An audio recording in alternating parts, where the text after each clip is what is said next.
Things are starting to get a little bit heated. My alarm just went off. Yeah. right at 11, my friend. Right at 11 when we start to stream. This is why I say things start to get heated. They start to get loud because we are getting into Aurora versus Gun 5. This is going to be our first matchup coming up. And both these teams have won a single game and they've lost a single game. So, you know, it's not all or nothing. We'll have those elimination games and promotion games later. But today, just a good position to put yourself up on the stronger leg and, you know, just be one a best of 3 win away from going to the playoffs. So let's talk about the map picks, Max. Yes, you can see Ancient's gonna be for the boys from Guns 5, Mirage for Aurora, and only if we need it for the Decider we have Inferno, guys. If we're going back for the result in the past for the Guns 5 and for Aurora, it was the same against Alaska in Zero Tenacity, like 2-0 and 2-0. I was on the broadcast with the Twisted 95, so yeah, it was such a fast day. Thank you. Okay, we're going with the focus always on the Galaxy. Have it up. Have it up. So, mate, I'm just wanna hear your predict for this match. How many maps or who's gonna be on the observer? It's Mr. Wonder. Thanks God, he blessed with the Galaxy. Okay, so your predict, and we going for the first best of round in this best of 3. Unfortunate to say this, but I think it's gonna be 3 maps. Maybe I'm wrong. I think it's gonna be a close game. Like, both these teams are very close nearby, and they're trying to get on that ace side, and we'll be fine shine to open things up with the frag on Patsy. Flax trying to get some more, but it's Selder with the frag. Man, this is a 2v2. Still a bomb not planted. Things might get a bit out of hand unless Lucky can get the frag, and now they're actually expecting Kenzie's backstab as well. He's not Donut. He's not CT. He has not peaked, so you know, it just makes sense if he goes for the backstab. Depends on the timing here. Actually, the timing, man. Ooh. Oh. Okay, so he's gonna wait for the plant now. Yeah, but Kenzie, maybe such a long distance to trying to kill him to the face. Maybe you need to get in closer. That's the Selder on your right. Oh, that's nice flick for almost a kill, but B-side is empty. That's the only way you need to push and find the bomb for your team. Lucky, no need to pick, just stay back. So Selder just trying to plant the bomb, then he trying to open up first. Your teammate trying to close this round, Kenzie. No need to go in through this one, like Nicolas Cage as the main character of Ghost Rider. You're not him. Stay back. So like I said, Selder, you need to open and Lucky need to close them, but the main problem for the whole squad of defense, it's the only one Kenzie when I say whole squad. It's the no defuse kit, so 10 seconds only to win this round. Yeah, you need to find the first fast, and that's nice positioning, but also nice aim. He's very aware that the second one might be here. It's planned for long, and he gets the frag. Time is of essence, though, and he does not have it. It's a nice attempt by Kenzie, but yeah, the constraints of time. Don't be a loser, buy a diffuser. This is something you need to do. And that's going to be the first converter for Gun 5. Certainly not a round that I think they're too proud of, but it works out. Yeah, but like for the tier 3, the main problem, I think they just not every time buy even one pair of defuse kits, so how they want to defuse this bomb in the 10 seconds only? We saw this beautiful double kill, just great retake on the B side against 2 of them. Even Selder was red, okay, but hey, just $400 and the first round is yours. But it's fine. They decided to make risky force, like 3 MPs, FAMAS with the empty A side, bad guess for the mid and the B, so no chance like retake, find few kills or even not, just going back. Yeah, that is already safe. I think that's already safe. Patsy, he's red, take the FAMAS and need to step out, boys. That's the only one option. Save some guns for the next round. No, that smoke is huge.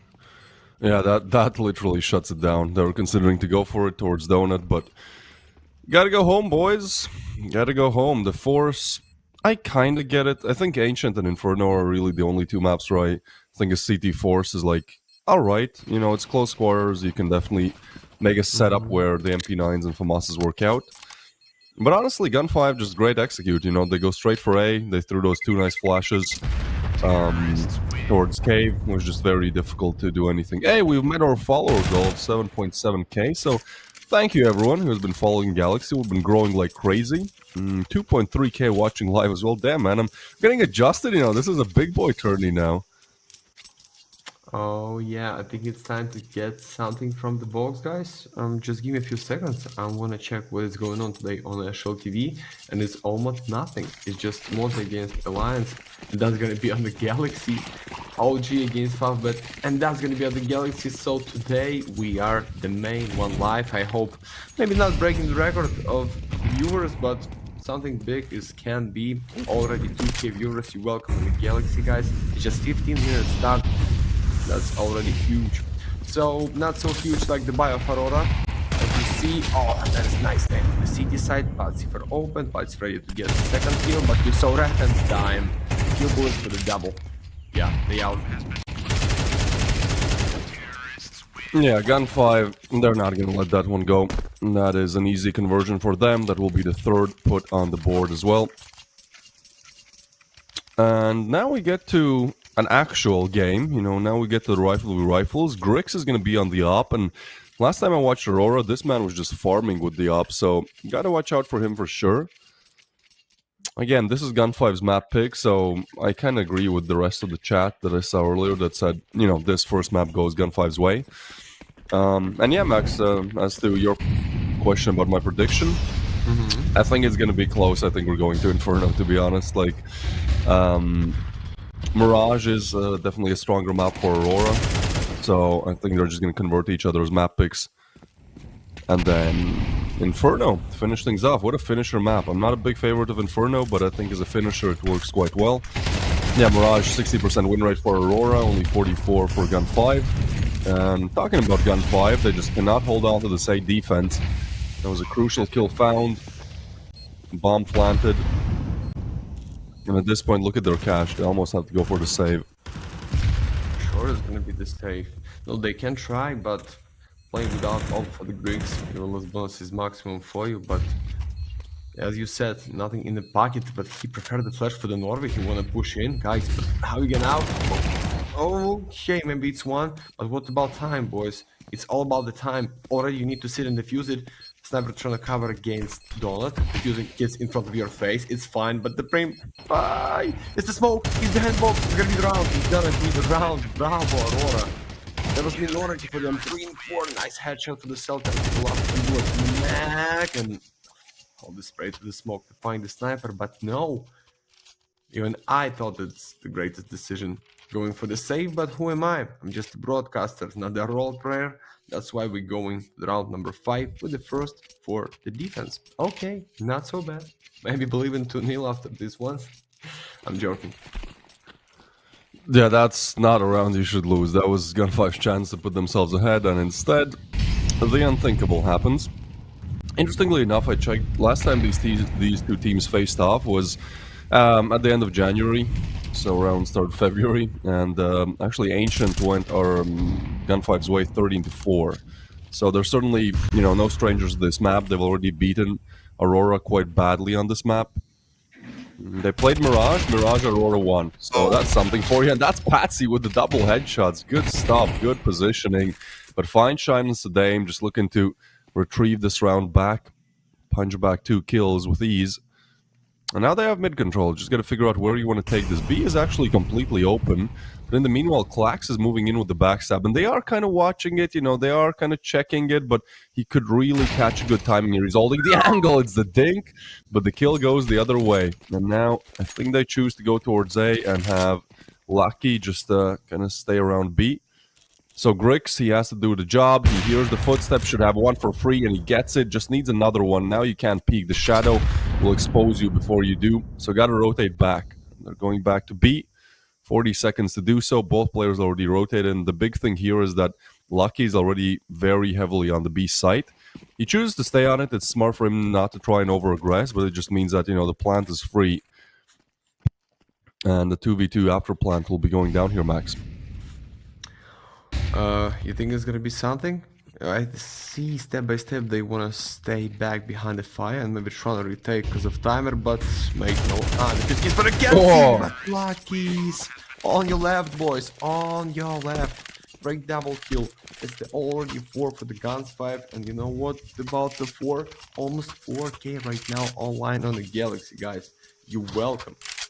Just welcome. And okay, maybe we're going to break the record. I'm just going to see something more than 6K. For sure, it's almost a dream. But as I said, almost nothing today on National TV. And we can be on the first 1 place. But it's not about Aurora's Ancient. It's the fact going for the round number 6. Without money, without guns, they want to push it in for the B side immediately. and Lucky. What about this first one open? And on your left, you need to check them out, or 5-7 with the close distance can be something real. But let me tell you, yeah, it's 5-on-3. You go from the light side, flash to his face. This is be like quick session, like in Spa, you know, just boom, and you're so white. All right, I don't know where you're going with that one, Max, but I'll allow it. Yeah, I mean, they're not looking to give away any free rounds anymore. You know, they lost that Ninja Defuse, so this one against Pistols, they're just looking to secure and doing a fine job at it. Grix taken down by Selter. So 5 on the board for Gun 5, a very strong start to this Ancient T side. And talking about the T side, you know, you guys might be interested. Hey, are they better on the T or the CT? Gun 5 have a 63% win rate on the T side of Ancient. So they have to get these rounds, you know, like things are not going to be super easy for them once we switch sides. On the other hand of things, Aurora actually has a 58% win rate on CT side of Ancient, which for me is crazy. But yeah, their CT side is better on this map, and for now it doesn't show. You know, both teams are now playing on their favorite side, so I still think this is a rather easy first map victory for Gun 5. But maybe something can change, because this is a huge round coming up. You know, this is where you either start to come back or you pretty much give away the game. Yeah, for the 100%. What about Quack Smoke? You wanna stay so close? Maybe no need, because just can be double checked with the nade, and you just out already majority for your enemy. But no need. Just slowly round. So calm. There, you talked about a spot. There you go. There's some candles, some relaxing atmosphere. You know, nothing happens for the first minute. Okay, moving in for the mid side. Oh, they have Norvi in a trap, but Zdame opened the solo. Was on the A, if I'm right, Norvi. It's just one only. At the second fine shine, great refrag. So with the empty B side, Lucky. Check the Greeks scope. Take the second one, but for what? Just stay back, waiting for your boys and win for the 100%. I'm just think they so confident and they understand we going with the 6 right now anyway. So kill us or kill my teammates. It's already bomb and it's already great position for the boys. But not for Aurora. They're going for the safe. No money in the pocket, boys.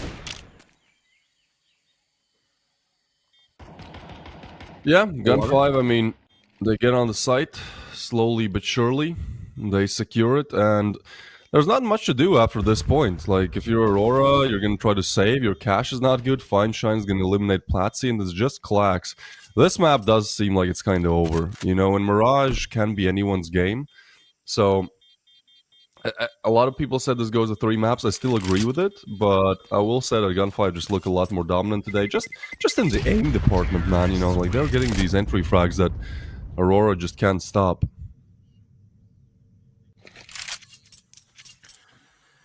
Have a nice day for everyone. Yeah, you're welcome for the first time in the chat. Don't forget to follow our Twitch channel and don't forget to write the message as I write just right now. Yeah, and I'm on the line for the free skin, for the something expensive, for the something purple or red from the Galaxy boys, guys. You know what you need to do. Yeah, you just need to type Galaxy. And I hope today we're gonna see something. I don't know what it was yesterday or 2 days ago, but it's 3 knives is still on the line till the end of the season. I hope at least we're gonna see one.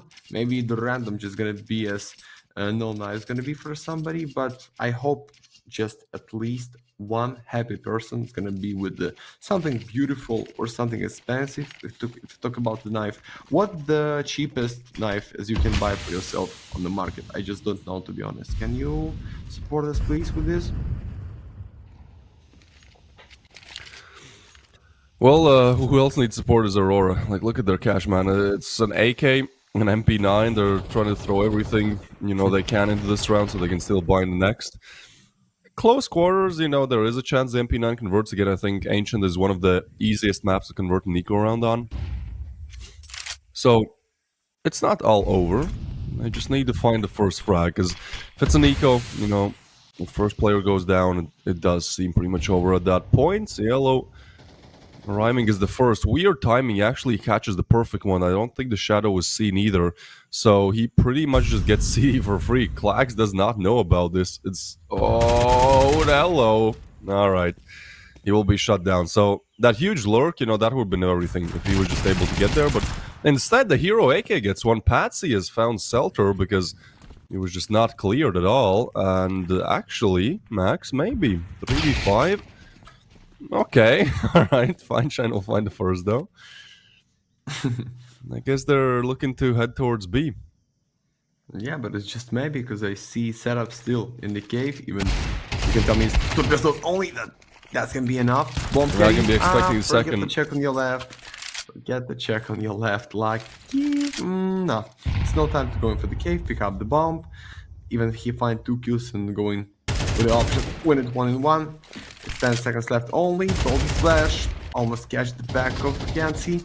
But nah, it's the second round for Aurora. And last one headshot by Mr. Klax. Okay, not so bad with their reset of economy. Just with 3 AKs right now, defense gonna stop this round. But it's still bad result for them anyway. 2 rounds is just a big disaster. But it's not your own... Oh, sorry. But it's not your own map pick. As you said, it's gonna be something for the Guns 5 anyway here. Then Aurora take their favorite map and we going for the Inferno. And you know what? I just agree for the 100% with your predict.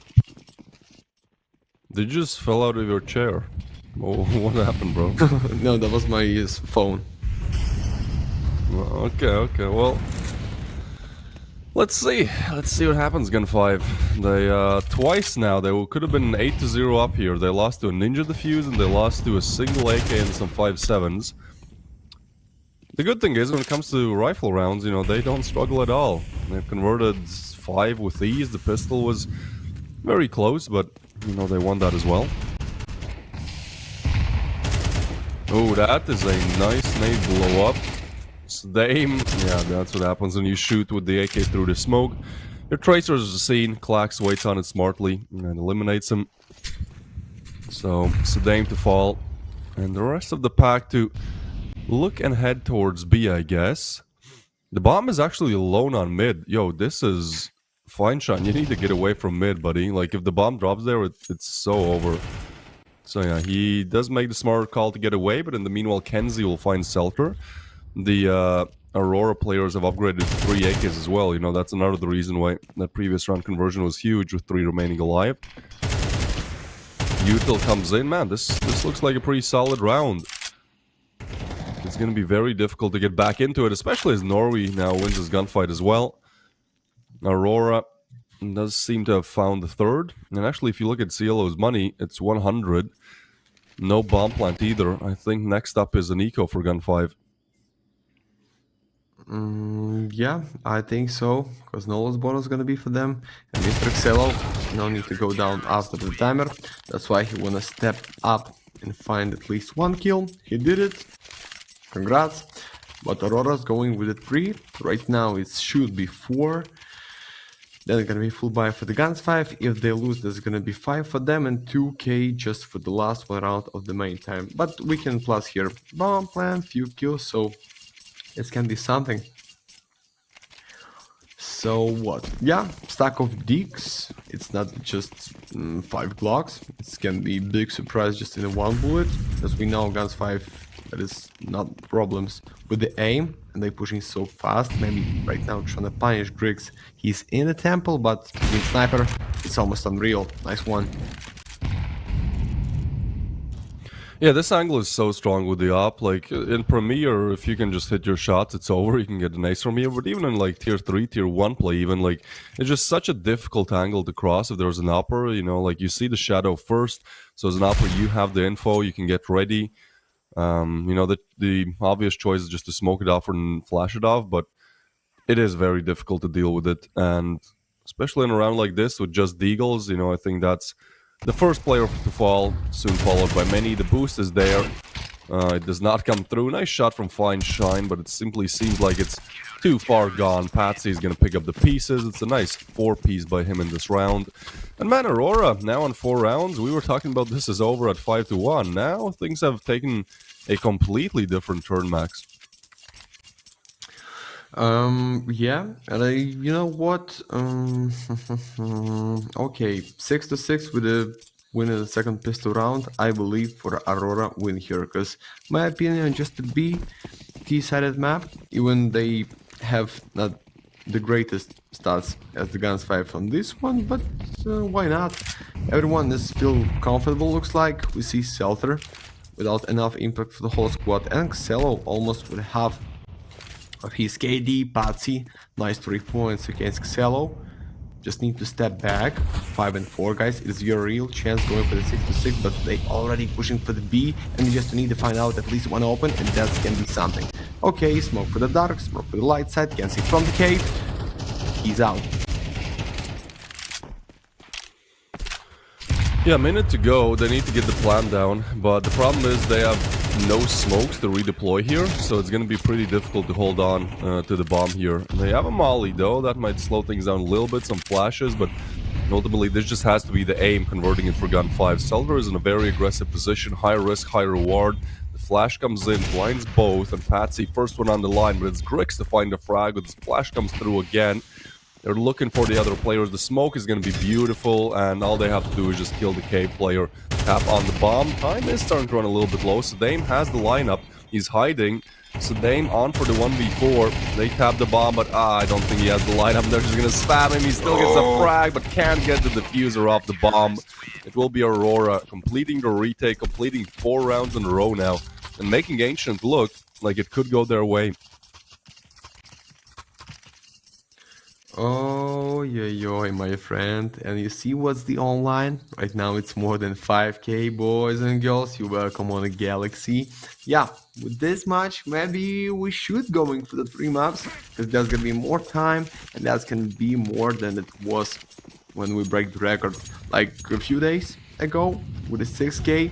Guys, you're welcome. Thank you for being on the Galaxy with a Twisty Op, with a Medi CS, but we're going for the last one on this half, on this side, and Griggs, not right now deep from the temple how he used to play. Right now he's so close and lucky, as can be such a big surprise for you. No nades, no flashes, no teammate from the back for the refrag. It's just a straight majority in the start of this round.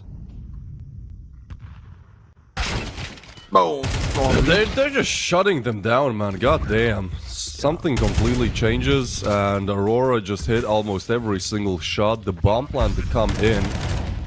But yeah, last time it was a 3v4 E they completed. This time it just takes 5 seconds, even less. They get all the kills, only one to go down is Norway. Total damage dealt by Gun 5 in this round is like 150. And at the 6-6 scoreline, I mean, we said this is going to be close, and I guess this is the perfect example. Obviously, Aurora might have a slight edge on Ancient, you know, because it is a bit T-sided. But we'll see. I think ultimately, you know, this is as close as they come. Switching sides, and there you go. The case. 5.2k Okay. viewers, guys. Thank you very much. And here's a little reward. Every time on the half we roll a case, you can enter and participate by entering !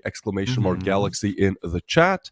And one of you, every single half, and if there's an overtime, every overtime, one of you gets a skin. It can be an euro skin. It can be like 50 euros. We saw somebody get like a 70 euro Zeus skin. But today, it is gonna be well, It's gonna be a Mac 10. Blue. Yeah, as always. It looks alright. It's actually a pretty nice Mac 10 skin, but it's not an expensive No. one. Anyways, congratulations. Enjoy it. You know, cherish it. Remember that it was given to you by Galaxy Battle. And yeah, let's take a look out of the window and into the muddy waters of Ancient. 6-6 the scoreline. Take away the pistol round, Max. Okay, thank you, David, so much. But the first one, it's the how you going and what's the way. Okay, smoke red room. It is so empty. You see only one lucky right now when I shut them down, but he's solo here. Dive deep in the main side. It's gonna be crossfire, but you need to find this first one kill like it was beautiful and step back. Cello lucky. No chance for Aurora right now. No chance, absolutely. Riggs 1-5.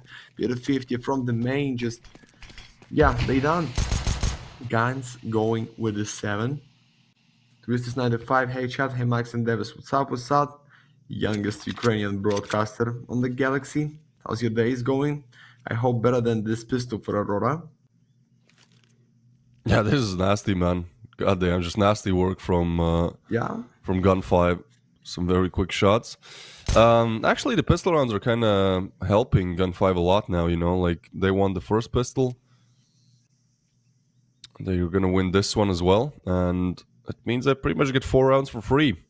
I am a little bit worried when it comes to the rifle v rifle rounds because, like, they had good aim at first, but then it just completely fell apart. So yeah, they definitely need to step up their rifle round performance as well. But for now, the pistols are going to do a fine and mighty job at putting themselves back in the lead. And with no bomb plant, with 1 kill in that round, Aurora most likely just going with the Glizzy 5-stack. No investment either. So 8-6 it should be. Yeah, it's true. Without enough kills, even without the bomb, that's no reason to make your risky force. So 5 Glocks, not even 1 pistol for the whole squad. And guys, please make it fast. We understand anyway it's gonna be 8 for Aurora. I'm just walking around. Okay, it's just this Dame. Oh, okay, not so bad with this nade. And they going back for what? Don't waste our time, boys. Please. When you said make it fast, I was just like, yeah, like I see so many like Glock rounds, you know, you lose the pistol, you're just with Glocks, and you're like, no, guys, let's go for some Giga Brain, Kerrigan, major final last round strats. Like, bro, just run, you know, just run. You have absolutely nothing to work with. Oh, wait, Sedame, 1, 2, oh my god, goodbye. All right. You know, he takes matters into his own hands, you know. If you don't go to the mountain, you might make the mountain come to you. Or something like that. 8 on the board for Gun 5. And now we get to rifle rounds again. So this was the territory where Aurora really shined in the first half. I'm interested to see if they can keep up the performance. Theoretically, they should have, you know, a bigger advantage now because it's T side. They have their AKs in the hands. I believe in so, because you see 3 MPs. Maybe not bad. I was just 25 against the K57, but yeah, bad C. Nice luck. You saw Red canceling against cave side. Xelo is gonna dodge in smoke. Oh, that was almost with the smoke without you. But it's okay. 5-on-3. Something real is coming for the team of Aurora. Or just they're gonna flip the whole round, maybe the whole side with these 2 MPs. The fuse kills for the fine shine. So he's just maybe, but I think we're going for the 7 lucky. Lucky push to the smoke. Kenzie cannot be ready for this. AK for this 7 right now. 3 and 4. Wait a second. Just wait a second.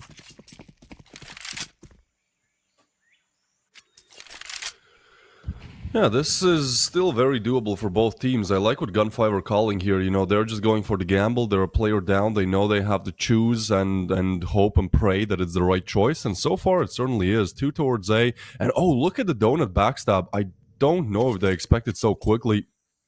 Wait, sound made though by Fine Shine, and they go back. Oh no, that was the worst timing ever. Now they go back again. So Dame has heard something, but the positioning advantage that they had has just completely gone away.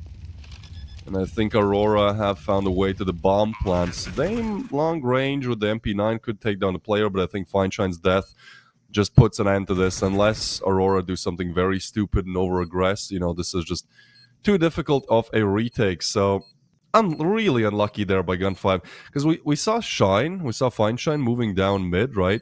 And I think he checked Donut right when they had passed, and he was like, well, Donut's clear, you know, mid is clear, that must be B. Like, timing 1 second earlier, he would have spotted one, at least had the info. Just very unfortunate. They're still gonna try to at least take down some of these players, but that will be denied by Aurora. And yeah, they are off to a good start when it comes to the rifle rounds again.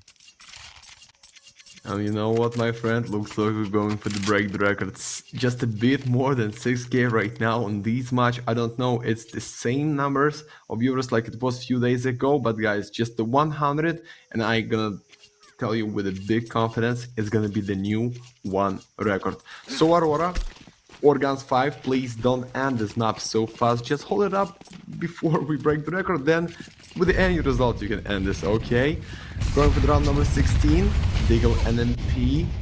Fight on the mid side is going, but after this fire, is going down. Xelo behind the smoke may just wanna like spray against somebody. That was sound for the Kenzi's called.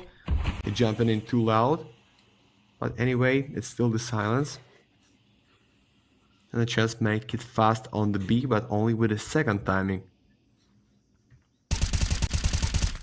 This is the type of buy that usually wins the round. You know, I'm just preparing for like a Sedame and Cielo show of 3 kills or something. Nice smoke. That will push them back, make them just wait a little bit longer. It means in the meanwhile, Gun 5 can explore some areas on A, understand there's nobody there.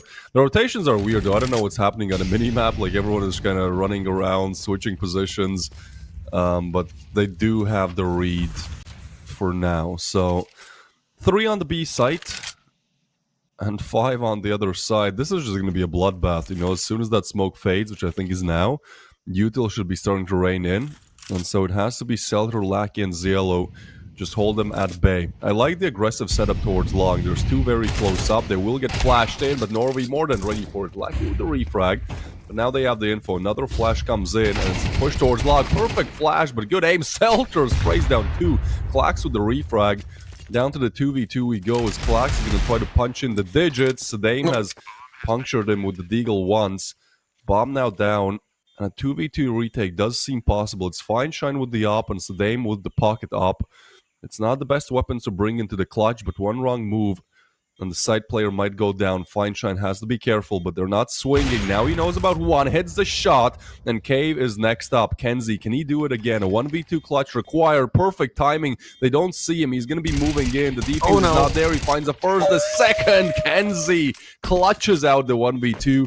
Secures Aurora the 8th. Oh my friend, we going with a something bit right now. What a flip, what the draw right now for Aurora without money for their enemy. And I see almost 7k online on the Galaxy, guys. Thank you so much for being with us. It's a big pleasure. It's I don't know, I just have no words. On the top 1, not the United, not the ESL with the highlights, with the final before. Nothing else. It's just the Galaxy on a Twitch in the Monday midday, going for the 6k straight, for the 7k straight, sorry. And we're going for the round number 17, guys, without money for the Gun 5, for the easy open by Norway, I want to tell you, but no, it's Selter with the deagle. Don't tell me that's gonna be this eco round. Don't tell me, as always, there's gonna be something with the pistols. It's gonna break my heart.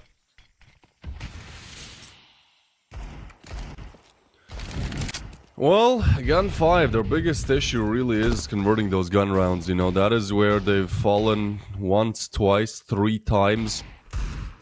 And that buy in the previous round also means that this one is just pistols. So it's going to be difficult. It's crazy to say that, you know, this was a 6-1 start for Gun 5. But since then, nothing really to show. And this is their mapping as well. Cielo is just going to be dead before he even sees a player. 33 HP. Well, he's lucky if he gets one. Goodbye. Alright, jump shot as well. Damn, Aurora, I think they're just feeling it right now. You know, like they've converted 9 out of the last 11 rounds. So definitely momentum on their side. They can feel it, and it's going to be 9-8. And I think, Max, this is the point where Aurora just can lock it in if they win this round.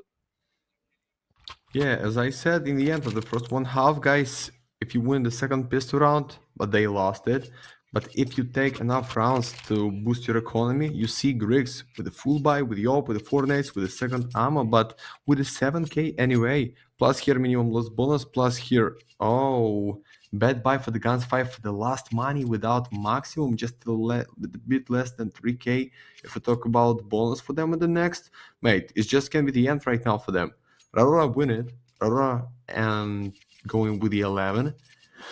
And what next? Just Guns 5 is gonna buy round by round, even that's gonna be just few farm guns. Not the maximum pack of nades for each player of defense. I think that's gonna be the end.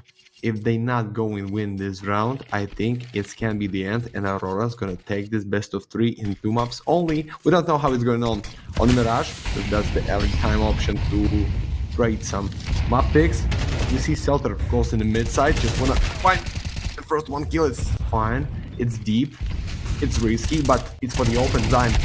There's his spray, can't see what an open, and Setup's gonna play from the donut. Nice Molly, nice nade. Must be in right now in the 1 second. Selter, you so red, just step back. Please step back, or that's gonna be the end. And they go for the planned, good position, no way to deny it. The smoke is going to be there for some time as well, but Selter disrespects it. The smoke is not a wall, but he only gets one. Norby with the double refrag, and I think that really, adds some extra salt. As Lackey, though, is going to get Kenzie. They're going to maybe kiss in the smoke. I think they're going to pass each other there.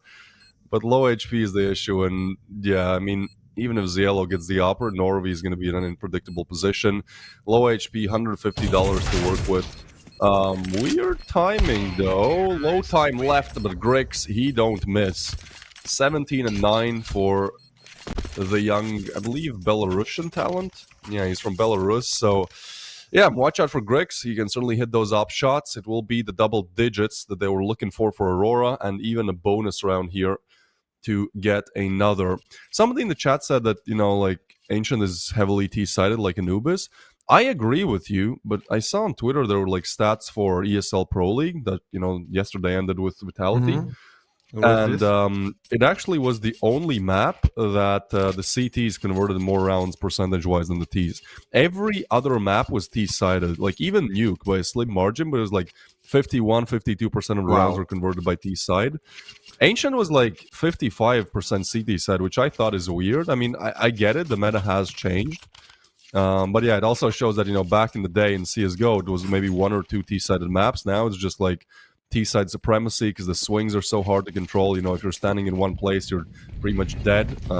It is a lot more of a difficult world for the CTs, and certainly for Gun5 right now. Coming into round number 19, they need it, but there's not really anything to convert with it, so I think we're looking at 8 to 11 max. Yeah, my friend, but I think if we're talking about stats by ESL, it's only about tier 1 CS, yeah? If I'm right. Yeah. It's only about that tournament, but still, I found it interesting. Yeah, it's great stats, I agree, but on the tier 3 of the TRS, as you see, guys, it's gonna be a lot of things just you can imagine even in your whole life. Okay, but here is everything is fine. Just default eco, they not lose against it. Going with the 11, just being in 1 step for the map point on the opponent pick. And Gun5, it's your last one chance to going back to bring enough impact to win it. We see Mr. Xelo with the 9 kills only, 10 for the Selter, 10 for the Fine Shine, so they have no main carry. No carry as Grix right now with a 17, Patsy with a 17, more than 1 can be for the Kansi, and oh god, they're gonna push it on the A so fast if I'm right. So small for themselves, few flashes on the left in a trap, Fine Shine. It's the gap, and for sure it's gonna be free open. Maybe second kill. Guys, be careful, Zion. Thanks God he's gonna support it. Zion for the second kill, he's red, Kansi, they out. They just out. Gun5 is going with a 9 so right. fast. Yeah, of course. That was great. They get just out-fragged, out-maneuvered 5 rounds in a row, and then out of nowhere they had 4 players left live. I mean, yeah, that gap just completely ruins it for them. I agree with that. But a nice recovery by Gun5. This was the do-or-die moment. They cannot come back from 8 to 12 with 7 rounds lost in a row. But actually, stats-wise, CT is the better side for Aurora, so they're playing on their weaker side, and T is actually the better side for Gun5. So both teams playing on their weaker sides, and that weakness can be exploited. Certainly not a side that they feel as comfortable on. A lot of Sudame is on 20. Oh, okay, it's over. Why? How is Sudame on 20 HP? I get that he wants to take the aggression, take the bet, peek in the molly and perhaps get a frag it away, but risking 80 HP for it just seems too excessive. So it is going to be 9 to 11 still, but most likely 12 here. Gun5 just too aggressive to my liking, Max. Oh god, no reason to save. Absolutely, because looks like there's gonna be enough of them. They lost a lot of rounds in a row, so going for the maximum loss bonus, and we see enough in the pocket for this Diamond Company. So just somehow you need to guess about this B side, and you see Xelo step by step going closer for the ramp. Maybe that's gonna be the call. Fine Shine behind his back with the op can bring the nice cover. So Xelo find the first one, going rush back. The sniper will cover for the 1 more kill, but it must be in my head, okay? It's not like they're gonna play. But Xelo, Blonket is out. Okay, she pushing out. He gets Sniper. away. Yeah. Yeah, it's 25 seconds to go, and they just choose to go towards A. I think it's a fine call. There's nobody on A side, but Gun5 actually had the read, and Lucky has the frag. Refrag comes through, but now they still have to get on site, and I think there's enough time for Feinstein to at least hold down this line. It all really depends on timing here. Feinstein peeks, had to hit that shot. That miss, I think, is what's gonna stop it, but he still hits another. He knows there's another on site. Feinstein with the double, and now Xelo arrives from the backstab, and a 3v5 will be converted. The op picked up as well. Xelo looking for some extra util to even add to his tally there. The defuse to come in, and we are gonna see double digits for both. An unexpected recovery for sure, I can tell you that much, but just amazing recovery there by Feinstein. He missed the easiest shot and then hit two incredible ones. Oh, something big is coming. Why the whole squad still with the pistols? They wanna make the 2K, right? They wanna let them play with the 11 right now. Patsy just with the Galil and 4 of his teammates with the pistols. My friend, looks like we're going for the 11 to 11. And you know what? With these online on the Galaxy in the first one best of 3. In this battle, I think that can be beautiful to going for the ulti, yeah? Or Seltra just going through the smoke, don't need face to face. Hold it up. Hold it up. It's fine, it's 2 kills only, can't see. No chance. No, not with attack, boys. So Dame will finish things off. It's 11 to 11. And if this ends 13 to 11, I don't know what I'm gonna do, man. It's unbelievable. Gun5 though, I mean, they make very easy, just light work of that anti-eco. And now they have the biggest test yet. If they can win this round, they'll have a huge advantage to convert because the loss bonus is only 2.9k. You know, no cash for Aurora if they lose. That would mean Galils, maybe Mac 10s for the last round if you want util. Like, this round is going to mean so much. All that Gun5 have to do is probably not burn away ADHP in the Molly and just convert it. So Norway is going to lay down the Molly. No. Seltra is going to get a big double, but the refrag comes in from Norway. Needed another, so Dame will lock it down. It's a 2v4. Kenzie, he falls as well. It's just Grix, man. Gun5, they've almost done it. They've almost arrived at the 13 map point, now locked in. And guess what will be on the opposition? Nothing. No bomb plant, only 2 kills coming through. So Galils and Mac 10s for overtime or bust here for Aurora. Okay, big cinema is coming, mate. As we know, it can be something right now for Aurora. I don't believe it's gonna be so simple like it was in the round before for the Guns5. We know about TRS a lot with the Davis guys, trust us please. And it can be fast decision on the B side. Yeah, they have only one player in the mid, like he's going with the fake, Norway. Roll this nade for the K, but that's the nobody, just the deep defense for the boys in the trap and on the light side, then smoke for the cave. Maybe not so well. It's Mukden head for the open. I told you this can be something big, guys. It's gonna be something big for the Aurora right now. It's Dane gonna dodge this smoke. And what next? What the next step, Davis? This just smells like overtime, man. You know, this is always the round that gets converted. The Eagles, the Mac 10s, of course. It seems like that might be what we see. Depends, though. Depends. There's still some time. I like that Aurora have slowed things down. It makes Gun5 second guess themselves. They're a player down, so they kind of have to go for some info plays. Just play more aggressively, and ultimately more aggressive also means more mistakes are able to be made. But man, it will just be the quick move towards a big smoke by Seltra will at least keep them at bay for a little bit longer. Oh, a lot of tag-up damage through the smoke already. And there's no rotations. There is nobody to help Seltra as they come through. He only gets one. The bomb site is going to be open as they're just not able to arrive on time. I don't think so. M4 now picked up as well. Bomb plant to go through, but oh my god, it's not the plan. They deny it. Bricks to the frag on Sedame. It's Xelo and Feinstein to convert. The shadow is seen. The frag is found by Cielo. The double almost there. Out of bullets, but not out of luck as he connects the last bullet. There's just Patsy in the 1v2. And he taps the bomb again, but it's 15 seconds to go. And I just don't think there's enough time to do it. He needs to find both players close range. Shadow see Patsy with the first. He just has to commit to the plant now or take down Feinstein. might just go for the steal on Fine Shine, but he punches him down. 13-11, a reverse sweep. 5 in a row for Aurora, and then 5 in a row for Gun 5. Man, what a crazy end to this one.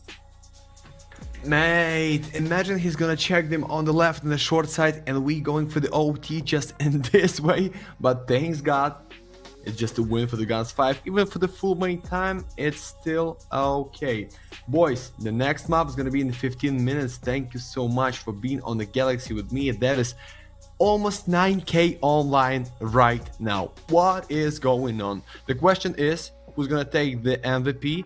You think this Dime? Nah. Sure, it's gonna be Mr. Patsy. Damage, ADR just almost clean 100, guys. So okay, such a great battle is coming on the Mirage. I hope it's not gonna be the last one map. As you said, greatest map for Aurora to play. And yeah, our predicts is still on the live. Maybe you're going for the Inferno, maybe you're gonna see 2-0, but we're gonna know about this just in 15 minutes.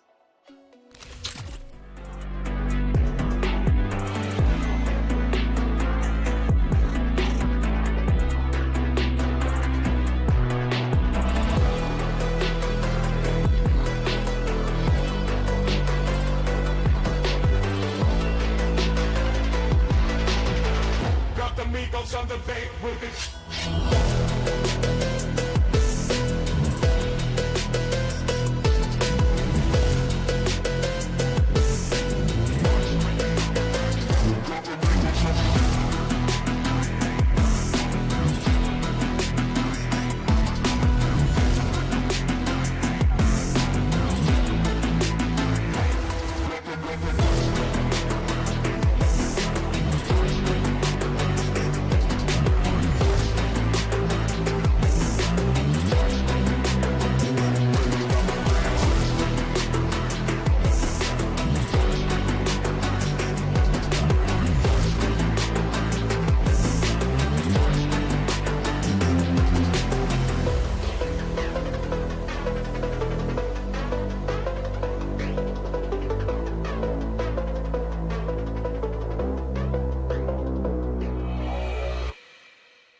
A photo finish for the first map. Could have been Aurora's victory, could have been overtime, but it was Gun 5 stringing together 5 rounds to close out 13-11. We needed all regulation time rounds. You know, this matchup, Gun 5 against Aurora, is as close as it gets. Anyone can really take it, anyone can really win. But I think the one thing that I've seen in the chat, and I myself think so as well, is the fact that this goes to 3 maps. So Mirage is going to be our map coming up next, and Max, in my opinion, you know, Aurora are able to take this and we go Inferno. What about you? Yeah, I still would my predict as yours, like for the whole race, but you know what? I saw how Aurora played for the few days ago in Mirage against Zero Tenacity, and they so strong here. The question is, if Guns 5 can be strong enough to close them, and being without Inferno, but nah, it's gonna be decided, guys. Anyway, on a Galaxy, we're just going to start our first pistol round on this one, and it's still 3k online, like a lot of viewers on the pause waiting for this battle, and that's gonna be with the tactical pause on the first one. Guns 5, what is going on?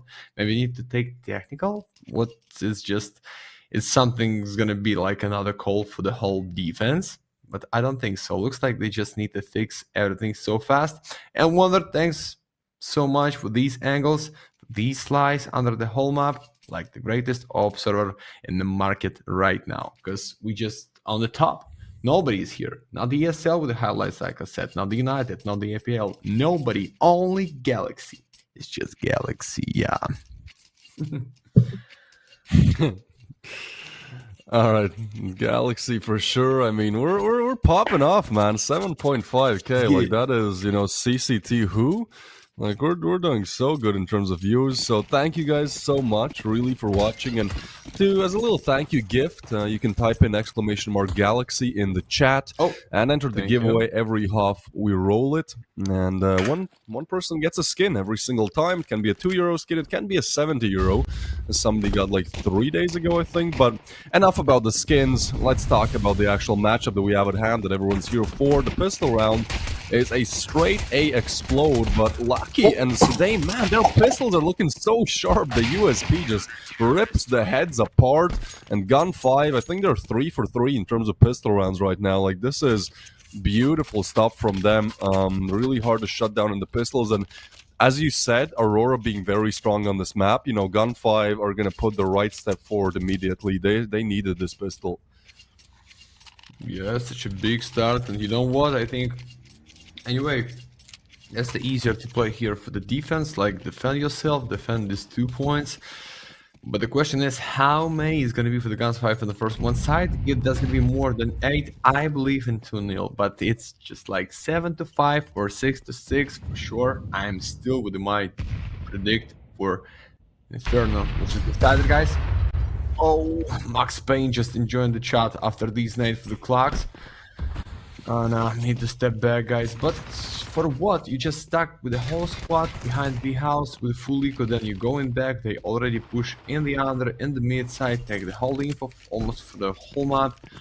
And I don't know where they just going back, where they just cannot push in and trying to plant the bomb only against 2 players. But it's okay. That's their way to play. But we understand second round is going to be for the Guns anyway. Kenzie prepares some run boost for his teammate Norway with a nice check, but the nice damage against Xelo in the window. Need to step back and let the boys save your ass. Oh god. Yeah, I think crisis averted here. They do lose one weapon, but it's fine. It should be absolutely fine. Obviously, they don't want to give it away. You know, this is the perfect round where you can build up your economy, and it's okay. Only Feinstein goes down. The rest of the pack able to stay with their weaponry. And now the bonus round of all bonus rounds, third one comes in. Aurora will buy. If Gun5 are able to convert it, not only the rounds will be looking good, not only will they wipe Aurora's economy and pretty much put themselves up on 4, they'll also just get a lot of extra cash from converting this. So yeah, this is where Gun5 have the chance to really have an amazing start on Aurora's map pick. And, you know, we saw them on Ancient with the same amazing start. We saw Ancient, the 6-1 start for Gun5, and they found themselves at 5-11, you know, they are 7-11 even. So I'm not saying that that's everything, but it certainly would help a lot. It's Ziello with the double and Grix with the double. 2 high-impact fraggers come through, making it a 3v3. A missed smoke is going to make things a little bit weird, though. Maybe that was the big plan, to throw the smoke like for the headshot by the wall, not for the con. And you can save yourself, just nobody can kill you from the A house, or yeah, just Xelo missed it one. Selther. I like this push deep in the pit side, because that's gonna be info. And you see the bomb carry, and you see the number 5, it's Dame, close for the bomb right now on the TV. It's gonna be killed against Norway, K47 for his hands, and Selther. Oh, and look at that timing. No. Yeah, Seltzer, he's gonna have the easiest time finishing that one off.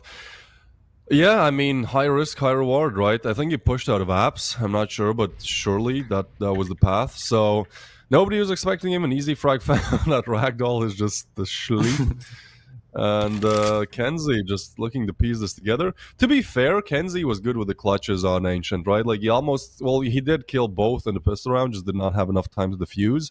And then he clutched another 1v2. So you do got to watch out for this guy when it comes to the clutches, but I just don't think there's enough time. Even with knife out, you know, if you run to the bomb and try to go back. Yeah, that bomb spot just changes everything. Gun5 don't even have to engage this. Like, they can just run away, you know. Time is... It's over. It's over in this round. It is going to be 3 on the board for the lovely Gun5 players. And what's more, only a single AK to bring into the next round for Aurora. The real chance, the real one. It's already 3, my friend. So what about Kenzie's money? It's nothing. What about boys? I mean teammates.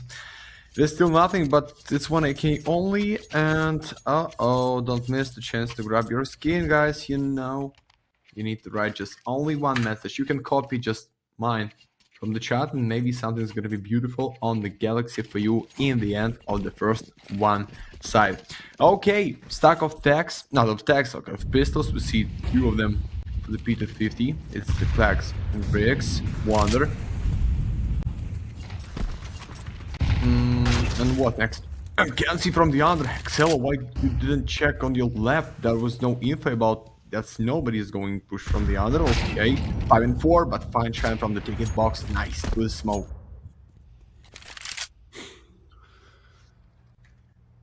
Yeah, I mean, this is not the round you want to lose. Gun5, like, the comeback that started by Aurora was also one they converted on pretty much an eco. So, not again, you know, this is really what has faulted them before.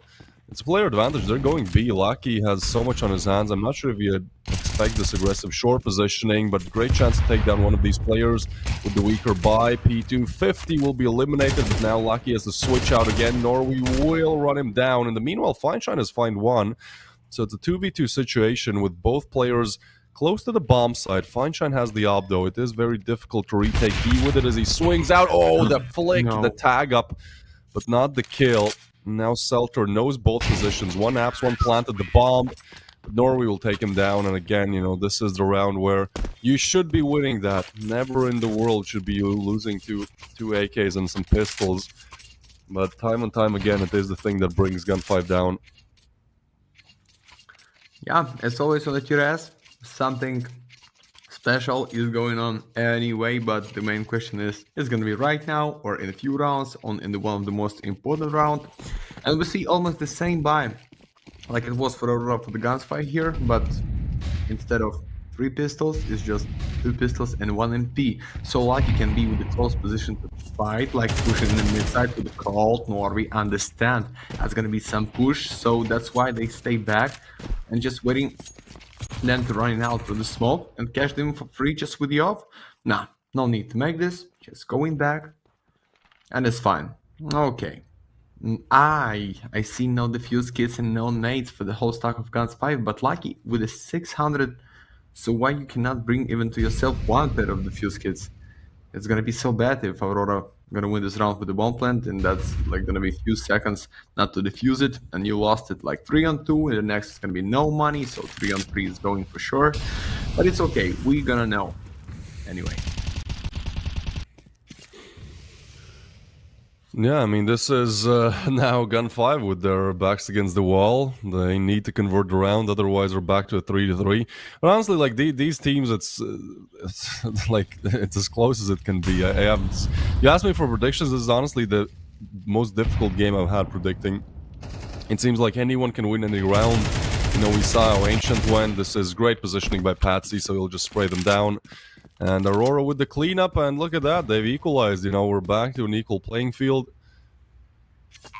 It's so hard to predict, right? Like, even if you look at the past stats when both of these teams played each other, it's like all over the place, you know? Like, Ancient was a 13-4 victory last time. This time it was 13-11. They can go close, they can get destroyed. Gunfight won 13-2 on Nuke.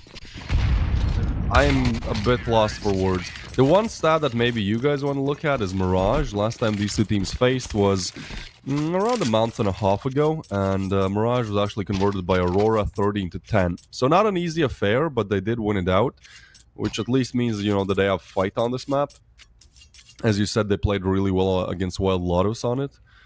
But man, it's at this point I'm just kind of taking a step back, you know, just looking at each round individually and not thinking about the future too much. Yeah, we just need to wait about the score on the first one side.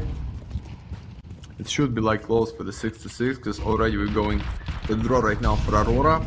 I don't believe they're gonna lose against Pistols, guys. Please, Xelo, a flash of Selter for the first one, 5-7, as we know, can bring some impact just with a few bullets, for sure with a close distance. They want to split it on the A side just through the con. Fine shine, what is that? Kiss into the smoke, kiss of Angel, AK-47, Lucky please, not like that, not like that, guys, what is going on? It's always, my friend, it's always damage. Alright. Well, that's as easy as they come, really. There's something to be said about pistol rounds being overpowered in CS right now. Like, maybe not in tier 1, but in tier 3, like, honestly, I'd say 30 to 40% of, like, eco rounds get converted. It's crazy. The buys don't matter that much. How you play them does. And, yeah, it's just Norby left alive in the 1v3. 40 seconds to go. Surely not, right? Oh, he's waiting for the peak. They're trying to play together. Low HP actually might get a bit interesting. Never mind. Fine Shine holds the line, hits the shot, puts the 4th on the board for Gun 5. And that was an amazing round to win for them. I don't know how Aurora's economy is so good. I guess it's because of that round where they went eco, right? Because Grix had like 9k going into this round. Actually, now there's an op on the ground, so they lose this. They're on a no-buy for the next. But for Gun 5 as well, you know, the cash could be a bit better. This is, again, a pivotal round. Okay.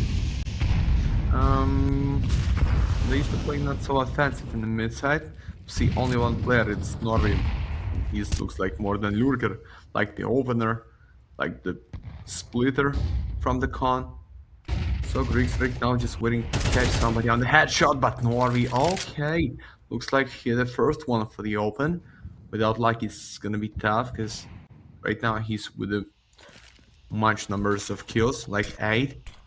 Xelo trying to dodge these Molly and Smoke, nice position, but they're gonna try to boost themselves into the window and maybe surprise you from the back. It's Dame from the short side.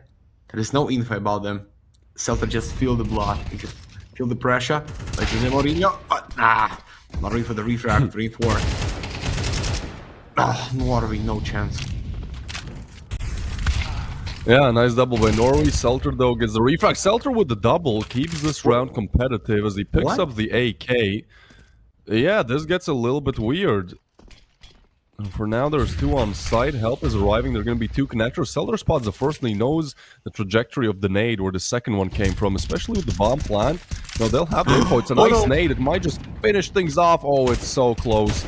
That could have been it. Nade back, but Feinstein finds the wall bang, and they know where that last player was. It's Grix on the AVP. The young Belarusian talent has certainly proven himself to be good on Ancient, but this time needs a clutch again. Finds the first. He heard the drop down as well as he's going to go in for the swing shot. Missed. It's not planted for him. He needs to hit the shot as they're getting on the defuse. It's just going to be the stick, and I don't think there's time to do it. Grix, honestly, plays it almost perfectly. Honestly, I can't blame him at all.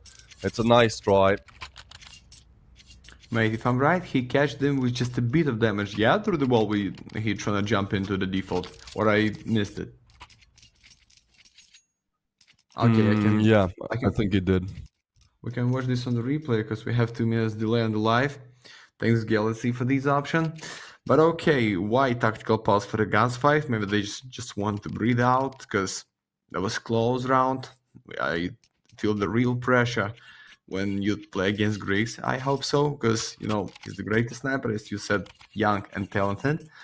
So yeah, great news for him to play with his favorite gun in round number 8, but the bad news for Aurora, lose this 1 round, let him play with the draw in less than 9 rounds, and that can be something big on the first one side, and maybe Guns just trying to close them on the T side.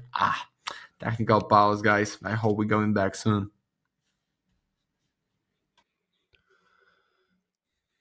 Yeah, me too. I think this is, again, going to be an exciting matchup, but I don't think that 5-2 lead matters too much. Aurora have string together a buy. It's not the best, but, you know, remember, guys, they won a 2 AK and 3 P250 round as easily as they can really come.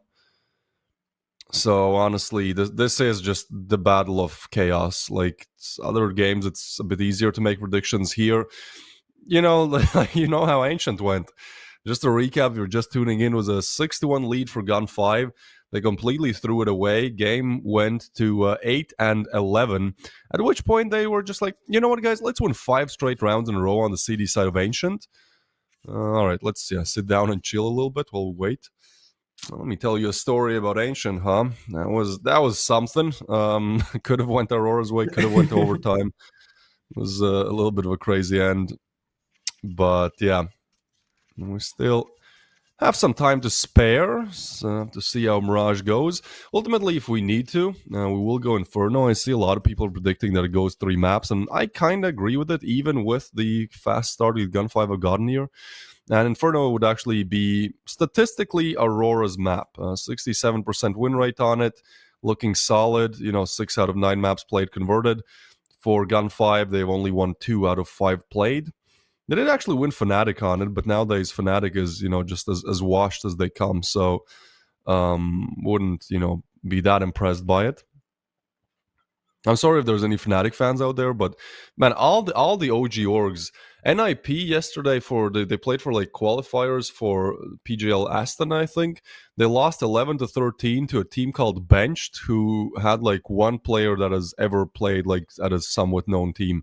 It was insane. And they have like Snappy, they have like Erosdas, you know, they have like tier 1, literally a roster that used to play tier 1. So yeah, how the mighty have fallen, huh? Fnatic, NIP, there's an Astralis. I mean, that's another big example.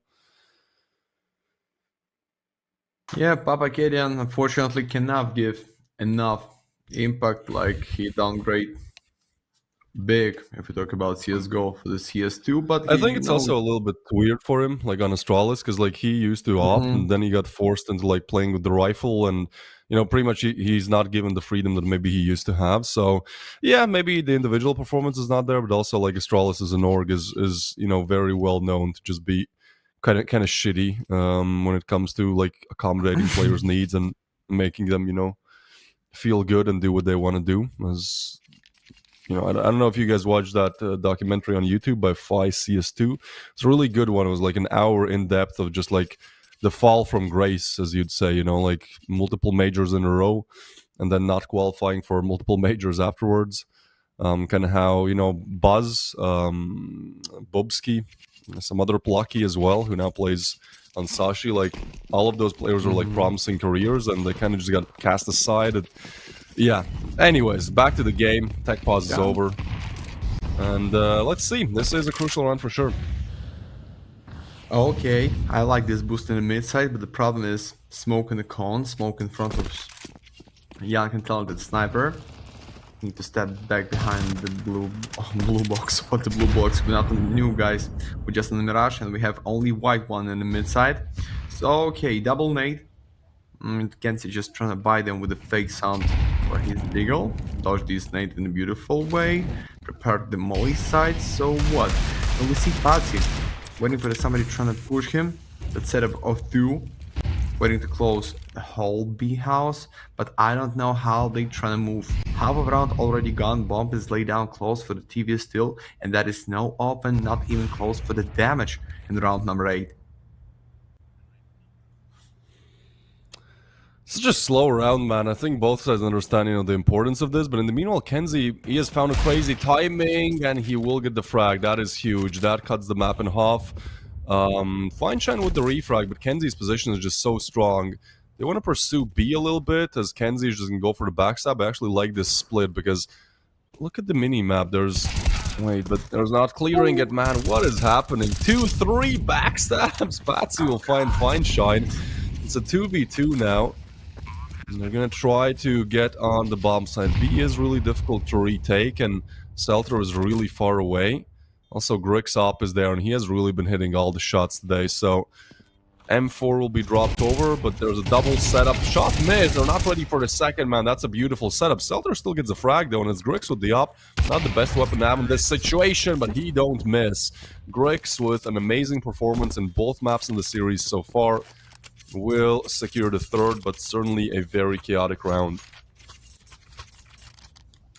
Yeah, I understand why the enemy trying to move like this, like twitchy moves in the air, like just let the sniper miss this shot and kill him because of no time for the reload, but it's not about when you play against Mr. Grix. As we know, guys, he's really young, but anyway, already experienced enough to bring a lot of impact against team like Aurora. Oh, Norvi, that's gonna be something from the back. Nice flash, but it's Seltzer. Second kill, guys. Empty mid side already, 5-on-2. Oh my god, it's just 15 seconds gone, and Klax jump out from the A house, wanna punish this bit, but what next? Twin 4, it's time on your left, and Mr. Griggs. Somehow you need to save this round, but we understand these health points, with this position and with this timing, even with the bomb on your back, is just unreal. Looks like we're going for the 6, for the guns 5. Oh god, oh god. As always, Classic my friend. 3-2-2 Mafia, bro. Yeah. 3 rounds now, eco conversions. The rifles should be eliminated. I mean, it is Grix, you know, if there's one player to look at who could clutch it out, it is Grix. You don't need to push here, honestly. You could just kind of stab. Why are you doing this? Oh man, gun 5, why? Like, it's a 1v4. Literally all you have to do is just camp. You know, you can go to CT and just stay in CT spawn, L4, and then when he plants, you know, you can go for the retake. Like, that is a safer strategy than what Gun 5 have done here. It's gonna be a 1v1 for Grix. I mean, he has played so amazing, man. Like, he's single-handedly keeping them into this. 1v1 clutch in the previous, and now a 1v4 by Grix. Dude, Gun 5 just cannot catch a break. A must-win round completely falls apart, and they will make this game even closer now. Guys, please stop it. I really thought it's just unreal to win this clutch 1 and 4. But Mr. Griggs with the 4 kills, last one with a rifle, when he's the main sniper with the right timing to pick against the con side. And you know what? Right now they're going. That can be the score like 6-3 without money for your enemy, but right now they're going for the 5-5 without a lot in the pocket till the end of this side. And I think Aurora breaks. And I think Aurora is gonna take the more than 6, looks like, or even draw. This can be enough because Guns 5, you already lost everything what you had to find the reach and really nice score. Okay, Selter. Selter, nice shot. Ready for the second? Nah, you saw that. Need to step back and what? Don't tell me it's gonna be the same right now like it was a few rounds ago. Don't tell me 4 pistols gonna be for the win. I don't know. I'm just lost for words a little bit after that last round. Like, how are you gonna have a 4-player advantage with just Deagles and an MP9, and then lose a 1v4? Zelo, though, ooh, that is the perfect timing. They go away. Well, I mean, this is full information, right? So rotations at least will be there. And Ziel also has the chance to really surprise them. He's just walking in slowly, but Aurora will take some time to execute most likely. And in that time period, he can certainly get at least one with the 5-7, confirm the presence, have all the info.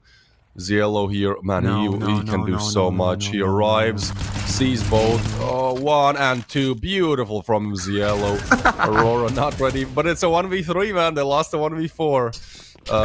18 seconds left. Flax, yeah, I guess this time that's not going to be happening. Ooh, guys, I told you not going to lose against Tug of Pistols, and they going to lose. Oh my god. I'm just want to see the reaction of audience, because right now they just in a shock after this Griggs clutch, but how they going to be after this round by Guns 5? 2 left only on this side. Bit reset of their own money with AK-47 Galil and Fine Shine for the op. It can be real huge play. 8-4 is gonna be beautiful. And you know what? Before Wonder showed me this like cannons, like guns, I don't know what's the correct form to call it. I didn't see for the 10 years that's something like above your helmet on the city side. Wonder, thanks so much for your own work. But we're going for the next. And you see this 4 as always, as more pistols as you have in the buy, that is more chances you're gonna win this round. I understand the meta on the Galaxy. Thanks, guys. Yeah. Yeah, the script is beautiful, man. I don't know who's writing it, but they've really done a fine job today. 6-4, they're gonna move through the smoke, of course, but oh, it's good position. Needs to shut down both, and he does. All right. A bit of a fresh air, but Klax will actually get the frag with the only AK invested in this round. And man, it's still a 3v2 now with Lucky's frag. That being said, you know, we're just taking it 1 second at a time. Why are you pushing through the molly? Refrag will come through, and it's just Griggs, but this guy clutched the 1v4. They're gonna push him. They're gonna push him, and Griggs, man, he's so dangerous. He is so good. Like, other Aurora games I watched from Griggs as well, like, he's the player to look out for, you know. He seems like the next big thing. Don't think it's just a good thing, a good day. 1.16 rating, so he is farming this tier a little bit. And yeah, 1v4, he clutched out that 1v1 as well. Like, he's responsible for 2 rounds single-handedly here for Aurora, and maybe even the 3rd. You know, like, that is how much impact he's bringing to this game. That being said, the rest of the pack certainly needs to show up, because, you know, when only one player is literally keeping you in the game, that's not what you want to be looking out for. They need some other players to step up. It's another half-assed buy here for Aurora. And Sedain will just take down Patsy. So I think, Max, finally, you know, the rounds start to go the way they should. Yeah, you think so? But wait a second. Yes, the farm gun and pistol still in the Norway and not in the Klax's hands. Lucky, nice play from the short side. That's the crossfire with the Sedain. Smoke for himself to stay alive, but Gazelle. Wait a second. Doing 4 can be something. No, it's already nothing. But Norway for the 1 kill only. And we going for the nice score for the Guns 5. Guys, I think who win the second pistol round win this map. How about this predict? Yeah, I know we're speaking about the whole race, but my friend, it's the really great score. And what is this, Davis? Something red is coming? Or is just as usual to being blue? Yeah, a little thank you. As always, I see we have 8k people watching. Thank you. So a lot of you are not familiar with this. We roll a case. Should be going And the roll should be happening any moment soon. And one of our viewers gets a skin for free, absolutely for free. All you have to do to participate is type in !Galaxy, and you automatically get added to the giveaway. So let's see. So far today, not really any high caliber skins. Maybe this one we can get. Come on. No, almost. All right. That's it's from the new Armory collection. I think the graphic collection. That's like a 2-3 euro skin, depends on the quality. It's Laney or Altunay. Congratulations, boss. Enjoy the 2 euro skin and enjoy the rest of the game, everyone who's watching. It's 8-4. I like that you try to make a prediction, Max, but I think, that is your mistake.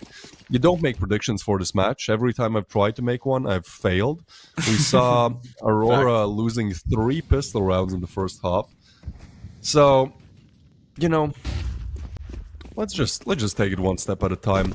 One statistic though, Gun5 have converted 3 out of these 3 pistol rounds, so stats-wise they should be winning it again. What? Okay, alright, never mind. Yeah, thought maybe a chance, but Aurora with a pistol round as clean as they come. That is a big step in the right direction. Yeah, I really don't understand why you're trying to push it so fast and trying to split it A side from the con and pit, how it must be, and don't check the every corner in the con. That's why you just being eliminated so fast, going with the 6 for Aurora, then you're gonna lose your first 1 buy, and that's it. That is 8-8, and I think Griggs with the company, already with the 2 KD, cannot lay down and just lose this best of 3 in 2 maps only, because as you said, that is the few options not being eliminated from the whole tournament. It's not the last one game before the playoff. You will have the one more. So, but anyway, you need to try to win this. Gun5, I think it's easier to win in the 2 maps only than to play against Aurora on an Inferno, because only Grig's gonna be only one on the banana with Dop, and you already done, because he's in a fight. Not only for today, to be honest, in general, he's the great sniper. Yeah, for sure. You said about predictions. I'll make a prediction here. I think this is the match that breaks us 10,000 viewers. We're already at 8.2k and we're only started with the second half. And I don't think this is Gun5 converting easily. After what we saw at Ancient, just complete random chaos. Aurora is probably going to go on a run. It's going to be like 11-8 and then it's going to be overtime or something. That is my prediction. Patsy and Kenzie are going to get the 2 frags. It's just the Glocks, so... Yeah, this round pretty much over. Nicely done by Aurora. They don't lose the pistols again.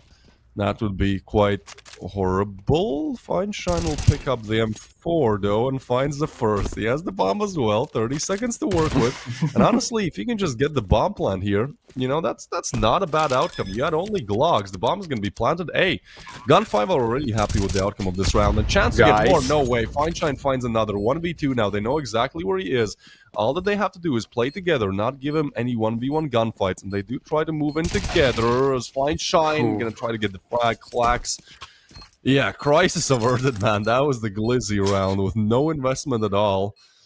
And honestly, I think Gun5 are real happy with that round. They get the plant. Feinstein is on 6k. They eliminate 3 of these rifles, so Aurora don't get the chance to build up that economy too much either. A job well done by Gun5 for sure. And now we're moving into the tight rounds, This is where the game gets close, as close as it can be. Rifle round for Aurora to either almost make the comeback or Gun5 to, advance a bit further. Get the 9th on the board, man. Yeah, Wonder. Okay, nice angle, but we see nobody is in the mid side. They just slowly, the second timing, wanna take some points. Shelter, just illegal to pick like this before the smoke is open up in the window. Nice catch, and you already need to go in. Griggs, for the second kill, how you did it? How you did it, young beast? Dude. Oh, God, please. He's just a beast, man. 3-piece, that's you can't blame Gun5 for that. That was just Monizy-esque flicks, quick, calm, connected. He isolates his angles very well as well, and that makes it a 2v4. It's not recoverable for Gun5 anymore. It doesn't seem so. As Kenzie gets the frags, Yellow left in the 1v4 and taken down ultimately. I told you it's gonna be a close game. That 8-4 half changes nothing. Looks like you're right, my friend. But what about buy? Fine shine for the 4K, but nah. Tactical last one tactical pass for the guns 5. Oh no. If that's going like for the close score, like it was on the first warm up, the full main time, I think it's can bring you some problems when you will have not much time to talk to each other. You can use your eco round, your 2K round, like play for the last one timing to talk how we're gonna spend our money, what's the plan, what's the setup is gonna be for the next one, because boys, we losing our own advantage. But it's not about this round, but you know, the meta on the Galaxy, as we thought, is going with the more pistols, more chances to win the round, and maybe that's the time. How many rounds it was for Aurora? They did it for the T side, a lot. So why not for the guns? I believe in though. And one more, okay. I feel like we've had such huge sweeps on Ancient as well. You know, it's a game of chunks. It's not exactly a back and forth game as much as like, okay, now we're going to get 5 rounds in a row. Okay, so it looks like they're going to win the game. Okay, the other team is now going to get 5 rounds in a row. Okay, it looks like they're now stronger. You know, it's just chaos. And yeah, Aurora certainly now they are on their lucky streak, and let's see how long that hot streak really goes on for, because we saw the same on Ancient, man. We saw the same on Ancient. You know, it was like 8-6 maybe. They got up to 11. They got 5-round streak, so we're like, oh, 11-8. Well, it seems like it's over. Guess what? Gun 5 then got 5 rounds in a row themselves and closed out 13-11. So yeah, this is the most unpredictable game I've seen so far in this Galaxy battle, and honestly in the last 4 or 5 tournaments I've casted. It's exciting. It certainly is exciting, especially when you have not bet on any of these teams. You know, you can just enjoy the chaos. My heart goes out to any bettors, whichever team you put your money on. It's going to be the fast push towards the side, and Norvi and Patsy able to deal with it with ease. This force buy does not seem to work out too much. This time it's not Grix, it's Norvi doing a lot of heavy lifting, as Patsy is going to find another nice shot by Cielo, but left in 1v3, and Grix gets his 8-8, all equal, and money there for Gun 5 to buy. So let's see if there's anything else left in the tank, or Aurora have shot 4 and can't reach the 5th. Okay, so we can talk about the real drama just right now, because the same number of rounds, no money for the whole T side, and 9K is coming. Galaxy Battlecast TV, guys, we break the record. My friend Davis, looks like you right. I want to see the 10K, because just a big and new one record. So Seltzer behind the wall, wanna save himself, but flash on flash. Patsy ready to take this fight, but flash of teammate by the wall can give you something. Nah, it's just nothing. 5 and 4. Lucky wanna trade from the underground, but that is no position and no space, and looks like bad time is gonna be for you, because the short player is ready. Nah, he's not be ready. It's 4 and 4. It's Norvi. Why you pick it like this? Oh god. A side is empty. He's there for the one more, mate. It's gonna be something big for the guns. 5 is Dame solo plays here from the A house. What a young, what a beauty of play. Yeah, it's just Grix, man. The streak is over. Watch, Gun 5 are now gonna get like 4 rounds in a row. They're gonna be on 12. We're gonna like, oh yeah, that's over. That's so over, dude. And then we're gonna watch Inferno. I know. Sorry, the script has been leaked. I keep accidentally saying it on stream. What a crazy game, man. Grix left in the 1v4. He has completed one of these before in this game. So, you know, not impossible. Not an impossible scenario. It seems rather likely he'll be shut down. And Gun 5, they finally found their first T-side round. It's another one to break the economy of Aurora. You know, if they win this round, that could be the chance to move up to 11. Oh, God bless, but no nades. If there's gonna be second or last timing for the Guns 5 to play, the whole defense is gonna be without smoke, like molly flashes to support themselves to win this round. But Lucky wanna make it fast on the B. Dodge this nade in a beautiful way, just 8 health of damage. Selter, no need, just no need. Okay, flash to save him a bit. Can see. Oh, ate that, but at the same time dodged this so well. One more smoke for the window. Sartor, it's your time to find the first one open, maybe, or no? Yeah, there's info about the right side. So you can throw smoke spray somebody or just still and waiting for the kill against A side. But my friend, I feel something is gonna be on the A just in a few seconds. Can't see. Nice position, but no kill. Oh, what a swing from Seltram, man. That could have been what shuts down the round. Patsy only good for one, Cielo. and Zielo No, comes God. in with the double. So double digits are just 2 kills away.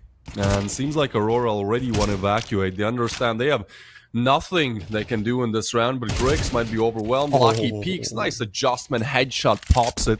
Norway left in the 1v4 with the 5-7. Maybe he can, best case scenario, kill a player, get a rifle, but even that is denied. Gun 5, Huge. they find that fighting spirit again, 2 rounds in a row, and what most importantly here, they completely break Aurora's economy. Hey boys, enjoy USPs with 2K. This is pretty horrible from Aurora.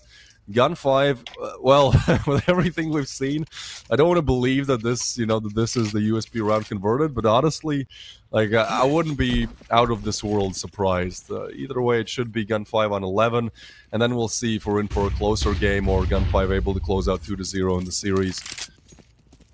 As always on tier S, my friend, as always, but I think not today. The full squad is pushing from the short side. Wait a second, Oh that's my going to be God. something. 2 kills now, please stop it, stop it, stop it, stop it, stop it. Not like this, not like this, guys. 3 on 3 with no mates, with no guns. Okay, thanks God they jump out from the B house immediately. Want to support the boys. And yeah, B is empty, no need to wait them. You just need to go plant the bomb.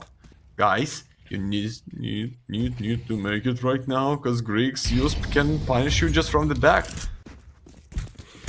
Or Norvis. There's Grex is gonna get the frag 2v2. Man, this is still very much possible. Norvy's a nice angle. Like, he can find the timing, just the right moment to peek. Now he's hurt and he gets some damage, and it's just Grex. This guy clutched out a 1v4, he secured another 1v1, and he has picked up an AK because that is dropped on short. So honestly, with him already advancing towards short, I'm not sure they expect him so close up. He gets the first Grix, almost. Dude, this is 4 USPs, no investment, and a single P250, and it goes down to the 1v1. Absolute insanity. I don't want to call it cinema because it's like really bad cinema. Then like it should not be like this. It's like the Indian blockbuster, just something really bad, but at the same time something really good. Okay, Aurora, we ready to see how you're gonna open this one's game. Nah, you're trying to make it too confident, and for sure there's gonna be Greeks for the 22 kills already. So smoke for Patsy to go inside. He's ready, but the problem is setup is too close to your face. Sniper, not today, fine shine. Oh god, looks like we're going for the close score because I see nothing in the pocket for the whole squad of guns. And looks like we're going closer for the 10k online, guys, on the Galaxy. First time in the history, and I hope not the last one. Just make it. Just make it for today. It's gonna be a beautiful present. Man, this is just a Swiss stage. This is a 1-to-1 Swiss stage match. The winner goes 2-1 in the group. One more win, they go to the playoffs. Like, we have so much yet in store. So obviously follow, drop in that exclamation mark Galaxy, and ultimately enjoy this round or what's left of it, because it's just Zielo, Seltzer, and Lucky. Honestly, with everything we've seen, again, 3v5 is totally in the realm of possibility, but Patsy will shut down Zielo, and now it truly feels like it is over. Kenzie also spotted that, easy frag for him. So Aurora with the 9th, and Lucky is on $0. They made that USP round was so expensive for them. They lost 4 rifles. Which means that they pretty much gave away a free rifle round. If they just dealt with the USPs like one player going down as they should, then they would just have the money in the next round. Here, I think it's going to be pretty bad. Lucky should... I don't know why he's not saving. Like, you have $0, buddy. No, like... I don't know. There should have been a save, could have been a save. Instead, it's going to be the AK lost. Lucky on 2k. And pretty much everyone's economy wiped except for some. So I guess they're going to be stringing together. Whoa, they're going for the force max. Damn. Yes. All right, let's go. We like this, my friend. And you know what? We already break the record in the 10K, my friend. It's a big pleasure, guys, to be with us on the Galaxy, to be with the Davis. I'm just so happy for just the month of midday and being like with the 10K online and Aurora against Guns 5, not even close to be like tier 2 CS match, but it is what it is, and that's the really risky buy for the Guns 5. More drama is gonna be, maybe more viewers is going to join the live right now. Xelo from the A house is beautiful, Lucky right now with the tag and surprise them. Patsy for the refract, but Black for the cover. No, 3-on-2. Feinstein and Ziello, they have to piece this one together. Ziello trying to find one through the smoke. There's 3 players on the other side, but the digits will be punched in for the plant, and nobody's peeking from CT. They will throw a flash for it and only try to go to CT, so information is there. Plant is for them. Problem is that, you know, these positions will be known. Maybe Ziello actually will be sent for the backstab. I think that's a fine play, but Feinstein needs to hit the shot, and he does. At this point, just play time. Ziello is there as well. He does not go for the backstab. Smoke is going to be huge, but Feinstein hits another, and it's just Norvi in the 1v2 as he taps the bomb. He's not going to hold it, and they're not fighting on this. Only now they start to spray, but yeah, the defuse is not there. Norvi, there's no time. He has to get away, and Gun 5 have found a way to convert this 2v3 with ease. All 3 kills go their way, you know. Aurora might have Grix, who has just single-handedly been carrying them to victory. He had like 20 and 9 on Ancient, now 23 kills on this. He clutched the 1v4, he clutched the 1v1. But guess what? They have Feinstein, and he might be not having the best game, but when it matters the most, the impact round, he delivers. So 12-9, and Gun 5 with 3 chances to shut down this best of 3. Okay, guys, I'm asking you not to run out because I have call from the management. We're gonna open one more box by Galaxy, so please exclamation mark Galaxy into the chat, and you're gonna be in the line for something free and beautiful, or even cheap, or we don't care. Just we break the record and we wanna surprise you with one more box. So 3 in a row for the Aurora right now, or 1 of 3 for the Guns 5, and close this best of 3 in 2 maps only. Can't see. Yeah, for sure it's gonna be free against Shelter. Hiding himself behind the wall. It's nice. But they're gonna kill him with the molly. Oh no. Save himself. Oh my friend, it's gonna be tough. It's gonna be tough for the defense. Yeah, it's good use of utility, but fully flashed, and Sadame finds another. It needs to be the 3v4 to stay in this game. They already burned down Kenzie. This does look like the beginning of the end. The smoke is shut down on Connector. Lucky with the frag. Grix will find one, but he needs to be the hero again, and he'll be shut down by Feinstein. Norvi in the 1v3. An impossible mission, impossible odds. No time left either. He tries to clear the first, but it will be a 13-9 by Gun 5. They stay strong on Mirage. 8-4 turns into an 8-8, but when it matters the most, they come alive, convert 5 out of the last 6 rounds. Yeah, that USP round was close. Yeah, it wasn't pretty CS, but at the end of the day, they were the better team.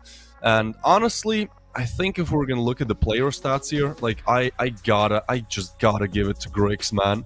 I think, you know, he truly is the MVP. Like, he did such an amazing job.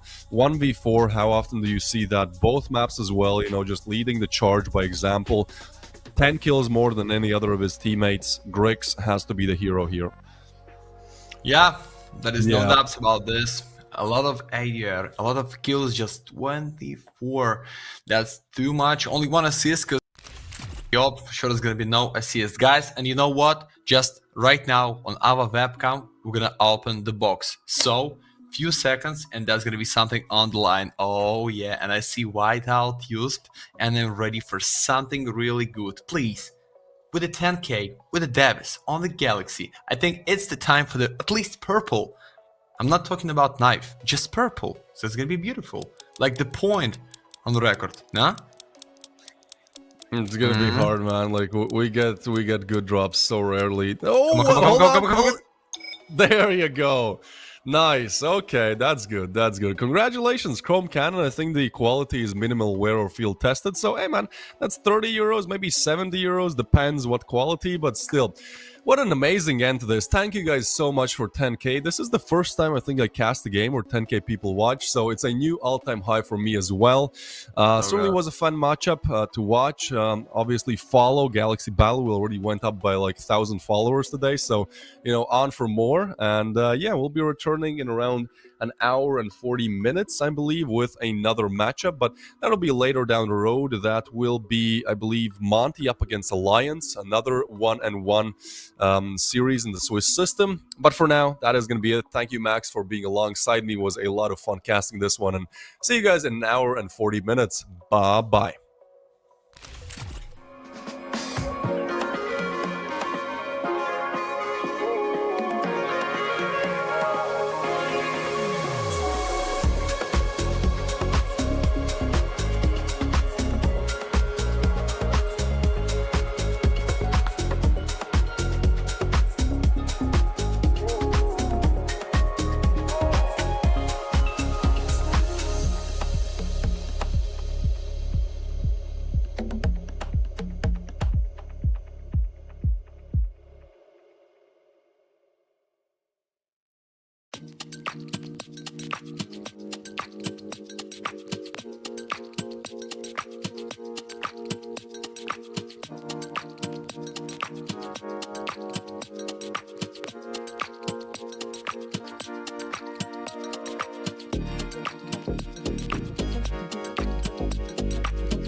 Migos on the beat, looking for the shit.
Got the Migos on the beat, we'll be.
Welcome back, everyone. We had a banger of a first match, Max. We hit 10k viewers. I'm still happy about this. I think everyone, Galaxy team, thank you guys. Thank you so much. But the good thing is we're only getting started, my friend, because we have 2 more best of 3s for a day. We're only in the 3rd round of the Swiss stage. These are the 1-on-1 matches. So we have Monty up against Alliance coming up. Alliance and Monty both have won a game, both have lost the game. And honestly, I don't really know where this one is going to go. So obviously the map pick is going to decide a lot. Yeah, let's take a look at that said map pick, Max. Yeah, as we can see, it's gonna be Ancient for the Alliance, Monty with their favorite to play Nuke, and one of my favorite map to broadcast and play with my friends. On the face it or on the matchmaking, it's the Death 2, because that is everything about the balance. But you know what, if you're going to check stats about the Ancient for Ukrainian orc, it's gonna be not so bad. Like for the last 1 month they take like, oh no, it's so bad, my friend, it's only 33 win percent. It's gonna be so bad for them. So looks like my predict is gonna be the same as for first best of 3. Okay, after the funk I can call it because it's too loud. Pipe it up, pipe it up, pipe it up, pipe it up. Okay, I believe in the 3 maps here, my friend, because like I said, bad Ancient for the Monte and maybe not so well played Nuke for the Alliance. I think, yeah, for the whole race. Yeah, like if you look at the bookmakers, like they really heavily favored Monty. In my opinion, like Alliance could take this. Like I did not like what I saw from Monty the one game I casted. Obviously, they're not a bad team, but I think right now is just not a good time for the organization. They've had poor performances against some teams that we expected them to just crush. And yeah, I kind of agree with that 3 map. Oh my god, gets all the info, but none of the kills. Needs to find one. That's a clean one with the USP. It's surprisingly gets away there. Meanwhile, Ryu is pushed up. They're just going to crush this player, and I think they'll do quite well with it. So the bomb plant will go down, but nothing else really given here. Oh, nice clean shots by Hades. Damka is there as well, man. Beautiful stop coming through. For Monty, it's a 1v5. The bomb defuse already going through. Well, at least you get the plant, right? That's some extra cash. If you want, you can even force in the next round. Like, it's not the worst of scenarios. But ultimately, it will be the first one found from Monty. And this is should be a T-sided map. Again, I've seen it like kind of be 50-50 as of late, but it is Alliance's pick. So I think the map pool really does not favor them, right? Because like this is almost 50% win rate for Monty, a bit more than 50 for Alliance, but let's say this is equal. Then next up Nuke, as you mentioned, Monty have 70% win rate, Alliance have 33. And last we have Dust 2, where it's 38 against 22. So yeah, it's not going to be easy for Alliance, that is 100% sure. And actually, it's interesting that they don't go for the force. They did get the plan, but they just decide to play it a bit passively, play it chill, not overcommit, and not a bad decision here by Alliance. Yeah, I think that's just because there was no kills, at least one, for the Alliance in the pistol round. That's why they want to save as much as they can for the round number 3. Walking around with a few bit of 50, they go for the Avid. But the question is, how much kill is going to be for them? Lean with the fun gun, it's not a problem.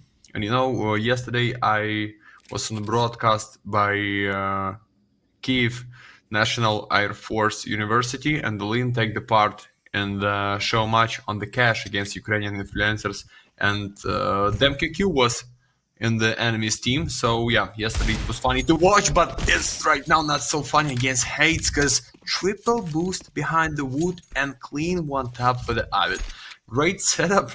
To be honest, I see this for the first one time on the Galaxy, maybe like for the whole my career on the broadcast. I just didn't see like on APL and United. Oh, Rui, no bullets, please. You need to go back.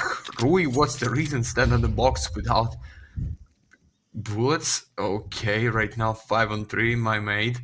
As we saw on the first one map, that can be stack of pistols for the respawn immediately for the 1-to-1. Yeah. Oh my god, stop it, boys. Just please stop this new meta. 5 pistols. Oh my god, it's 1-1. Reset their economy for the few calls, for the 3 calls. Oh gosh, Monty, you need to reset your own right now, and that's a stack of pistols. Not even for the 1 MP, just because of money. What is going on for today on the Galaxy? Yeah, dude, that's what I mean. Like, Monty, again, I respect them as an org. I like the Ukrainian org. You know, they made it to the major as well. That was a kind of a Cinderella story. It was nice to watch. But just recently, it's not even that they have bad players. You know, they've certainly gone international, but I just feel like their team chemistry is just not there, man. And especially against a Swedish 5-stack like this, you know, like, aim might be on Monty's side, but I think the team play might be what converts it, though. But oh, Arrow and Twist do recover this.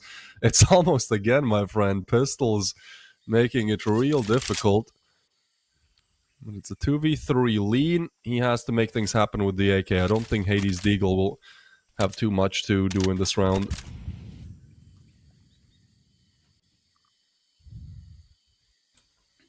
Era's position is nice, like for the few pixels, almost between wall and door. Ah, lean. Looks like he didn't see him. And it's just 1 and 3 for the Hades Eagle. I believe in this headshot, maybe not. It's just the damage against Twist. 2 for the Era, triple for the Twist, full eco for Monty. Yeah, sometimes you just start with a win in the pistol round, and then you lose against eco and lost the whole privilege already. Not on their own mod picks, so Alliance, I think there's gonna be no problem for them. I agree with you. Even Monty, by the odds, such a big favorites for today. I think it can be even 2-0 for the Alliance. The question is how they're gonna start in the defense on the nuke, but I think for the 100% they're gonna take this engine. Something is going wrong with the Monty, maybe because Lean just being the part of the team for the 2 months only, maybe not the greatest performance for the Rui, like in general, in less than 1 KD, but we're gonna see. Right now we see setup like they're trying to guess in 5, pushing from the main, and for the Pleasing it's gonna be the close chance just for the 1 kill, okay? Teammate for the support, not for the AK-47, for the first, for the third, for the Quadras maybe, nah, it's the MKQ with AK. Yeah, going to the end, and I think you already need to save, like, you believe in this retake on the B side, because I'm not. No, on the Galaxy I believe in anything after the first round best of 3, my friend, Yeah, but that's true. Today is going to be a chaotic day, man. I think this... I feel like, I don't know why, but it's somewhat true that, you know, this... Like, it's a day of underdogs. Sometimes the underdogs just keep winning, and sometimes, you know, the big guys just, you know, the favorites win. And I think today is going to be the day of the underdogs where, yeah, the most unlikely scenario comes through. We almost saw full USP round being converted on Mirage. Came down to the 1v1. So yeah, I think this game still has a lot in store for us, but it's good to see Alliance, you know, with this recovery, putting the 3rd round on the board, making it 3-1. So far, smooth sailing.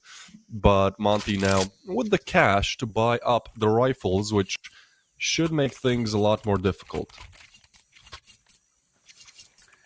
Okay, I see this somebody first one time into the chat and already calls for the first one predict. For this best of 3, it's like 2-0 for the Alliance. I cannot agree, but I don't know why I feel in the same way. Just check it out. About 4 calls and 1 AK for the MPQ. Okay, they want to build something fast in the mid side. Gizmi want to push and kill somebody, but because of smoke, he cannot find even info about the boys and dodged this nade so well. Only 7 health point damage for him, and Avid already want to open up this B side. He's close against Rui. You just need to find one open. It's gonna be enough. Yeah. And maybe second lean. What is that stand, my boy? Yeah, double smoke. Small against Gizmi. 5-on-3, mate. And we're going for the round number 4. Looks like now damage to the wood. Need to step back and save 3 calls. But pleasing. Cannot let the hate save the spot, huh? Okay. Yeah, man, Alliance, like, they're just getting through with this. Easy done, you know, they get on the site. Yeah, very good. Not really the best defense. Monty's... Actually, I want to check the CT and T side stats. Maybe it is just very, like, bad CT side. For Monty, actually, it's 50-50, you know, as split down the middle as it could really be. On Ancient, for Alliance, a little bit T-sided, you know, 54% T-side, but ultimately should still be easy going, easy business here. Smooth sailing. Call it what you want. Alliance on for 4. The good thing is that they get to save these 3 rifles, right? Like, that is going to be big. At least this round they can still have somewhat of a buy going. Oh, that's technical pause. I just hear somebody want to write something into the chat. Oh, okay, it's not for so long.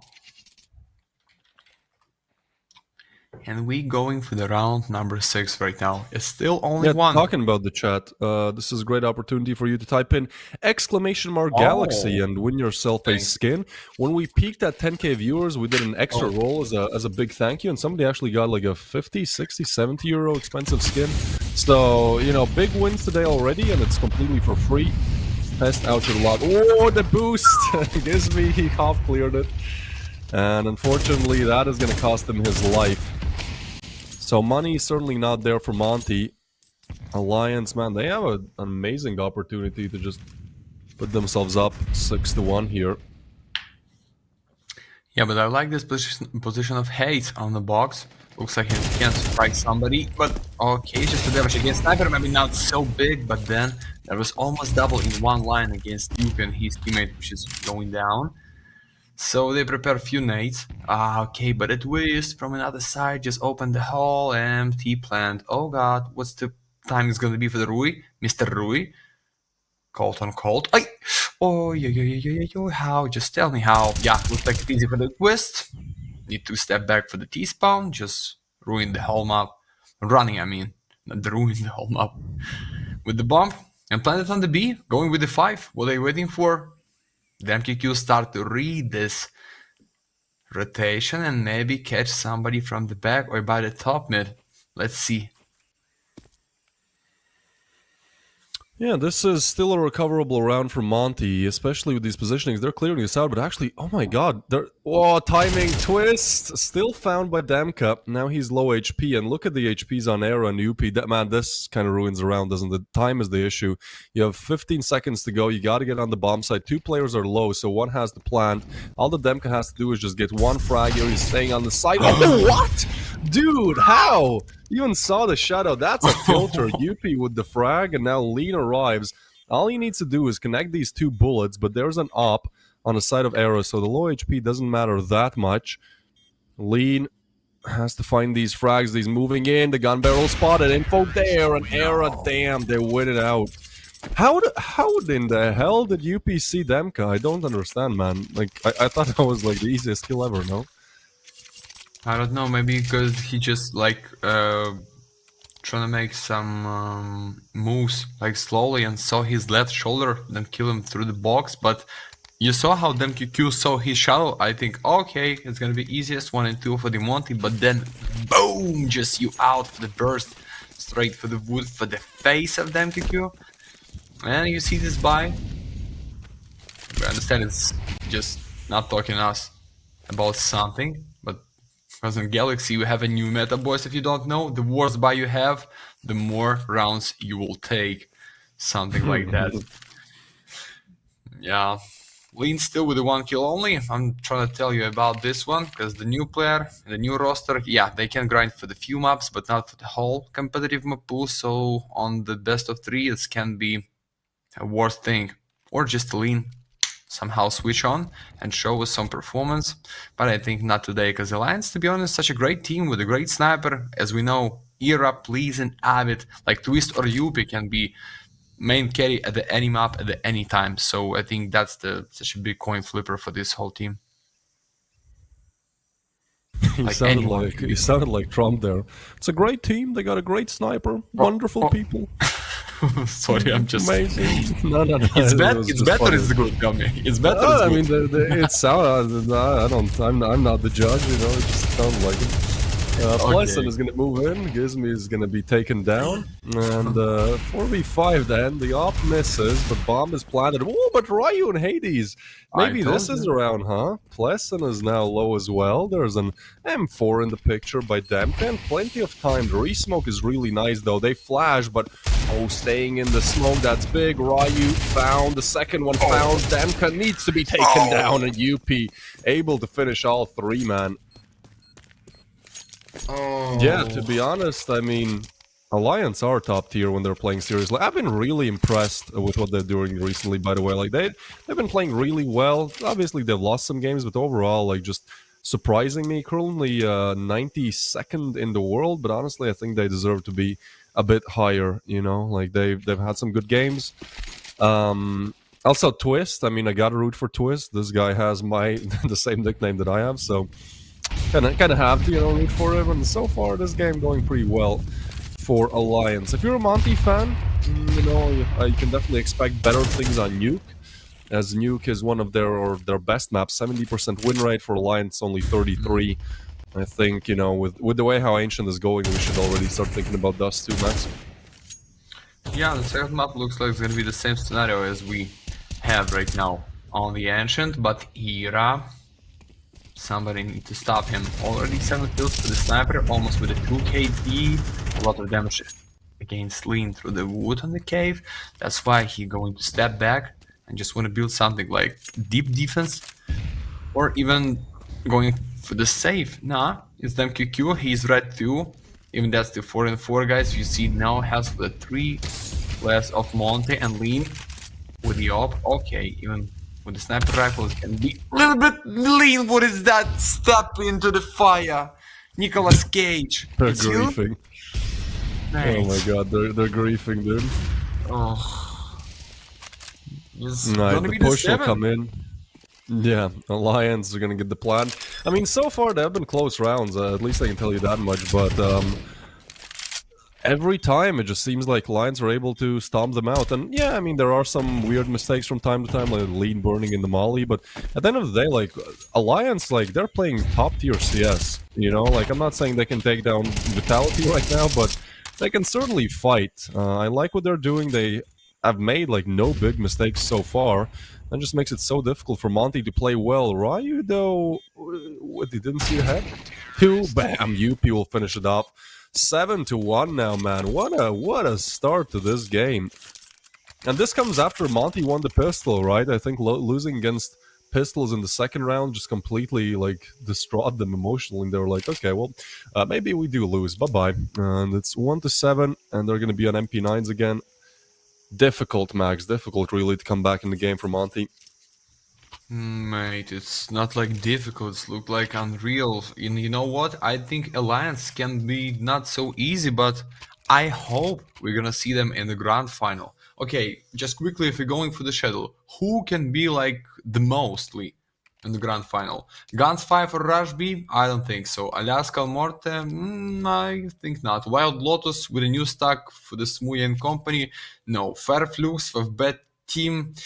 Okay, my predicts, maybe in the grand final we're gonna see like we have in the playoff. We teams, still have the playoff Fnatic. teams, yeah. Yeah. Yeah. That I also was starting to look at it, but honestly, like I think the playoff, you know, the playoff invite teams should be at least making it really, really, you know, close.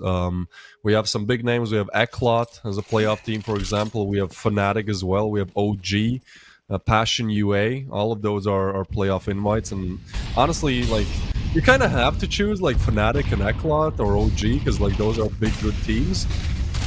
I'd say OG is one of the finalists. Anyways, back to this round. Somehow they're making it work. The MP9 sprays some down. So again, I mean, Monty are making it somewhat competitive, but at the end of the day, like there's always just one player advantage, and Alliance don't make a mistake. They don't choke. They work on their refrags.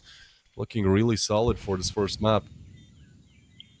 Yeah, like the whole squad can play, as I said, so great. Like average, like Ira can be carry or anybody else, and we see Yubi for the 10 kills. What about this? And 2 deaths only, 5 KD for these gentlemen. It's going to retake without the kill skip, but most of that maybe is gonna be the K to win. So maybe they're trying to make the boost, or they're trying to kill him through the wood.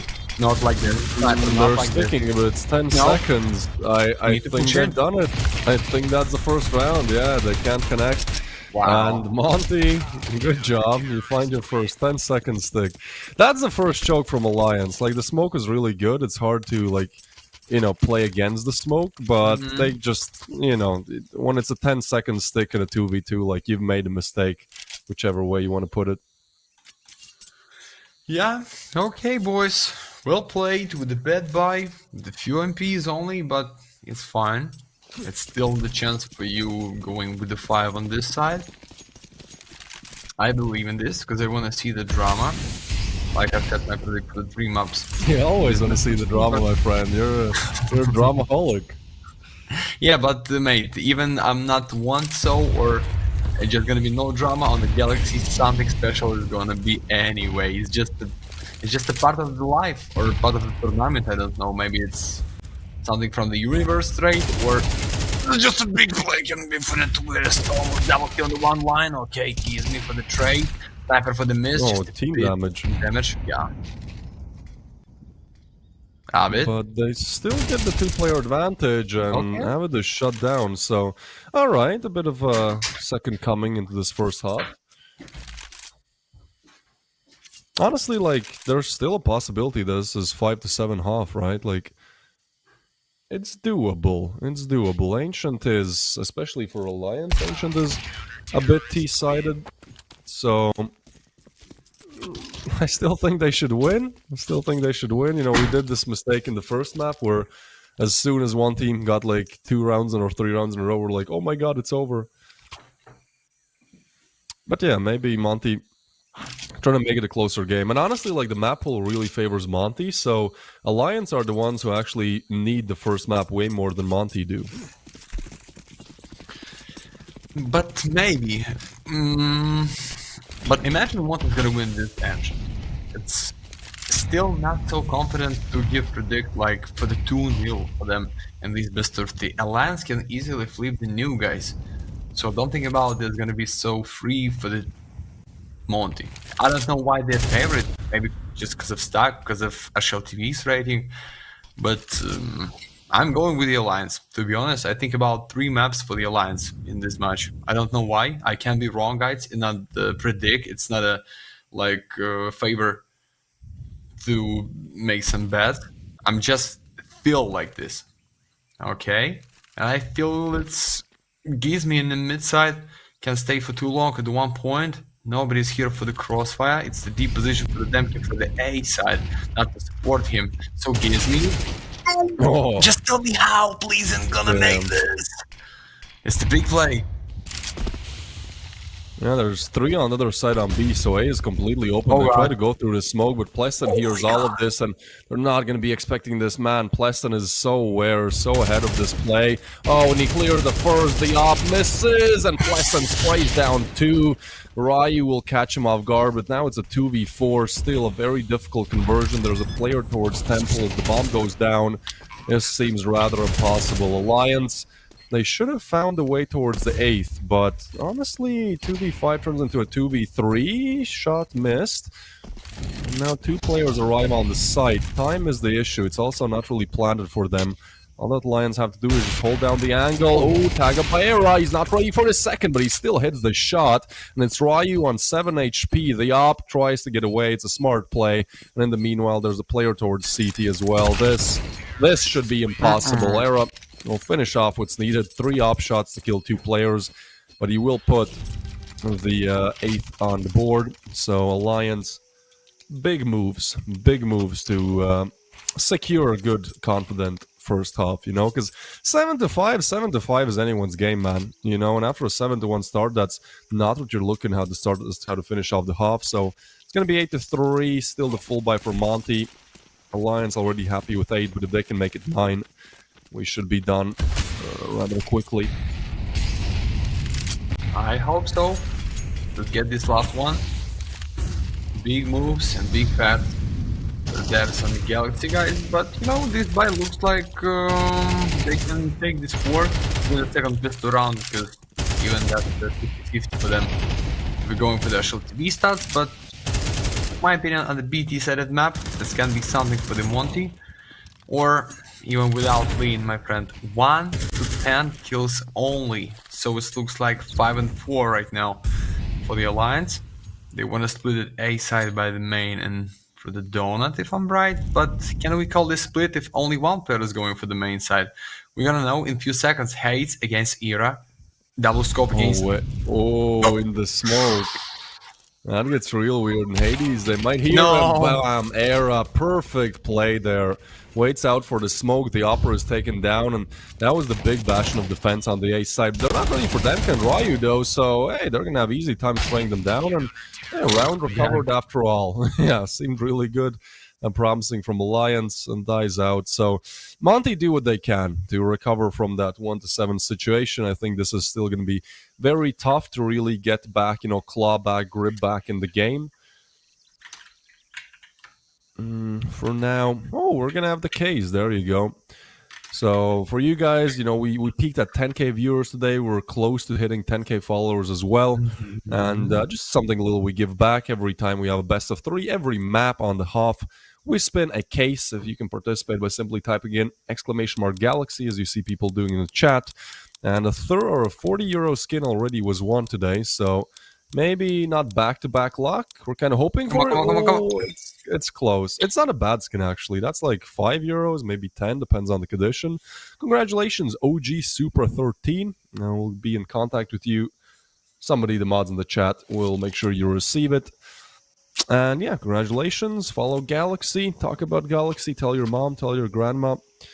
8-4 will be the scoreline. We enter the pistol round. This is a must-win for Monty to get back in the game. Yeah, big facts, but looks like the winner of this call, OG Supra. Maybe he just the fan of the JDM cars, straight for Japan. If somebody understands something about the cars and drift, I hope you know what it is, guys. But it's not about the cars right now. It's all about the Galaxy and the second pistol round. So the Alliance, trying to guess with the B and in the mid side. Nice flash, pleasant on your right. Okay, it's lean, but full stacks pushing in with the 4. You'll be one tap straight to the Demku's face. Yeah, that was great. 3 no need to pick. Just stay back, waiting for the boys. Lean from the back for the 2 kills. Lean, the chance of coming back. Avid, refrag him with the dual breath. Yeah, Cowboy trying to deal with them. Solo, waiting for the Era's gonna push from the A main. Oh, Hates. Nice kill. Important kill. Yeah, that was huge from Lean, right? He was on 1 kill and 11 deaths, or 10 deaths coming into the second half. I didn't even notice. So, a horrid first half for sure, but, his heroic double, I think, secures them the pistol. Unless Twist and Era can do it all. Twist, and, yeah. It is over for this round. Monty, again, win the pistol, but we saw what happened in the second round of play. In the first half after they won the pistol. So still need to lock in this round. I think Alliance don't really get anything going in that round, so they are simply gonna go for pistols. Let's see if they can make the comeback. Yeah, risky buy for the boys. But Era feel comfortable to play with this one. You cannot kill with 1 bullet only, just straight 2 for the body or 1 to your head, even with the second armor. But we're gonna watch. Lean, be careful with those stand, because with the farm gun, Avid cannot kill you. It's the fact. So what next? Looks like second timing for the monitor on the B side, and this time they're trying to guess it in a 4 almost, like for the all whole mid, and for the all hay side. Lean, start this molly for the cave. We're trying to jump in. And this farm gun with the close position can give some impact, but I don't know, maybe it's just 2 kills only. Nah, I will step back waiting for the boys. There's gonna be no defense like in front of face.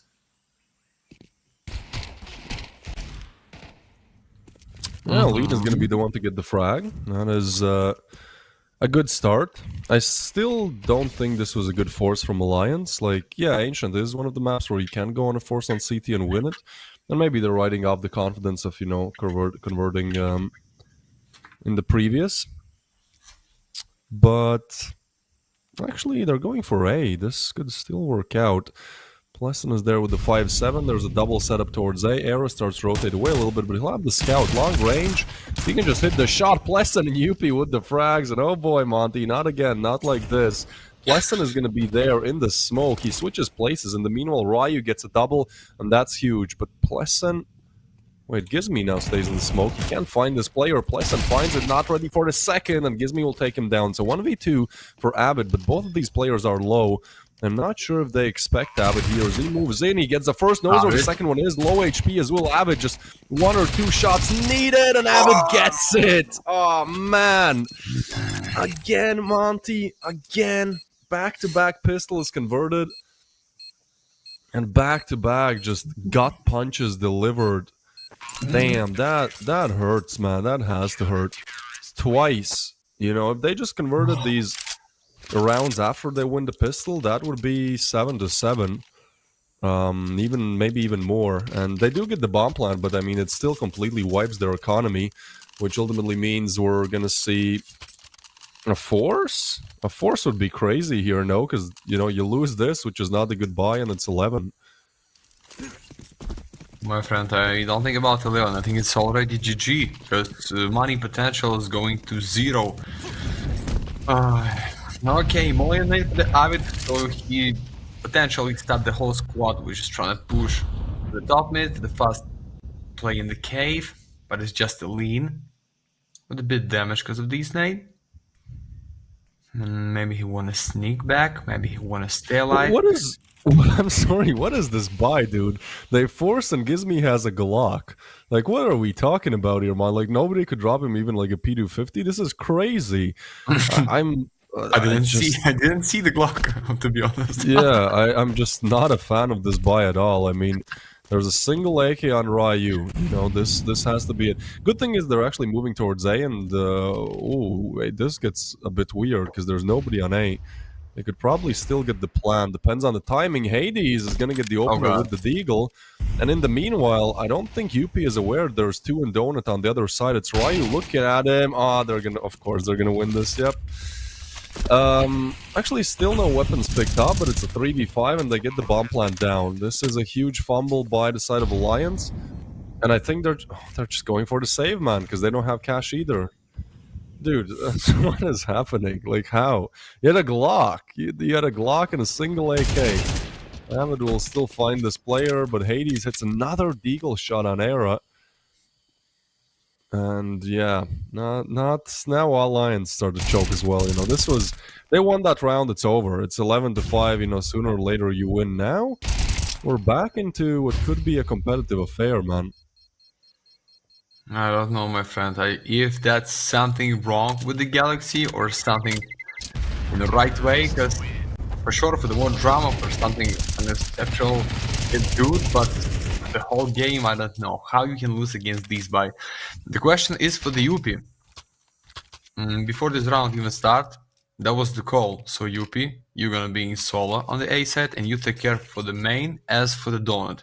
But how you can pick like this if you didn't know about the whole space in the donut? Like, they can be already so close to you, but it's fine. We see the same almost for the Alliance, and I think we're going for the 10-5. Like, we'll talk about the meta and how the round is going for the Galaxy for today. I think it must be 10 for the Alliance, but maybe after freezing it down because it gives me AK with the Damn Splash. Maybe we're going for the 7. Okay, I would step back from the fire. Find a safety spot. I've been down through the woods, so just for the re-pick against Lean. Yeah, like that. Trying to kill somebody else. Okay, maybe he's wasting his position because of the smoke, but oh, what a pick. For the first one kill. Got his molly, but not the second one. Lean, nice free-track, AK-47. And what next move is going to be? I don't understand. It's better to go in for the A or for the B side instead. Yeah, I'm not too sure what the idea is here either. I think for now they're just kind of scrambling around trying to figure out where to go. But honestly, either site works. A has been really difficult for Alliance to defend, and Monty just arrive on it. You know, there's nobody home. UP is too far away. This looks like a solid round conversion. Maybe UP is not even aware, dude. How he's, I guess, waiting for somebody to peek this, but yeah, nobody's there. Gives me Shadow. I don't think Era saw it, and ultimately, oh, the smoke is gonna be on CT. Era not even clearing that. Should have been aware. Is not, and that means it's just UP taken down as well. And yeah, now it's gonna be an eco for Alliance. So just gonna be a 1-round difference. Right here. Okay. Twist. Use Riki for the next one round. Because if I'm right, that's 2 rounds in a row for the Alliance to lose. And half was bonus to the whole squad, and just 1 AK for Twist. So yeah, maybe 4 default USP and 1 rifle is gonna be like all the end galaxy for the win. But without nades it can be tough, and without ammo for sure. But what you can build with a setup like this? Like 1 AK-47 on the mid side and 4 pistols trying to surprise you in the cave or in the ramp push. Maybe through the A main for the support in the mid, like I said, by the Twist. And looks like no, it's just a default one. 3 on them on the B. Fast play is gonna be by the Monte on the B side now. This is gonna bite with the Molly. Lean will take care of the whole K side. That is the nade against you. Oh, that was a bad one. But against Eco, we understand, must be 8 for Monte. But how it's gonna be, I don't know, guys. Yeah, I wouldn't be too sure with those predictions, my friend. You know, we've seen how some of these rounds go before. Hades is gonna clean it up.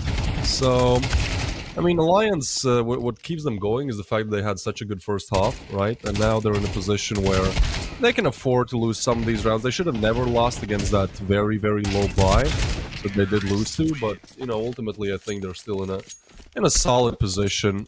For now, they have the round lead. Obviously, this is a crucial round for them. They need to convert it. But I don't think it's looking half bad right now with how things are going.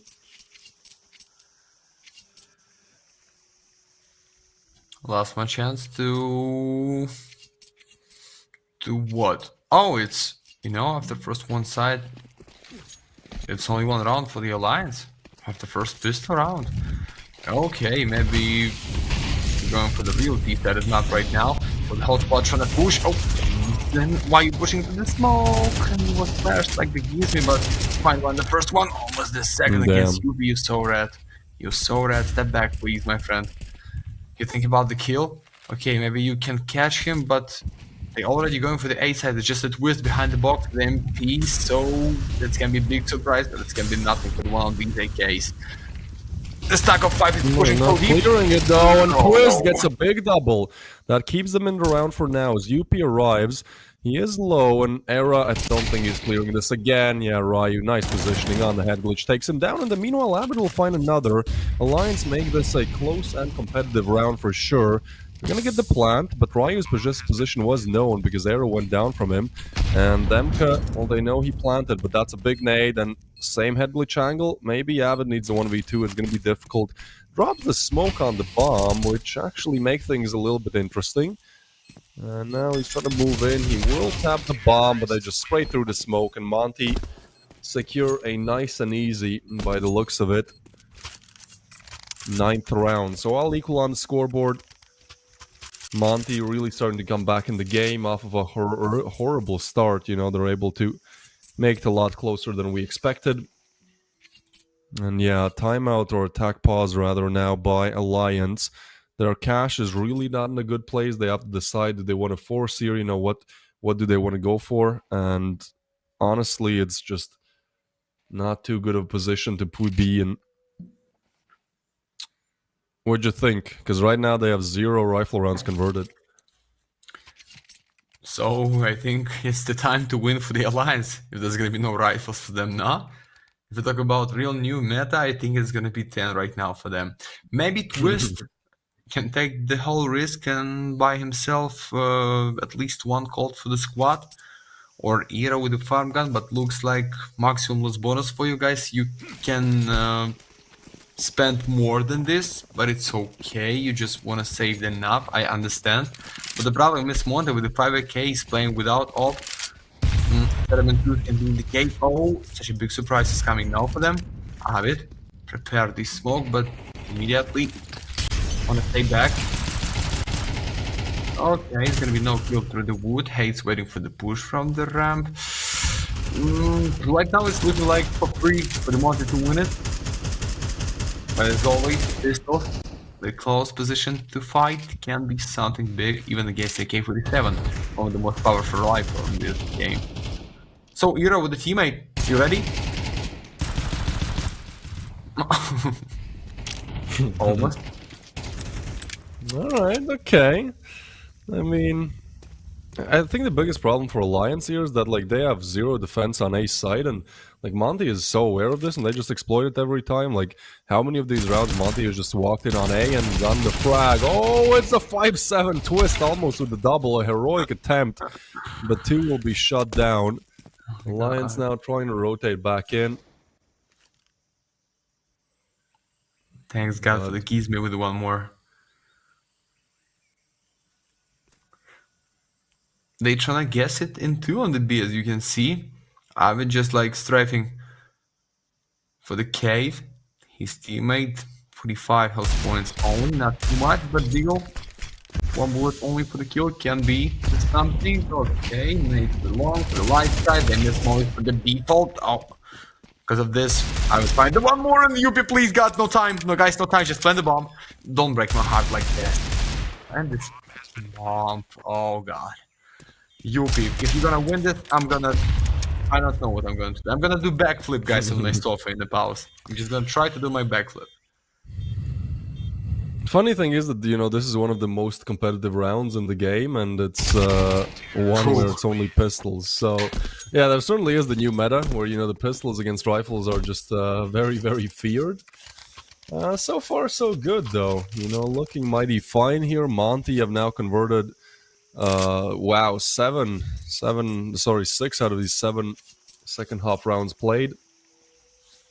So ultimately still in the driver's seat for sure, you know, with a big advantage to convert even further.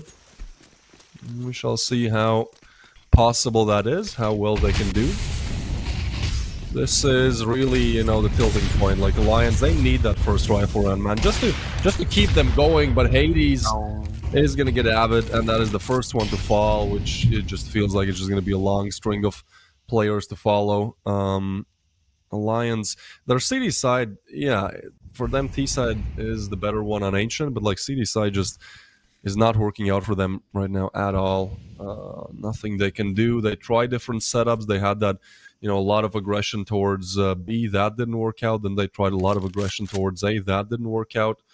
And at this point, they're just kind of left scratching their heads, you know, trying to figure out how to get back in the game. But Hades will find Twist, and just nothing they can do at this point. You know, side is open. You have 3 alive. You got to go for the save. I don't think any other call really makes good sense here, Max, does it? Yeah. It's them for the Monte. Looks like everything can switch like for the one side only. Before the second half, as we thought, it can be so easy for the Alliance to play here, but right now it's just one step for the Ukrainian Orc to be on the map point, and then they're gonna play on the nuke, which is not the greatest map to play for the Alliance, as you said, only a 33 percentage win if I'm right. It's like not too much, so what? I need to change my mind right now and call it for the 2-0 by Demonte.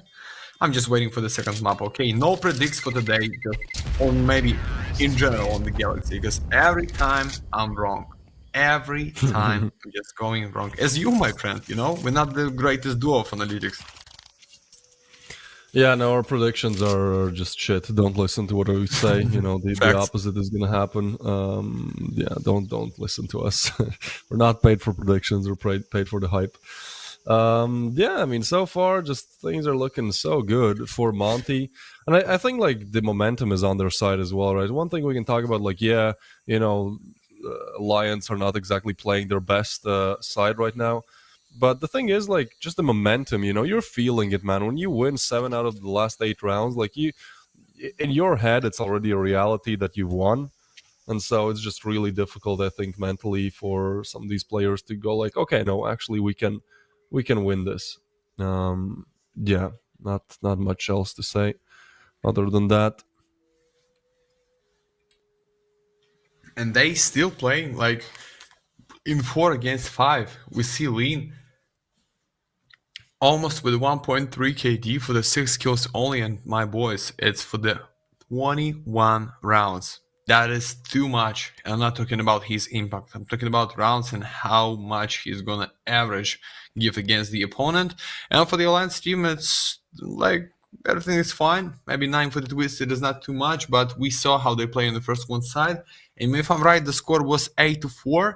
And right now it's just the only one round for the whole squad. Something going not so well for the Era and company. Maybe somebody need to take the main carry and kill them all. But how? Gizmi is fine. Hates the greatest right now for the Monte. So, okay, not much money for the next round, even maximum loot bonus gonna be for the boys. But Ira wanna play with Yob, Demke is too close, UP is way more closer. Okay, it's nice flash, but no trade. Looks like Smoke is gonna be for the main right now, Molly on Smoke. Yeah, and you need to step back, please, and great kill against Disney. Looks like you're going with one more for the Alliance. Nice! Start to kill them, bravo! 5-1, half a minute gone, and 10-11 is gonna be right now. Oh, how right now? Lean just walking around. Yeah, this was really, you know, the last attempt that there could ever really be for the side of Alliance. But hey, man, they do convert. You know, that is a big find. Double digits is going to be on the board. Sure, their CD side is not looking good, and the bigger problem really is the cash. Like, normally you win a round, you're like, okay, you know, maybe we need to win another one, but then we can finally get those pistols. But look, everyone is on 10k on set of Monty. Like, that's what happens when you win back to back. So they pretty much need these 2 rounds here. If they can get these 2, actually cash is still going to be there. Alliance, this is such a tough close, you know, like when they've been struggling so much in these rifle rounds, you know, now they have to do it the most difficult way possible. I don't like their chances. Maybe there is a way. I'm gonna go for mid control. Lions have been playing a lot more passively towards mid, because the times they tried to take mid, they got just absolutely blown out of the water. Smoke blown open, Arrow sees nothing, rotates back. And Monty, this is their preferred way of attack, just taking mid and then slowly trying to piece things together. Okay. So, not the last one chance to buy and trying to build, like, wait for the OT, or maybe win by the full main time, but Queen Royce can be something. That was important one. Oh, Era, Era. no. Yeah, that was a nice attempt, but he needed that opener. Pleasant catches one What? through the smoke, though. Problem is, there's a player red room, and like they should be aware of this, and Avid actually gets one. Lean falls, which makes it a 2v4. Ryu and Demka, they have to make things work here, and they've actually arrived on site. Twist tucks in the corner. Last time he was holding this, he got pre-aimed and just destroyed. This time, like, he just has to remain alive. We no. very weird timing. I don't know if they... Oh, he gets away. He reloads. Nice, He he's spots curious. them. Well, that's information, but the bomb plan is still going to come through. So, a 4v2 retake. Ryu and Demka. It's a good pairing. Both these players have been playing well. 15 kills for each. They need to get on to pretty much 17. I don't know what Pleasant is waiting for. Like, you gotta get a move on here. You know, he's maybe waiting for somebody to push, but there's just 2 lane, and ultimately, you gotta go. Half the time ticked off. Pleasant with the frag, though. There's just Demka in the 1v4. He finds the first through the smoke. Wide swing, but Avid will shut it down. And Alliance, man, when it matters the most, they do come alive. This will be 11-11. We're as close as possible right now. And yeah, I mean, I said it's going to be tough. It is. It's like, look at the cash. You know, again, they're going to buy up. They're going to have money for the last round as well. So money not an issue for either side. But Alliance, you know, they had to win a couple more. After everything they done in the first half, this is kind of... It makes sense. You know, it's a bit of punishment for losing so many in the second. Okay, let's get it. Hey, risky play. He's trying to make it with a teammate now. He's back, but okay, Pleasant feels comfortable for the few last rounds. In Donut, like a lot of impact by these 1 gentleman only. Avid behind the smoke, so Lean somehow switch on Nate and Molly. Wanna give enough impact, but now Lean is out. We with a refrag 4-4, just a bit damage, not a bit. 27 health points left only for the Pleasant, and UP's out. It's 4-3, and 1 player only is pushing from Drum. It's Mr. Twist, but nah, Ruiz right to your face. We're going for the map point for the Monty, guys. Now, chance to retake this. Gives me with 1 more Era, or Era. How I need to pronounce it right. I'm talking the whole. I don't know. I think you can say either one. Like I say era, but I think both is fine. It could be like Okay. a Okay. British American pronunciation thing. Mm-hmm. Well, Bomb had to come in. Era, Polo, as we remember him. He'll get the frag, but nothing else really available. So, after everything that they've done, after this hard comeback, you know, trying to make things work, doing everything that they can, this is still Monty looking to close things out. They are one round away or overtime needed. This, I think, still is going to get pretty interesting, no? Yeah. But Yeah. okay, it's enough. It's enough. It's enough. It's enough to buy. I thought that's gonna be nothing for them, but 4 calls up, a lot of nades. The question is for the fuse kids. Okay, I just didn't see. I thought it's gonna be just in the hood, but just a bit on the left on the hood. Okay, they have everything to win. You just need to kill them. So we see setup with no A players on the start of the last round of main time. Green, he's got a position to play. No, this is where that should be punished. Yeah. Pleasant gets one back though, and Lean is low, and Twist gets a big frag. That's not the bomb. Never mind. So now a 3v4. So Alliance have the advantage. Ryu though, he could punish UP here. Depends on the timing. I think Monty just looking to head towards A again, because that has been the side that's really working out for them. This is going to be a really weird timing. Oh, UP gets away right in time, dude. He swoops away. Also means that actually there's very little info about these player positions. Both sides are kind of at a loss of where exactly they reside. Oh, Some Mr. nice damage. Roy. Well, that confirms some info. Hades had to hit that shot. Molly will come in. It's going to be a classic 2-2 split for Alliance. HP is on their side. Everyone is on full HP. Ryu on 32. It will have to be Pleasant and Twist to do it all. And Twist has not been having a good game. So, you know, this would be the round that redeems himself. As he's watching Cave, it's 30 seconds to go, and he will have to hit the first bullet here. It's full HP on these other two players. They swing, and Twist goes down. That's a big opening frag found, and Pleasant not in a position to refrag either. The flash is huge. He gets away, but his position is confirmed. Also means you can plant the bomb. Good Molly will take some HP away. But this is going to be tough, man. 3v3 retake needed. The smoke comes in. Ryu playing an aggressive angle. But they're relocating. I think they're just going to go for the wallbang here. They have the wallbang lineup. That's the thing. And now Ryu, this position, expected, taken down by Pleasant. 2v3, Era finds another, and they need the defuse. Hades to do it all. They double up, they triple up, they take him down, and they push this to overtime. Alliance, with a horrid showing in the second half, they still make things work when it matters the most. As we go into overtime, man, there is no telling how this game ends, is there? Yeah, I think. Oh, we're going for the Galaxy box for the OT. Thank you so much. We see something purple with AK. This can be good, but anyway, guys, after this box, we continue to watch this first one map in the second best of 3 series for today. And so what? Today that was purple up with first best of 3. That is nothing right now. Maybe purple. Maybe something red is gonna be in the line. Okay. Okay. Go, go, go, go, go, go, go, go. Ricardini almost with his living color cold, but okay. Raskalbaska for the 5-7 Valen Damio. Like for the $1, I think so. Okay, congrats. With nothing. And we going for the first OT round here. You're so mean, dude. Every time somebody wins like a blue skin, you're just like, well, enjoy your shit. Like, I don't know. But if it's true, what can I say? Yeah, that's true. That's true. I mean, it depends. I think for, you know, maybe if there's like a 14-year-old guy in the chat, like, a €3 skin is big, man. Back in the day when I was 14, I had €3. I felt like I'm Jeff Bezos. So, yeah, it depends, I guess, who you ask. As we go into overtime, Monty, they've certainly showed us they can fight, and they've showed us that they can have a really good T side.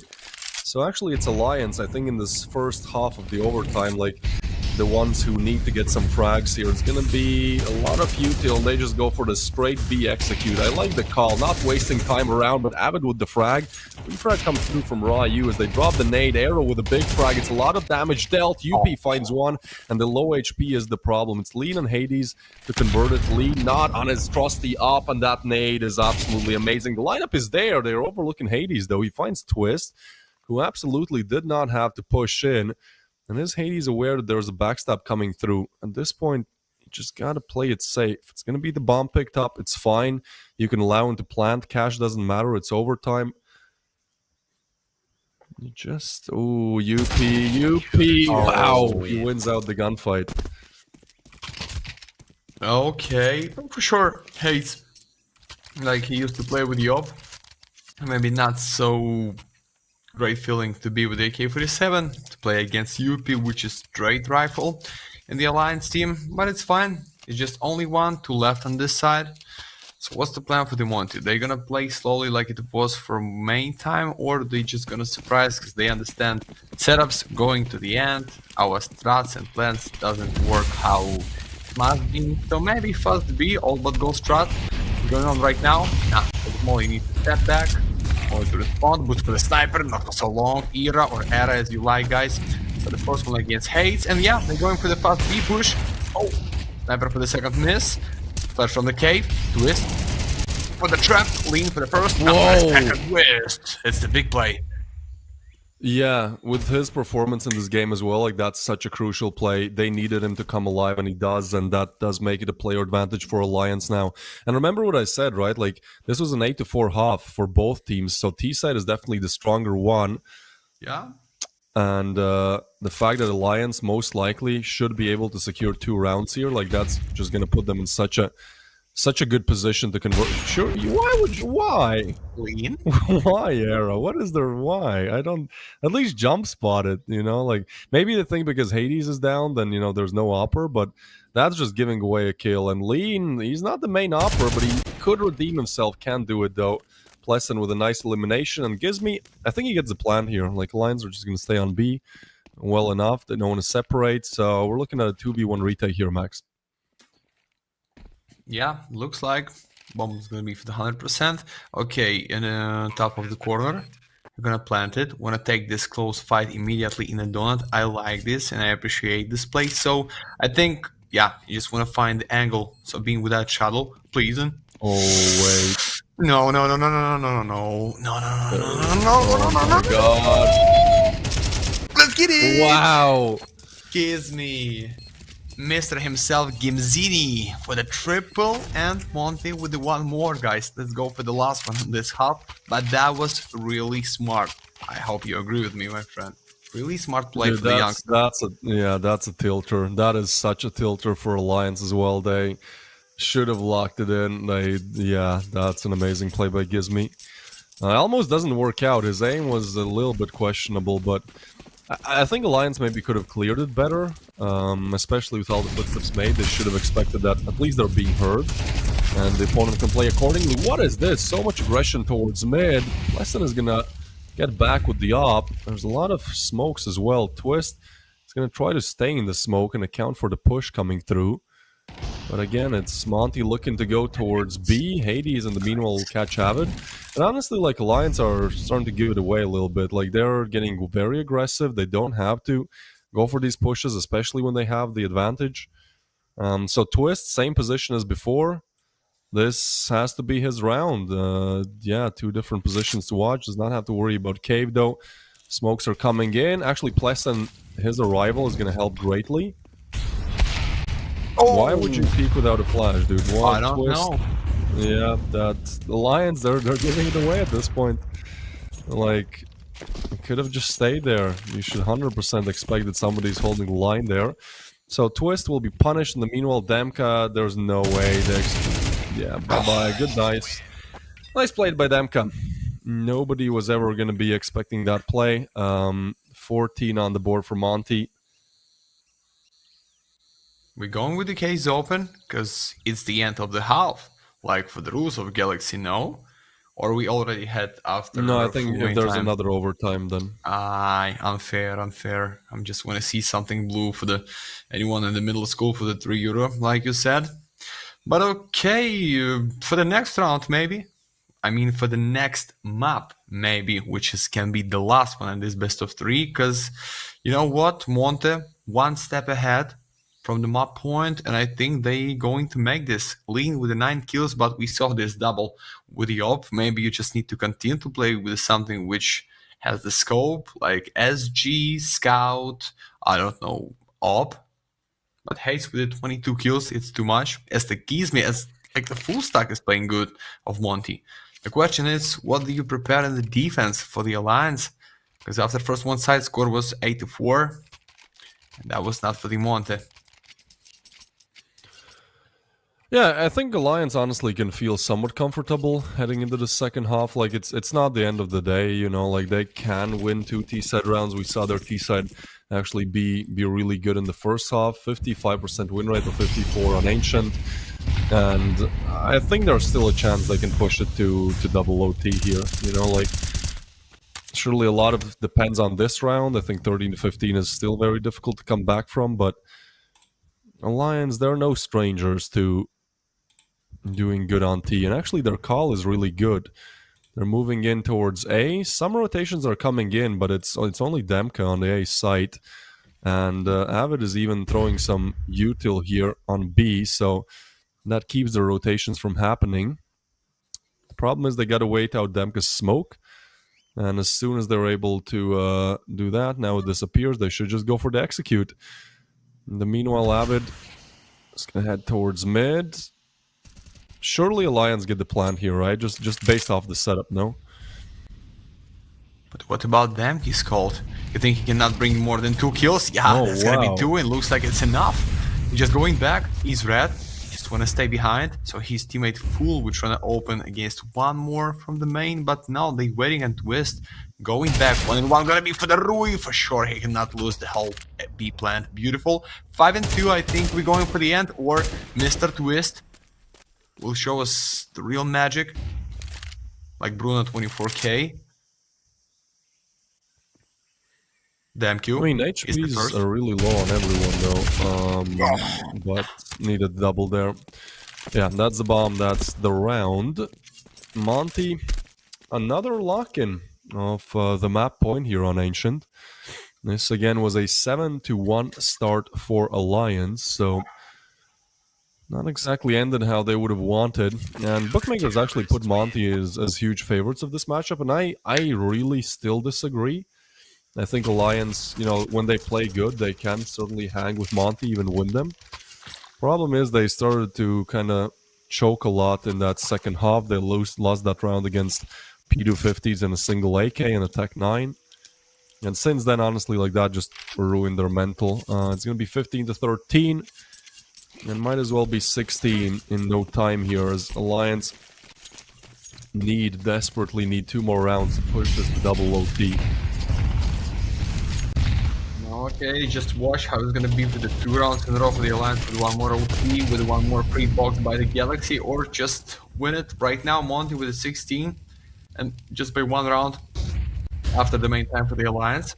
Pleasing, waiting to kill somebody behind the smoke. Gives me, be careful, my friend. That can be support from the Haze from the red room. Smoke will disappear. That's the molly throw. Okay.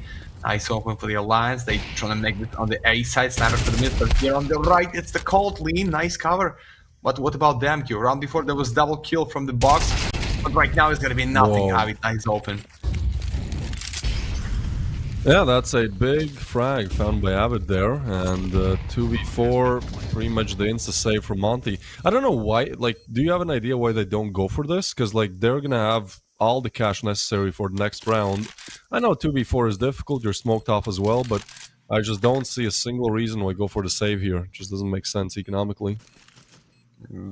I agree with 100%, but they already so deep behind the B side. Waiting for what? Maybe, okay, I understand the logic to save your AK-47, because, you know, it's just the 1 rifle that can kill the second ammo with 1 bullet only. For the Colt, you need at least 2. But lean with the op, it's enough for the Haze to buy for himself. like Gizmo can give you this, like the MQ even. But being without ammo, but it's okay. Save the state. Last one on this side, or last one in this game, depends on who will take it. I.e. predictions like just a bit more for the Alliance because of buy of AKs, I think so. Or okay, no. What is that AE prediction and why? Why it's so big for the Monte? They know something? Is the machine war? Yeah, I don't know. Like the AI prediction. Sometimes I don't like think it knows what it's doing. It's maybe just putting random numbers. Sometimes it's accurate, sometimes it's just no idea. Anyways, yeah, this is again a chance for Monty to close out. Whoa, the boost, dude! How? And it does work out. Demko with the frag. There's a lot of aggression. The smoke is blown open. They're trying to find this player, and Ryu will fall. But wait, really? Era peaks with the Tech 9. That's such a crazy move. You should be punished for it.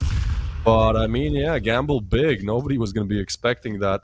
Walking through the smoke with a Tech 9. 3v4 now. Player advantage for Alliance. And yeah, man, their T-sides, they have some teeth to them, you know? And they can certainly claw in, grip in, just rip these players apart. Nera is holding the angle.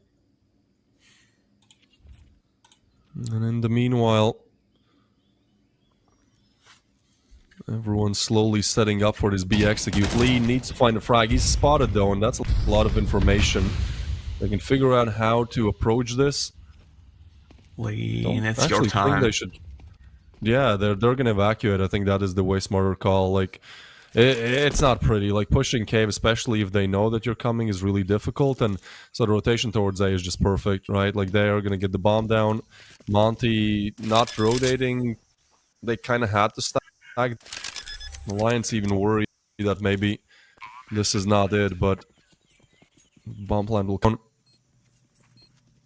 So how do you find the Pleasant's position? Okay, maybe that's how hates. Deagle shot, 1 bullet. Okay, 2 bullets. It's nice. 3-on-3, mate. It can be something big right now for the Monte because Avid maybe great position to take his fight so close and so fast, but at the same time, if Ira's gonna miss this shot. Oh no. I told you about this. I'm trying to tell you about this one. Lean, nice position, bottom fragment, but you can flip the whole side right now. Nice cover for the... Oh, it's the Mr. Lean for the double in the end. Enough time to defuse it, mate. We're going for the win by Monte, 16 to 14. Lean, 12 kills only for so many rounds, but mate, maybe because of him, we're not going for the second overtime series. Okay, we have no info about MVPs, about how many rounds, no show is gonna be on the pause. We're just going immediately for musician pause for the 15 minutes and going for the nuke on the Galaxy with a twist to up and a Medi CS. Yeah. Mm-hmm.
An affair that almost spanned two overtimes. Ancient was a close one, but Alliance, they make some mistakes. They choked that 7-1 lead, and certainly, they had the opportunities to close out and just could not do it.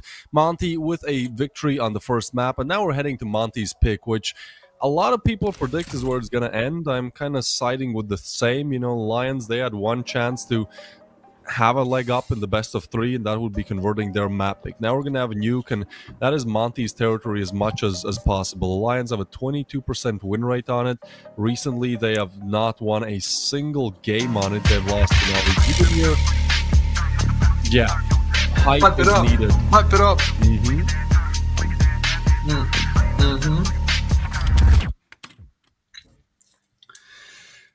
Okay, my friend, I think that's the how we can forget about the wonder, the greatest observer on the universe, because he's on the galaxy as me and Twist2. Guys, I want to tell you it's the only one Gandhi Cup. It's start for the defense for the strongest side and take something on the first one side, win the second pistol round and maybe be with the close spot, but my mate, I think it's 2-0 anyway. So, Davis, I want to hear you on the first pistol round.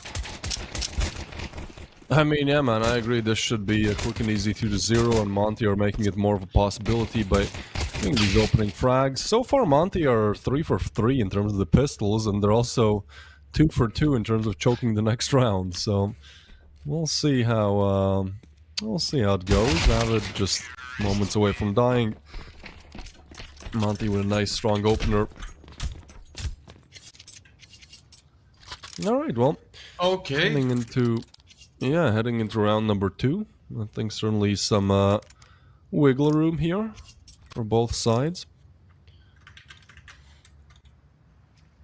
It's going to be the Force actually coming in from Alliance. So Oh no. yeah, we've seen this twice, my friend. We've seen this twice. Okay. Ira, we believe in you. I believe in your scout. You solo on the yard. Maybe Avid's gonna be close from the main side, but gives me. I think that's not the greatest idea. Trying to spray him with the Mach 10 with this distance. Rui, that was with the box, or he's on the rock. Just how he catch him with these damage? Okay, not a big deal. Ira, wanna find one more. Just nobody on the rock. Just squad of 4 of them snitching around the smoke. No. Already info about secret side. Just the one lure careless like the Demke with the Galil, but you see nobody wanna push from the back, straight from the A side, from the ramp. They just wanna defend them in the deep position in the last timing. And Gizmi is gonna be the first one. So pleasing. Okay, it's a K-47. No need to dodge the smoke, just step back, boys. You have everything to win second round. Let them play without mining for the 31. And take yours. Like for the 4th in a row maybe. Yeah, I mean, this is an opportunity again for Alliance. This is CT side as well, so they kind of need these rounds, as many as they can really get. If we check their results, Monty is a bit T-sided on this map, 53% win rate on the T side. For the side of Alliance, it's actually also 53%, so both of these teams prefer the T side by a slim margin. Which actually means that, you know, like 5-6 rounds on CD side should be fine. UP, oh boy, he starts it off and there's 15 seconds to go, man. You gotta go for the plant immediately. Wrong read, but Avid gets another Nice. frag. And bomb will go down and it's a 3v3 Ryu low. Yeah, I think that's the bad idea to push solo twist. Waiting for your boys, trying to split them, because anyway, no need to going for the save, but at the same time I see 2 second ammo for the European Avid, Galil, maybe they wanna find something more for the pistol. And yeah, in second round from Monty, 3 eco players gonna be in the next round. It's Pleasing, Twist and Ira. They are out already. And maybe they wanna find Avid, but no need, because nothing the same in the pocket for the Lean and company in this round. And we see Lean right now with the 3 kills. He wanna take the whole revenge on the first one map, but guys, it's the big part of CS. Not that every time you should be the main character, the solo carry. Sometimes you just need to take only 1 round like it was in the last one on the first overtime series, and that can be for the whole win. That's the rule of Cybersport, what can I tell you. 2-0, the same buy, but with the Galil. Now nades, smoke and nade for the UP, and you just need to guess when you have not enough firepower to stop a K-47. You just need to guess like 5 on A or 5 by yard with the push. Scout's gonna be with the cover from your back. But let's watch how it's gonna be. Right now it's full of smokes for the Monty outside, and maybe it's the fake one. They're gonna play it on the A anyway. Yeah, Twist Peak there, just to reiterate, the last round was a little bit weird, and this is something that I've seen Lions do on Ancient City side as well, where they don't have to go for the peak and they just overcommit. It's actually what kind of lost them the overtime, so something they need to get rid of. That mistake maybe is the reason why now they're gonna be on just Galil and 3 pistols. UP, what, dude, what? 77 HP damage from a Molly. God damn, they're gonna try to push in. Ryu more than ready for that angle, and the site is pretty much clear, no problem. Monty looking rather strong and mighty on Nuke. So the same scenario like it was on the second round, sorry. The save for the next one, because UP and Pleasen with the call's gonna play. Era close for his teammate, but guess what? I think somebody will check Avid's out, or he find one more kill. The first one and only one in this round. Hate step by step Gizmi. No need to pick with AK-47 for the first one fight. Just let the Gizmi make it and refrag him. Oh, that's a nice flash, but he dodged this as well. Find the kill. Drop down to the secret. That's nobody's here. Fine. 3 and 4. Round number 3 for Monty. And waiting for something special with a full buy, but Era's gonna be without. Oh! Almost catch another one with the damage. That is just the damage, boys, not the kill. 3-0 or 3-0.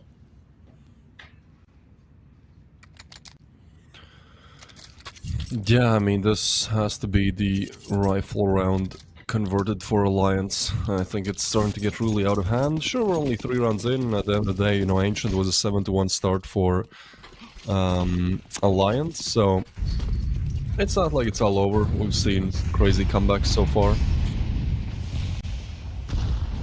But it does feel like, you know, this needs to be done now.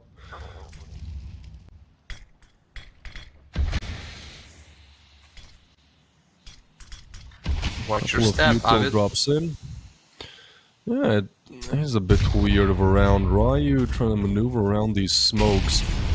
Both sides are not feeling too comfortable with that outside presence. Hades gets a bit of a burn there in the Molly. And Twist was not the best first game. He did redeem himself at the end, but has been looking to improve his performance since. Oh, there you go, that's one. Dem can lean, one headshot away from dying as well, and the read should be there. They go back air and no scope headshot. Oh my god, and the Galil is gonna get one. UP with the refrag. Alliance, they come alive. Surely not a 1v4, dude. We've seen these. We've not, dude. No. Alliance, they just don't understand how to play 1v4s, man. Yeah, I don't know what's happening. I don't know why at this point you just don't, like, camp. I guess they're trying to go for the refrags. Twist will secure the round, but yeah, it's just way too much peeking, dude. There's no reason to go for it. It's something you'd see in like a Premier lobby, right? Oh god. Yeah. Technical pause, who is out? Or who have internet connection lost? Looks like somebody from Demonte, because they still with 5 Glocks. But minimalist bonus for them. Rui, enough to give Hayes his favorite gun. It's gonna be up. Hayes enough to give him a AK-47 and B in the second ammo with a helmet, which is every time great option to fight, but it's fine. I hope we're not waiting for so long, boys. And going for the round number 5 immediately. But Mr. Pleasen, what is your impact, my friend? That was close. That was such a big chance for the Rui win this clutch 1-4. I don't know why you need to pick him like one of them from the box, the second one, the third, then from the heaven. Why you just cannot step back and waiting for him to try to plant the bomb or save his AK-47? Just let him save. Why you wanna fight, boys? That was almost lost, but okay. We're going back. It's not about this one. It's all about next round every time. And for this, I hope it's something's gonna be for Alliance. Yeah, they certainly need these to get back in the game. It would also break Monty's economy, right? So if there's a huge round coming up, this is pretty much you make it close or you give away a huge lead to Monty. 3 is all they get? Alright. Calm down, pipe down, buddy. Don't think 3 is all that they get. Maybe I'm wrong, maybe I'm right. We'll see how things go, but ultimately Alliance need this round. That is understandable. Era has the op. He's actually playing towards outside, which is where the Opera should play. A bit of a switch of rotations there. Twist is getting aggressive towards ramp, so they do have the info about outside. The question is what they want to do with that info.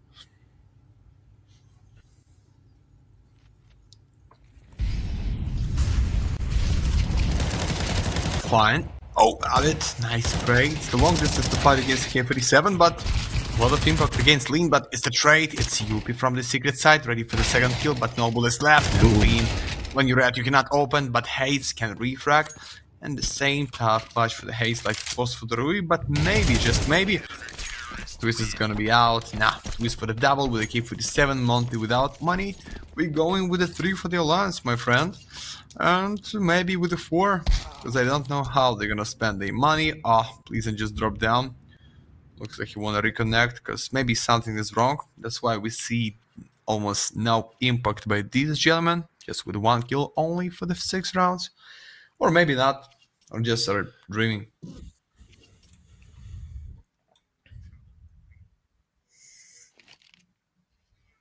Yeah, I don't know, man. I'm starting to think that maybe Alliance can at least make it a close game. Like, my prediction was Alliance winning the series, and after Ancient, you know, it does feel like Monty should be able to convert.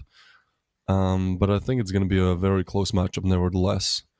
With everything that we've seen, you know, Ancient was literally a coin flip, could have gone either way. And yeah, Monty and Alliance actually both have pretty bad stats on Nuke. No, excuse me, it's Alliance with bad stats. Monty has 70% win rate.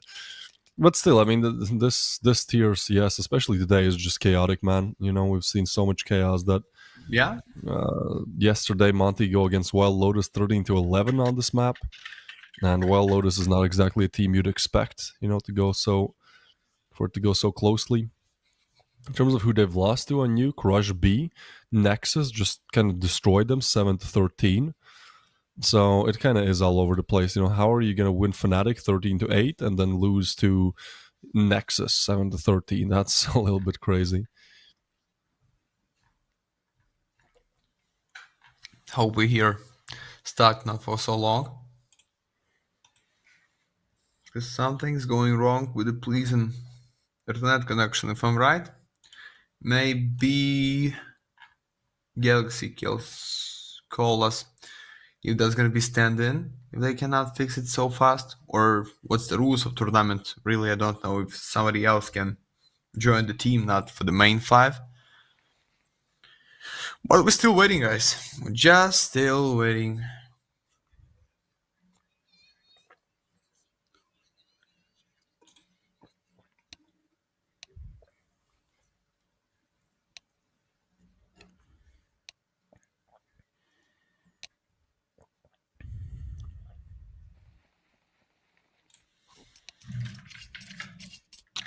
Well, bit of a chill time, maybe for you guys to type in !Galaxy.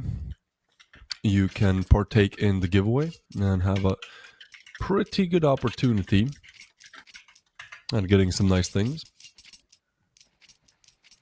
Somebody already won a 30 euro skin today, so, you know, certainly the opportunities are there. As we wait, Pleasant has returned, and hopefully so has Alliance. And what, dude? Kind of gives me out. That was Maybe that's gonna be the set. It's over. Alliance with reverse sweep. It's over.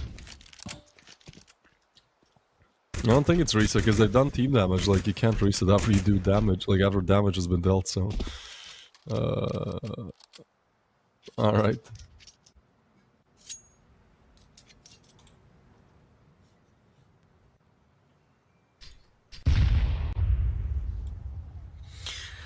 Gonna use it eco round like tactical pause, walking around, have enough time to talk, but for what, guys? It's your own pick. It's just round number 6. You're gonna end this map with the win or with the lose for the strongest side. Oh, Here a nice catch in the air. But one more. Pleasing and Leon. Oh, nice movement. Maybe it's gonna be at least one kill. Maybe it's gonna be second. Nah, he's just one with the eagle. And we go win back, boys. Full buy for the Monty is coming. And something start to save in the bank for the Alliance. Maybe that's the chance to have the full buy for the few rounds in a row. Yeah, they couldn't do this on Ancient. Just man, if they just convert that one round where there was like an AK and Tech 9, you know, Ancient would have been theirs. Instead, down there, now they have to fight on Nuke with a pretty big disadvantage. Alright, well, another rifle round comes up. They've gotten 3 right back, right in a row. And let's see the CD side setup. It's a lot of action on the site. UP, whoa, what? How? Alright, bye-bye. Air will still find one, but I mean, this round is done and dusted. God damn, 2 quick frags. And Alliance probably on for the save. Avid catches one, but needed double, can't do it. And Pleasant eliminated as well. Monty wastes no time converting this rifle round. That was so quick, man. Yeah, what should be? Take it so fast, not so free, because you need to give him back. You need to find and kill him. Last one for the Alliance, boys. Here I'm talking about last one full buy if they're gonna lose it. Those bones going for the maximum, but after this one it's just gonna be 2,400 for them. Pleasing. Yeah, this is the order. it's nice Look at the position. cash. It is nice position. They need more though. Pleasant. Oh, they sprayed out the double. That is beautiful stuff from Avid. And now Hades is left in the 1v4. He found the first, and they just don't. Why are you? Every time the Lions have an advantage, they just keep going for peaks. I don't understand why. It's a 1v4 turned 1v2. What they couldn't do once, you know, maybe the 1v2 comes through. At this point, all you gotta do is play together. We're like, look, Pleasant is going on ramp. Like, he's peaking. They're just not playing this together at all. And I think that can really come to their detriment. They know they're up against an op as well, so they just stick together, you know, like op can't will call out as a thing, I guess. Hades is gonna clear out all of a site and pretty much be ready to plant. There's gonna be a player heaven. Now the Molly comes through, and yeah, the fact that you get a plant in the 1v4 is crazy already. You know, that really helps the economy of Monty as well, but there's still a chance to just convert this round. I think Twist might have been hurt. As Hades is... Oh, he scopes it. I don't think he was hurt. Twist goes up. Hades, did he... Oh, no. No They smoke! lost. Wait, he's not aware. He doesn't know what is happening. What is that round, man? What? Again, a 1v4 denied by the last player, who's Twist. By the way, you know, this was the guy who denied it last time. Hopefully you guys enjoy Galaxy Battle. I don't know what in the world is going on. Yeah, they give them too much confidence. When even you lose the round, you understand you can almost take it. The worst observer ever. What is going on? You see every fight on the freeze time. We see any kind of plays which we're not seeing for the whole CS2 history. So stop talking the shit about Wonder, please. I'm gonna defend them till the end of my days. Okay. AK-47 with the 4. Oh, I just switched the gain for the minimum of my mic. I hope that was not for so long, guys. Sorry for this. But I hope right now it's okay with my sound. So what? Sniper, waiting for his chance to kill somebody on the outside, but one more smoke with the chance only to sneak for the B side, and I'll need to push for the Molly. Just Mr. Keys me. Flash for the round, They don't drop have down. rotations. Oh, Era Twist almost saving the day, but he still gets a frag.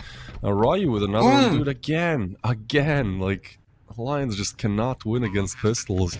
That is what ruined all of their chances on Nuke. And honestly, like, sure, the HPs are low and UP will find Ryu, but this is still a competitive round.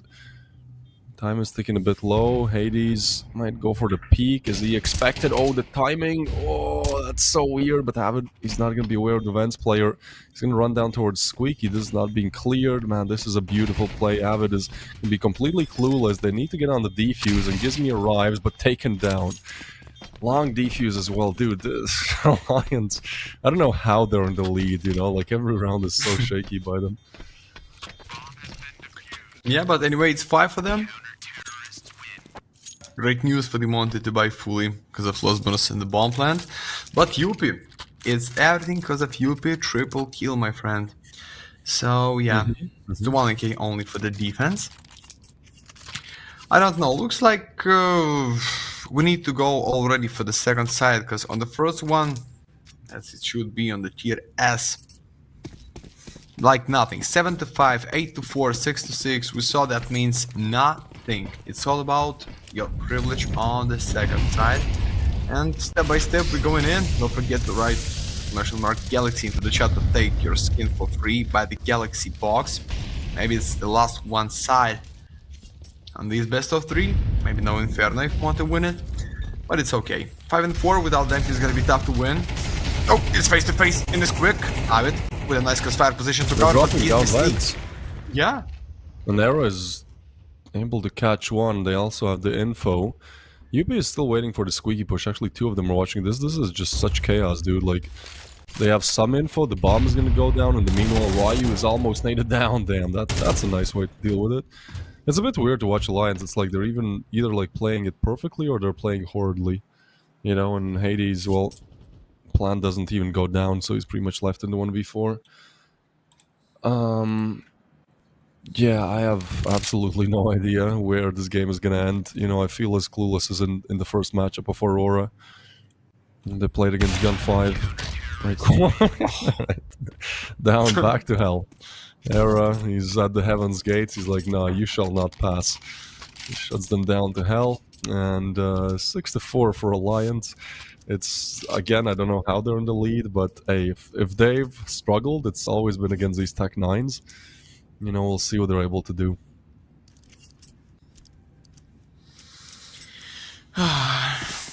What's the greatest stat if you have not enough firepower on the nuke? Just trying to blow this quick, smoke the main, and go fast for the A side, yeah? Here we go! It's the first one, gives me a nice flash. Yuppie for the 2 of them, he's on the box, guys, somebody needs to refrag. Oh, tag from the Heaven, tag from the Space, tag from the Era. Beautiful.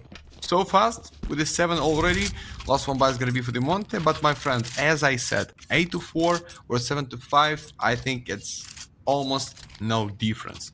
Like for the Alliance, like for Demonte, because everything is all about second side here and the money. Yeah, I mean, this should still be somewhat easy for Alliance to get into, you know, getting into the second half. Thing is, like, they finished off 8 to 4 on the first map, and then they just completely disappeared. Now, I will say that their T sides do look a lot more promising than their CT, and actually both these teams rock like a 53% win rate on T side of Nuke. So you could say that Alliance have quite the edge here, you know. At the same time, there's no telling how this goes. Gizmi is already down towards Secret. The read is actually there. Oh, I like this from Era. Oh, he kind of gets away from the angle, though. He has to worry about Vents as well. That's not too good, so he's going to take a bit more of a passive angle. Depends on the timing here. Should still be able to hit the first shot. He does. Doesn't want to go for the repeat. That's smart. Will drop the nade. Will drop the smoke. Just stop them as much as he can. And the meanwhile, Twist goes down. Demka, out of where does he find a double, man? That's crazy. Demka cannot be stopped. Now getting on site. Nice play by Era. Doors open. Hello. Bye-bye. I don't know where 2 more are. Avid finds it, and they know exactly these 2 players' locations. So at this point, don't make the same mistake you did before, Alliance. Don't peek alone. You know they're both locked in on site. Oh, that's beautiful stuff. But it's going to be Hades left in a 1v2. Needs a shot, looking for the second. So Alliance, a 2v1 does seem somewhat possible. Hades is going to hold the angle. And relocating, swings out, gets another, and yeah, I think he has the clutch. I mean, Alliance are just not playing this smart at all. Oh, but Era. Dude, they were not expecting him there at all. That is a huge conversion. That's gonna go such a long way here for Yeah, it's Alliance. 14 So for this gentleman. yeah, man. I mean, same score, right, as the first map. Like, if you just looked at the first halves, and you would be like, yeah, it's Alliance 2-0. But the sad reality is that they just couldn't show up when it mattered the most. Well, what will show up is the skin. So let's see where the giveaway goes. Who gets what? Yeah, let's check it out. Something purple, as always. It was only one red, yeah? When we... and there's one more. I think it's the only one red Zeus was on the line in the Galaxy. Maybe something... Stop it! Stop, stop, stop, stop, stop, stop, stop, stop! Yes! It's the Dude, that's magic! big. Ooh, hoo, hoo. Sexy, sexy use whiteout. Davis, you as our...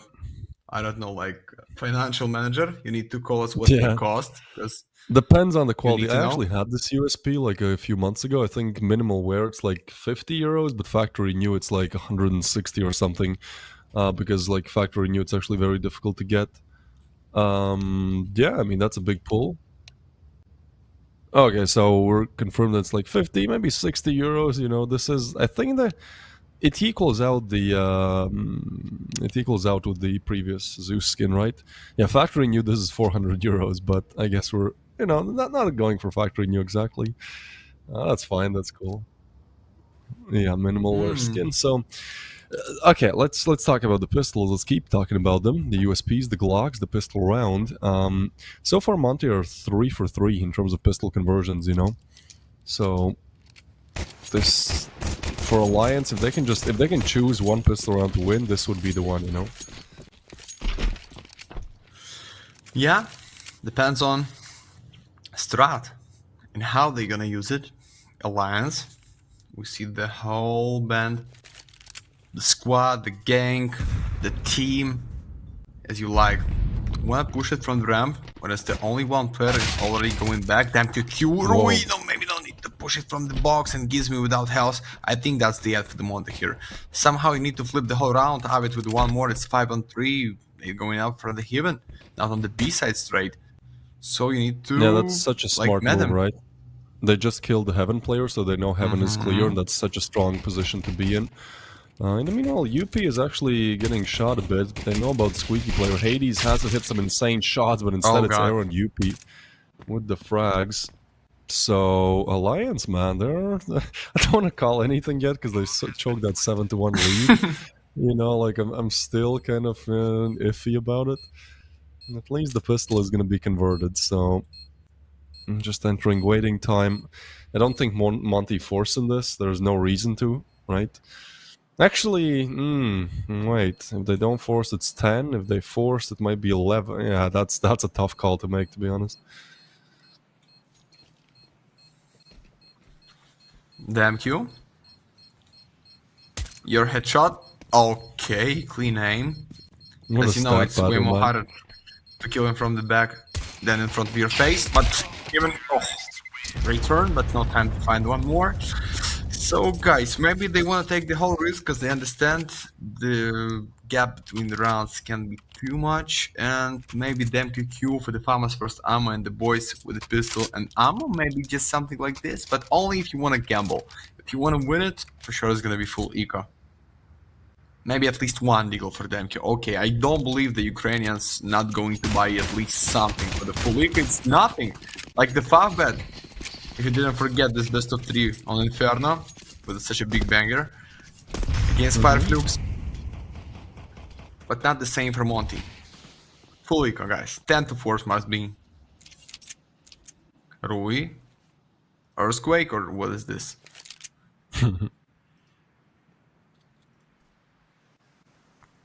Yeah, I'm not sure what's the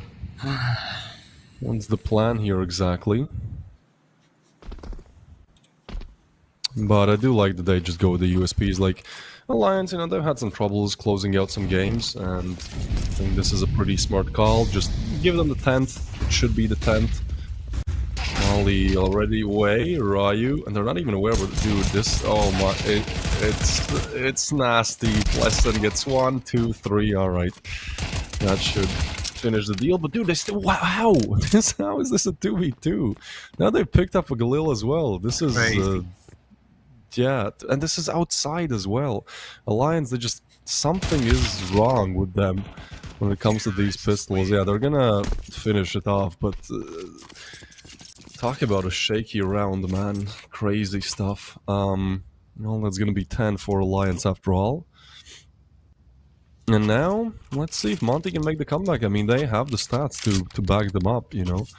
They have 70% win rate on this map. Alliance have 33, but 4 to 10 is difficult to come back from, you know, no matter who you're playing against. I hope it's not the end. With the 11, for sure, we're going for the end. That is no chance Alliance will break big village for them. And we see Ira, the main sniper, not only on the first one map, was with a great impact. Right now, it's already too much for just one player. So what? Just walking around. Oh, gives me lucky player for the kill. Unfortunately, Twist is out already. 5 and 4. Looks like it's most for the B side than for the A. Demke Solo one is still on the B side and call one of his teammates, mate. Maybe you need to go in for the B side and already take any kind of beautiful position like deep on Ukraine or deep above the default. It's one more nice position. And yeah, looks like Gizmi playing for the call. Well, it does kind of fall on Gizmi, right? Rotations being made. Actually, I like this setup a lot because Gizmi can just hide. You can kind of let the ramp player shine, draw them in, and yeah, this is just such a... You can't clear this, man. It's impossible. So Gizmi easy first, second, bye-bye. That's a round. Well done by Gizmi. Actually... You think no. so? No. Actually, nothing. And actually Alliance's cash gets really ruined there, so that is a huge round, you know, at least that keeps Monty in the game for now.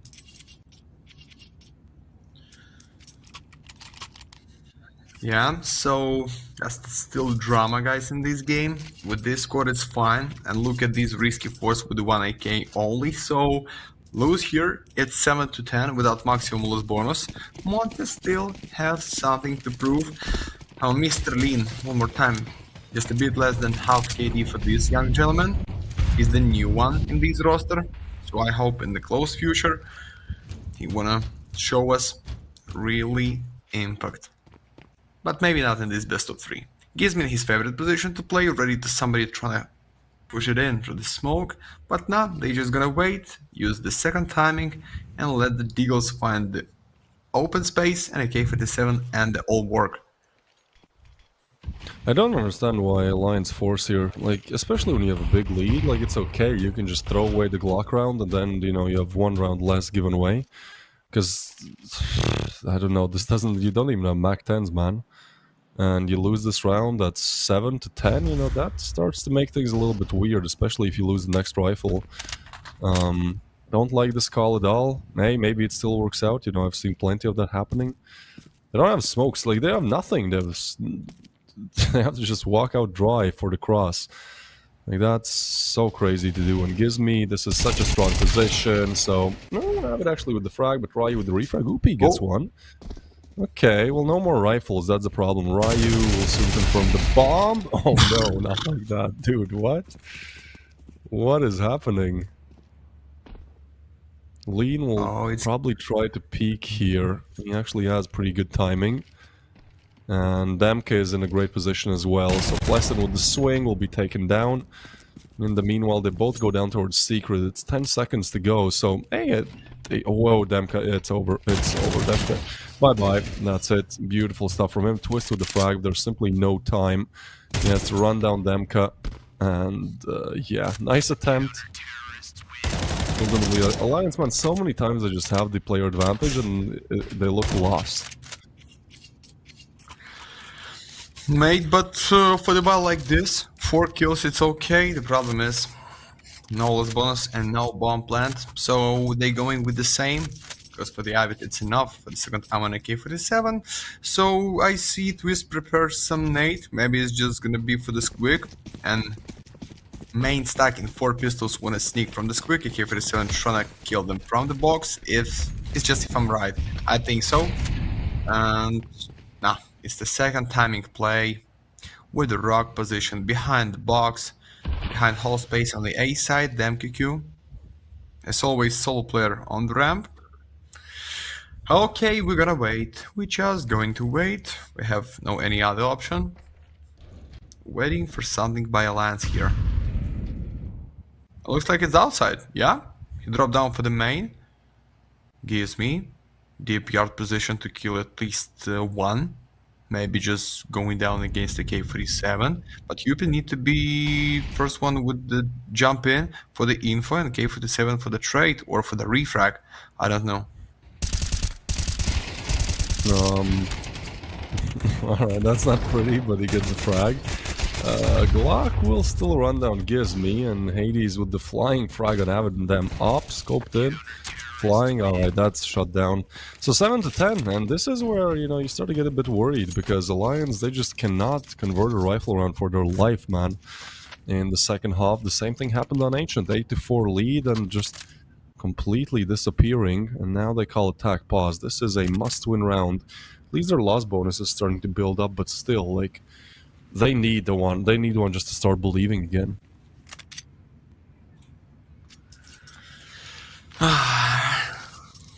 I just think about these fours like 2 rounds ago, why they didn't make the full eco and right now be with the full buy with the score 10 to 6, but it's okay. You just give them the real chance, boost their own money. I'm talking about Monty right now, being just with the 2 rounds only for the draw, and it's the one more full buy. Something going wrong with this alliance, no? Maybe it's the time to make the eco. 8 to 10 is fine. Not your own map pick, even on the hardest point to play in this game, maybe. But 3AK stack, and I just cannot understand this management of Alliance. When I take this 8 Yeah, plus, but because of fire, you cannot.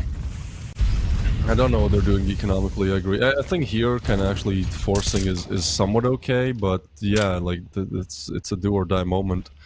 They actually drop down towards Vans. It's gonna be a bit weird. Twist is already planting the bomb. There's nobody to deny it, so I don't know how, but we're gonna be seeing a 5v5 retake. Era, he catches a frag. Gavid in the meanwhile repositions, and he hears Hades' scope. That's a lot of info. Then he gets a frag. Era with the refrag. The Mac 10 gets one. Oh, almost the second. Hades with the refrag, though. Still a 2v2, and only now they're getting down towards that site. Problem really is the time. It's planted in a good position as well. They're not sticking it either. They blow open the double doors, trying to go for the spray. Pleasant with the first and Pleasant with the second. So, looked a little bit chaotic. Alliance make it work, and honestly, a really nice call. I like the call to drop down towards vents. Yeah, just make it fast and make it free, guys. This time you need to reset your money, Monty. But just a bit better than it was for the Alliance, because they have 4 rifles. Even FAMAS, it's not so good as... I think FAMAS is the better than Galil after the update. Like, it's the greatest with the spray. Maybe less the bullets for the 10, but not every time it's all about the bullets. 25 it's enough, like, kill with the streak, 3 and maybe 4.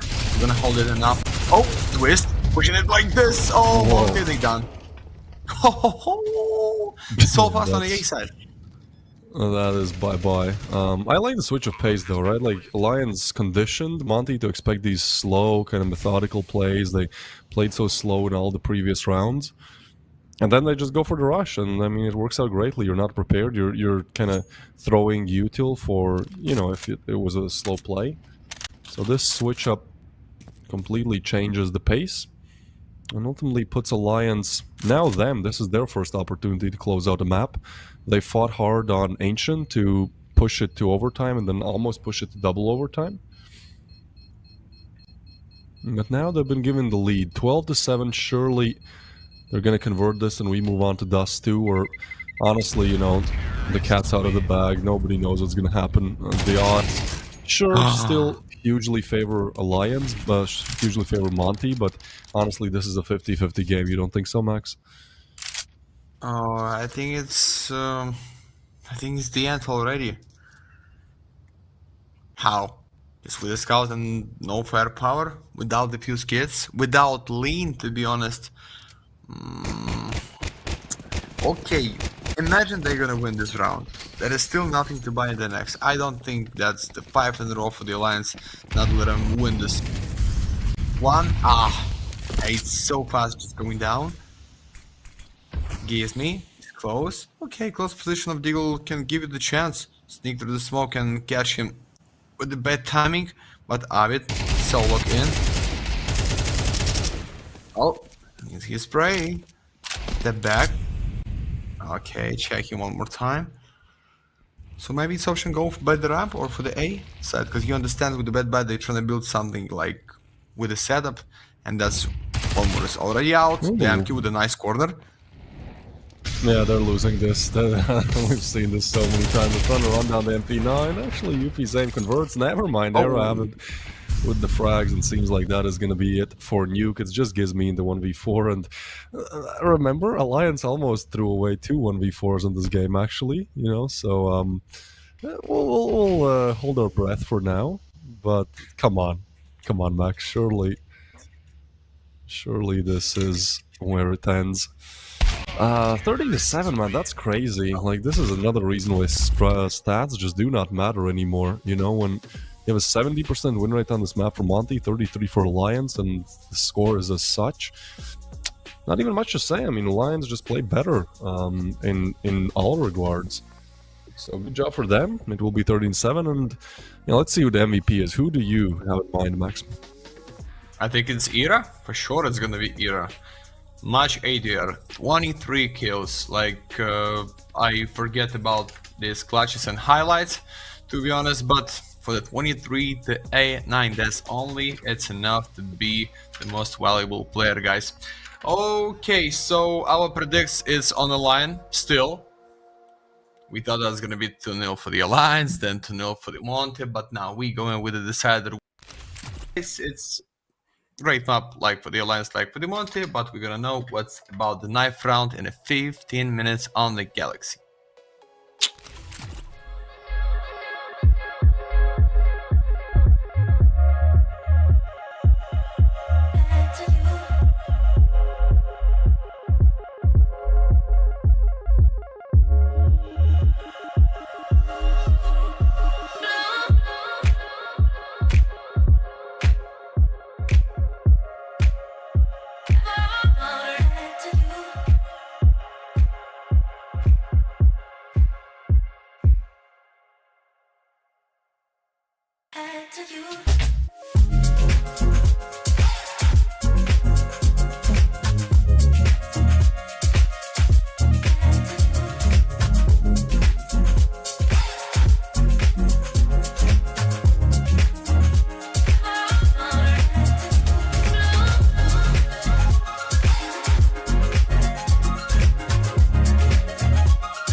Man, what a series! The reverse sweep is on Alliance. They looked okay on Ancient, looked really good on Nuke, or you could say no, Monty looked bad.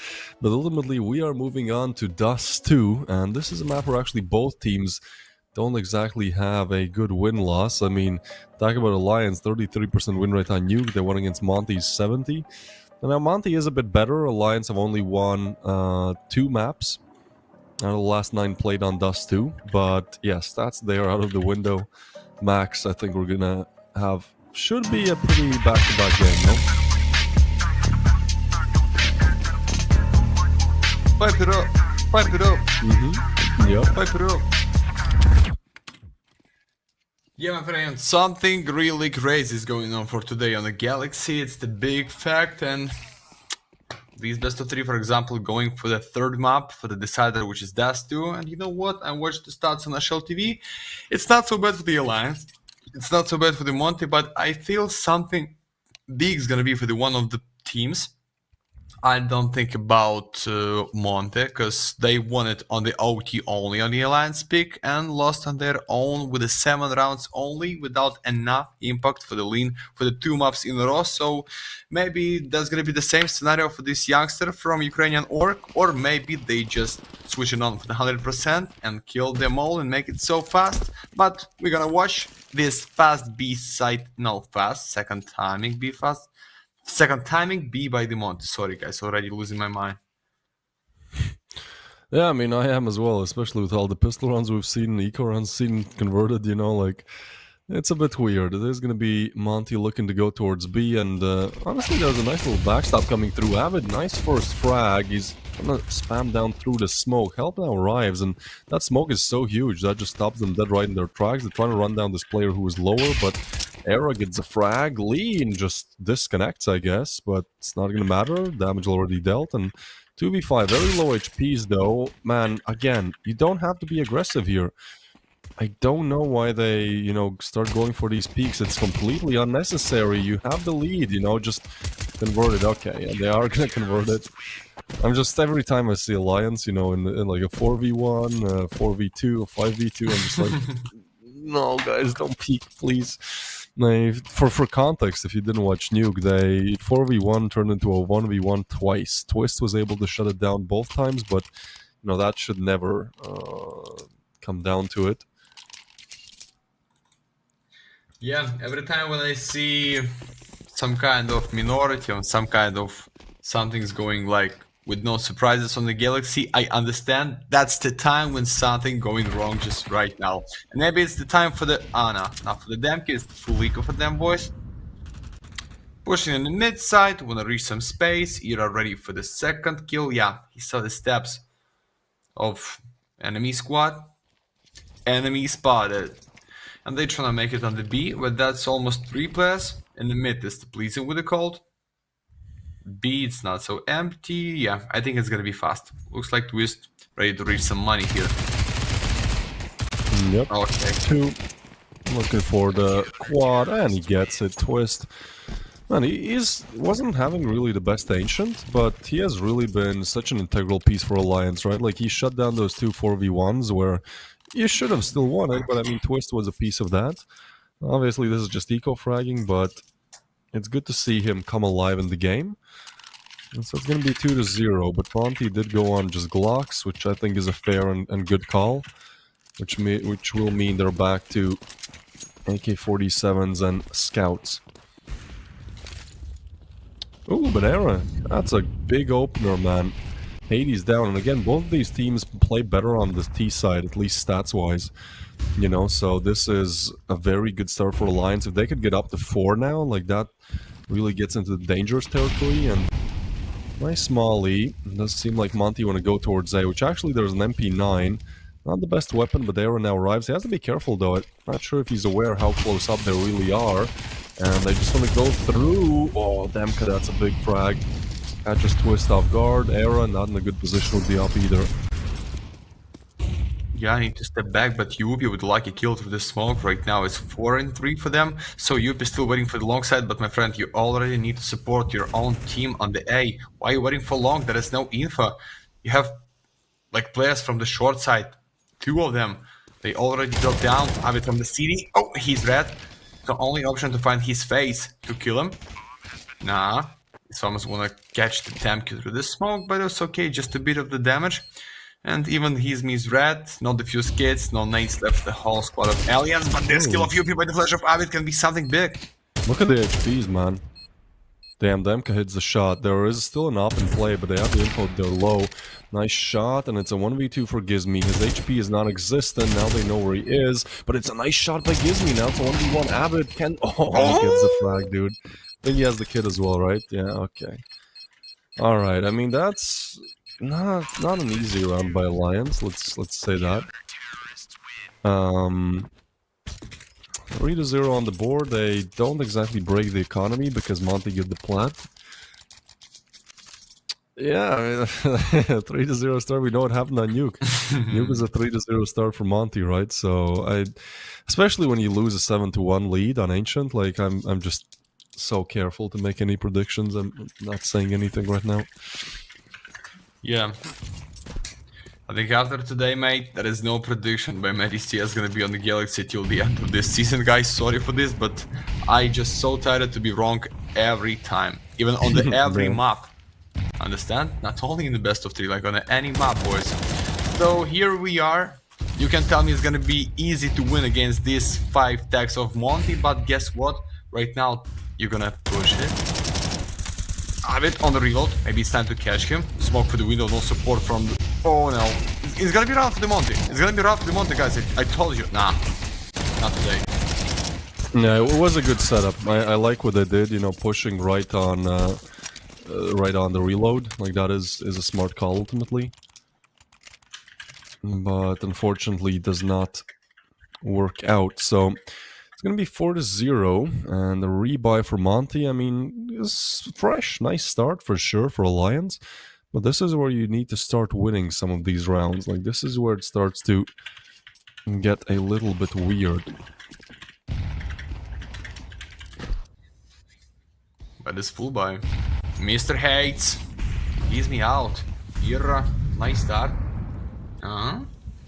Please, and what about this push? Sniper ready to kill you, but Hates can be with a bad timing. K57 gonna open first. Yeah, it's just a bite of steps. Beautiful setup play for the boys. Damn, QQ so blinded. Look at this aggression from Avid, though. Oh, he actually gets away. That's a little bit weird. I think this round should go Monty's way, right?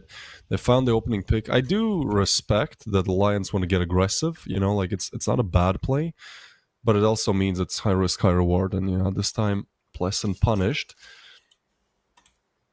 And Monty really just slow things down. I mean, Hades is going to hold the angle. It's a good position to just make sure the site is split in two. Nice flash, that's huge. UP with the assist from Twist will equalize the scoreboard. Currently, there's nobody on the B site. Actually, how did another one go down? God damn. Lee now to move towards long. Horrible timing, dude. That's a tilter. It's a 2v4. Ryu and Hades to recover this. Avid, all he has to do is just hit one shot. Oh, what? What? Monty are just getting blown out of the water. I don't know what's happening, dude.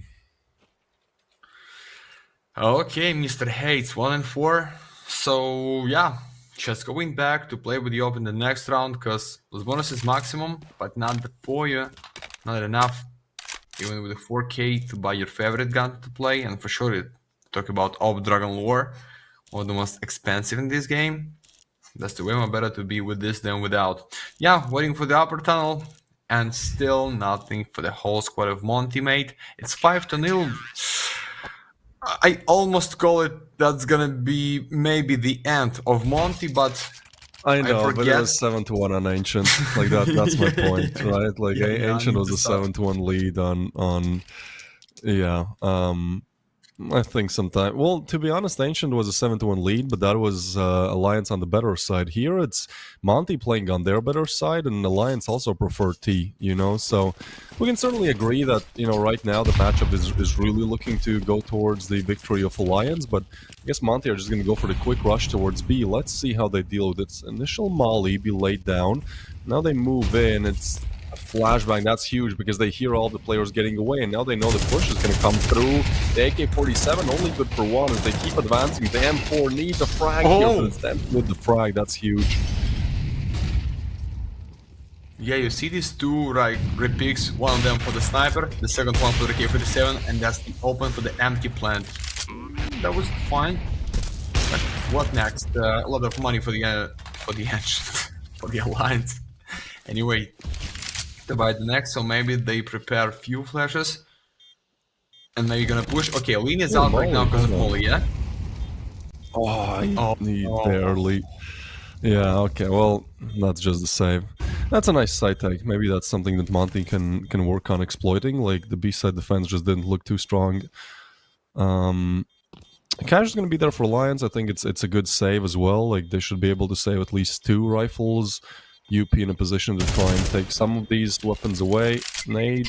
Oh, nice. Nade will do the job. And Monty, they can be happy. You know, this was the point where they had to recover. I think they can just keep exploiting B, no? Like, that B-side take looked really strong.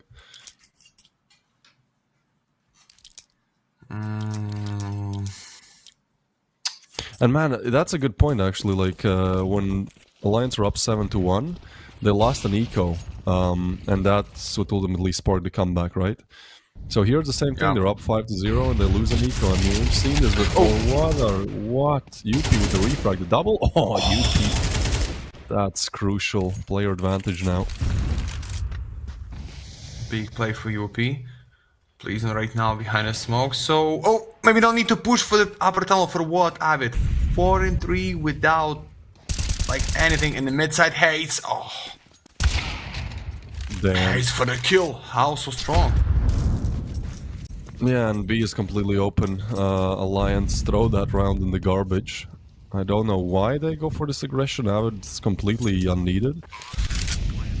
Ryu is Agent 007 actually, so we have James Bond in the house, we have Lean who's on 1 kill. Like, individually these two Monty players need to step up, but honestly, Alliance starting to throw it a little bit.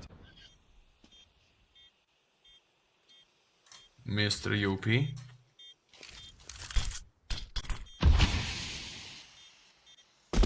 Need to go back. Your teammate on the short side. Or you believe in the need to defuse?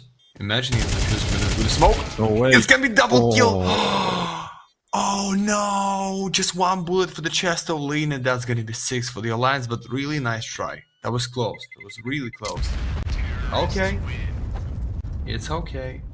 We're going for the second.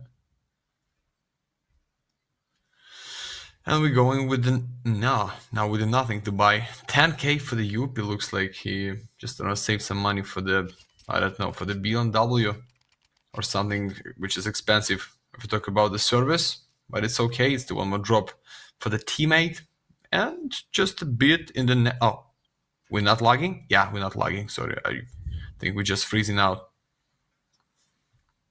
No, it's good. It's okay. We're still going. This match still has legs. Monty have found 2 rounds right back. Again, you know, they are on the stronger side, so, or rather the side that both prefer on this map, so they need 5 rounds here, 6, 7, you know. Like, Alliance can have done enough. Any extra rounds they get are just there to really shut down the game.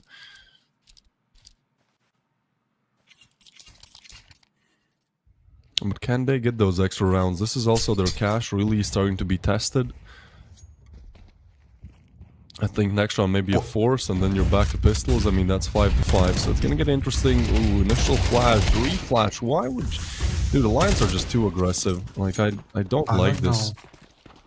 And when you solo, just unlogic twist. Okay, they built already setup in 3 on the A side. I think Monty not gonna to waste their time. They're gonna push immediately right now.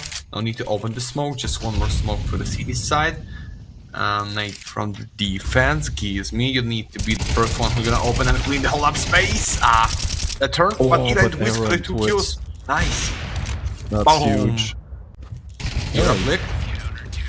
Wow. All right. Well, right back into dominating then Alliance. Yeah, honestly, like Alliance, I think is the better team. Like in my opinion, in this matchup, simply they're also the team that chokes way more. You know, they almost lost those 2 1v4s on Nuke.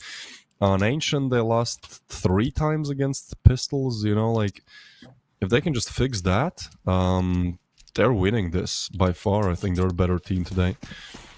So, yeah, we'll see how it goes. I mean, so far, really commanding presence here on Dust 2. Nice shot, though. Avid low HP. And this is Monty now with low cash if they lose. Look at this. This is crazy aggression. Need for the double dose. This can be chance to open for the the timing. Hira. Great play.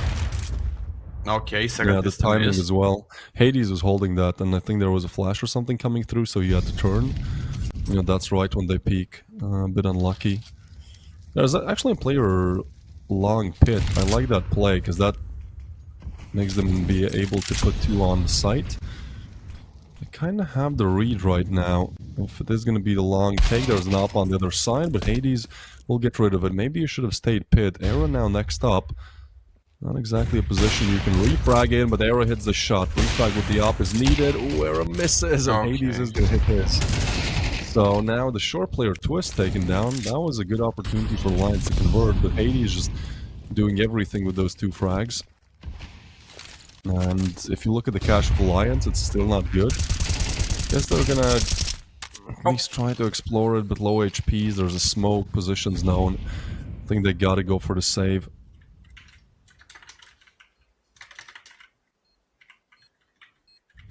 Yeah, what a Hades just revitalizes that round completely. It's safe.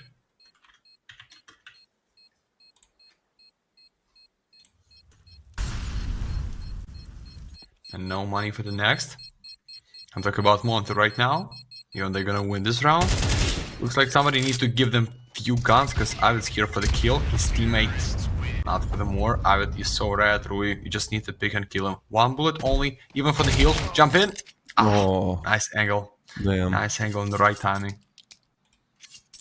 Actually, that AK would have gone a long way here, because now Alliance, I guess they're gonna force. It's not a goodbye. We might see some gimmick play coming through for them, you know, something Monty might not expect. 13-11, Alliance gonna win, man. Some of these predictions are just like, well, we have 4K on Era. I guess he wants the op, but well, I think you could have at least dropped the P250 to Pleasant here. No reason to stay on the USP. It's just such a worse weapon than the P250. Looks like Okay, so for them it's better to play without. likely. Yeah, I mean for sure. Era he had that huge round, 10-3. You know, he's topping the charts. The ops have been really impactful. Hades as well. That previous round was just so huge for him to convert.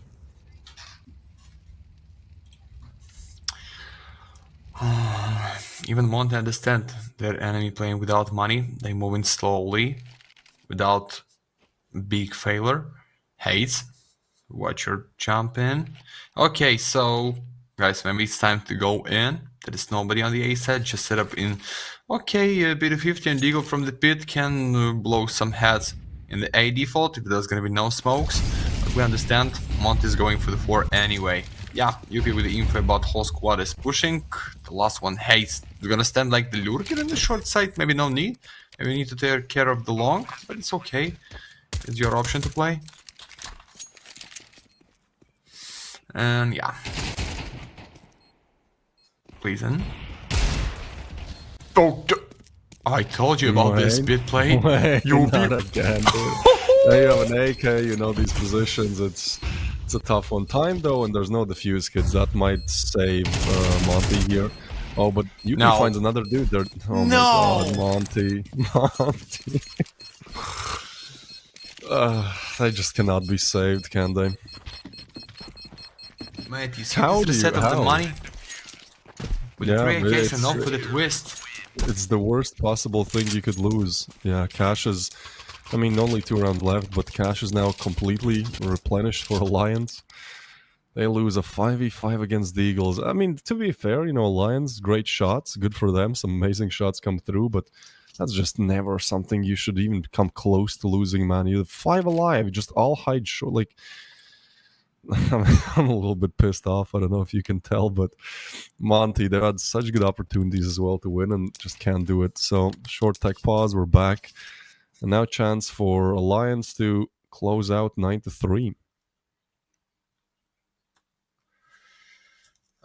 My boy Lean for the 11 rounds with the 2 kills only. The same was on the Nuke, but not the same on the Ancient.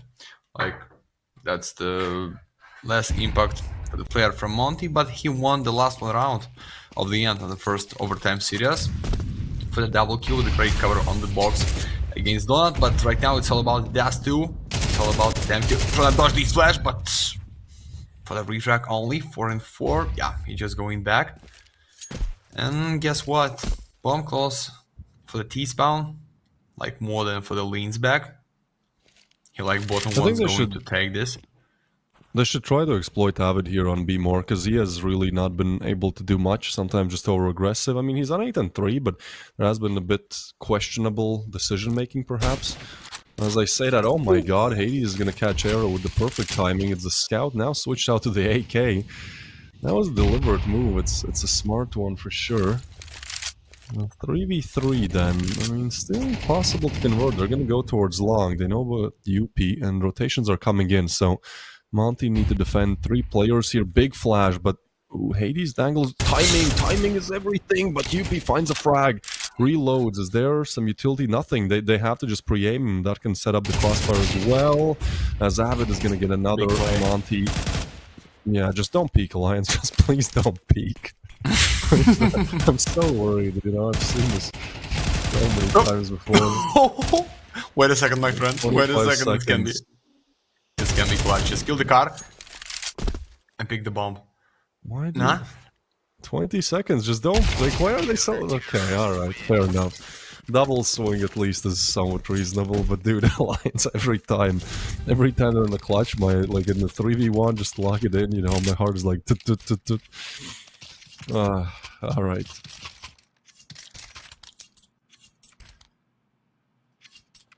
Well, that should be quite a lot, no? 8-3. Actually, all 3 games could go 8-4 halves for Alliance. They had the lead 3 times now in the first half. First time they choked it, second one they secured it. And now they actually even have a chance to put it on 9 here. Boom. Open up the smoke. Yeah, 8-4 like it was on the Nuke, like it was on the Ancient. That looks like nothing, but 9-3, I think that's going to be the end of the whole team of Monty. Just need to get success set up for the second pistol Monty's side. in low buy, That's the end. so they're winning this, right? This is what we've seen all sure. along. Like, On the Galaxy, I had to get that in before anything happens. Sorry, Matt, but yeah, they're 100% winning this. Just the feel of things, and yeah, he is. They're like, okay, smoke is a wall. Well, they're not gonna go A then. Just wait out the smoke, and they're just gonna explode on the site. So most likely, again, a 5v5 retake. The read is completely off here. First one in line is Twist. He's getting flashed off. They're actually jumping down CT. Pleasant catches though, and Twist does a good job as well. But why do I still feel like this is a competitive round? You know, they couldn't hold down the site when it was a 5v5 and against the Eagles, but I feel like this 3v5 might as well. 4C, this is a crazy setup. 4 CT. You can, there's so many head glitch angles, like when you come out of CT, you know, short, like, it's a bit worrisome. There's a scout in play as well, full HP, but UP shot missed. Now they go for the retake. They're gonna go fast. They see these heads. That's one. Oh, the second one not there. Refrag comes through and it's just Hades with the scout.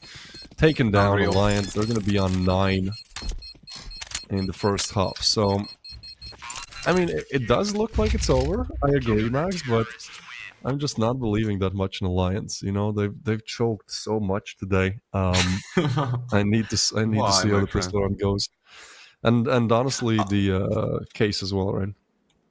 Oh, yeah, that's the greatest part in this best of 3 is waiting for the free case by the Galaxy. Because if you talk about the result and the winner We just cannot. It's worse than like the Red and Black and Casino, you know, because everything is going beyond the galaxy. We had everything for today on this tournament. So what? Uncle Strike for the Famas, Shoot Skilla for the Night Roar, or Meti CS for the Knife, huh? I'm on the line. I'm in the line. Come on. Stop. No, but at least use. Guys, goddamn. Melodrama. Nazik, you're welcome, but unfortunately nothing. That's a pretty shit skin. I'll agree on that one. Dualies. I mean, Yeah. I'm actually not a Dualies enjoyer. I know some people are just insane with them. I cannot play with them. I maybe can hit the first bullet. The recoil is crazy. Oh my god, guys! I bet my car on Monty. Well, start looking for a bike, my friend.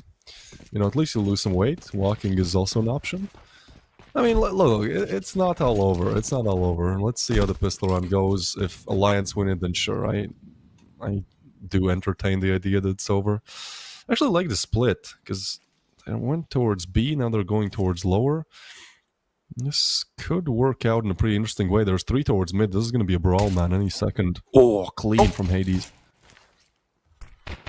Yeah, but they're gonna push from the mid side. Damn, Q missed the whole timing. And now they're going B. But fine. B is completely open, but Ryu don't... Oh, there's... What? Young Cavalry. That's- Young Cavalry. That's what I'm talking about, dude. The dualies. Insane. So what are we waiting for? Risky force because of no bomb? I don't think so. Alliance, sorry. Just make full eco. No need any kind of surprise, but you know what? You can buy the 5 deagles and first armor, and I think you can win it. Or maybe even Yuppie with the scout one only. No, he sell it. Okay, that was fake buy. And make it fast, boys, please. No need to walking around. Just take the spouse like for talk to each other. We understand it's 5 for the Monty anyway, but you know what? When I said this before, that's the every time team is gonna switch the whole round and win it.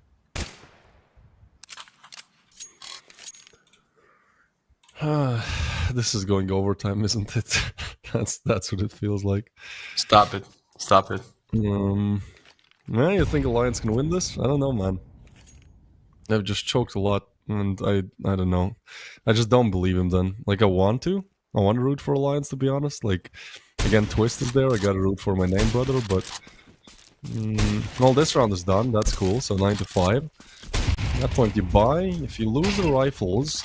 Oh, that's clean from Hades as well, you had clean shots and pistol. If you lose the rifles, I mean, this could be 9-7 in no time. It's still not a victory for Monty, and again, Alliance prefer the T side, Monty prefer the T side as well, so actually all the stars are lined up for Alliance to win, but I'm still just not feeling confident about it. No favorite gun for Era. But right now, carry is Yuppie with the 14. More than 2 KD, just a bit.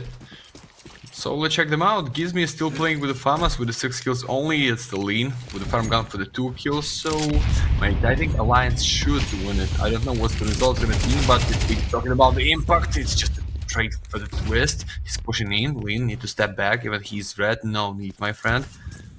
Smoke jumping into the pit side and maybe split it on the A, but we see 4 players of Alliance. Wanna take this A right now or just with no sound because enemies on the short can hear you for free. Just going back.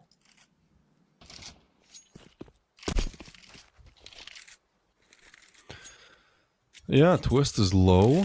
The idea to go towards A though is perfect, right? Because they slow down towards long, Monty kind of overcommit, and they send a lot of resources away, so there's actually nobody straight on the site. With the smoke in gives me... I guess they want to get flashed in, that's what the flash is for, but their UP is already crossed. This is getting really weird. He crosses over, the flash comes through, and they're ready for Gizmi. Yeah, that's a big frag. Now that should open up the side. They're even tagging up Lean. He's gonna try to play on the edge of the smoke. They might not be aware these... Oh, they saw him. They saw him. Yeah. Hades, just don't peek into the op. At this point, Alliance, you gotta remain still. You can't peek. Just gotta camp it out. That is the mission here. You know, Hades is still with the op on short. Nice shot by Lean, but oh, it's getting a bit tough. Era needs a frag. Ryu gets it. So it's just Twist in the 1v2. And I think it is planted for him, no? So this is a tough round to clutch. The defuse is coming in. Twist needs a shot, and they're just Twist. Come on, peek, buddy. What? All right. I don't even know what to say. Alliance, they're starting to make a lot of mistakes again. At least they get the plant, so they can buy here if they want to, or force. Oh god, please save us from this. Save us from the overtimes. But it's just like in the air. I start to feel this and I don't know why. But Monty, against these guys, should win. Yeah, sniper against scout. Hades, nice one. He dropped down for the one more chance to kill them in the mid side. But after the smoke, you just cannot. Maybe with the nade, it's the chance for the check only and give some damage, because the scout you can kill him only to the face. Haze. Okay, one more time, lads. Trying to take it slow. I don't know why, dude. Like, it's a gut feeling, but I have zero belief in Alliance winning here. I know it sounds crazy. I know it's 6-9, but they just don't look that... Every time they look so good in the first half and then just completely fall off the map heading into the second. And yeah, we'll see how it goes. This force isn't like this. It's just a lot of question marks for me right now. Maybe I'm wrong, you know. But we saw the same thing on Ancient. Them just completely going silent on what should be a rather easy game for them. Ryu is playing on the smoke, so the scout just... Oh, well... What? Alright, that's risky. I don't know. Yeah, I don't know either. Alright, well, going towards A then. They need this headshot. Twist can't hit it yet. There's actually two on the other side. The nade comes in. 30 seconds to go. Hades gets off the angle. He gets worried about long, which actually gives an opening, but the A side is so stacked, dude. Hades is gonna get the first, and there's just no hope in this round. There's no double spray down, and Monty, so far, an absolutely flawless CT side. So all stats out of the window. You know, Dust 2 is suddenly CD sided when both these teams have an advantage on the T side statistically. Yeah, and you know what, I agree with you. We see no round still for the Alliance. On the second side, right now, maybe Era, or Era, as you like, guys. Trying to use his respawn to drop down for the suicide and find the first one. Okay, it's just a decoy. Okay, nice bite, but we just need to make the one step in forward. That's gonna be ahead of Hades. Oh no, just waiting for the lower tunnel. The pleasing. His teammates sneak in. Oh, that's gonna be a big surprise for the Avid, so... Nah, not with the smoke. And not with this position. Yeah, one more time. Gonna take it slowly in round number 17. So, who's gonna need the first one to go? I think Disney. Because he's in the lower tunnel, but I see how they're going back, and it looks like he'll be with this position. Give enough space to reach the A side sooner. And the last timing, I don't know, but something like this.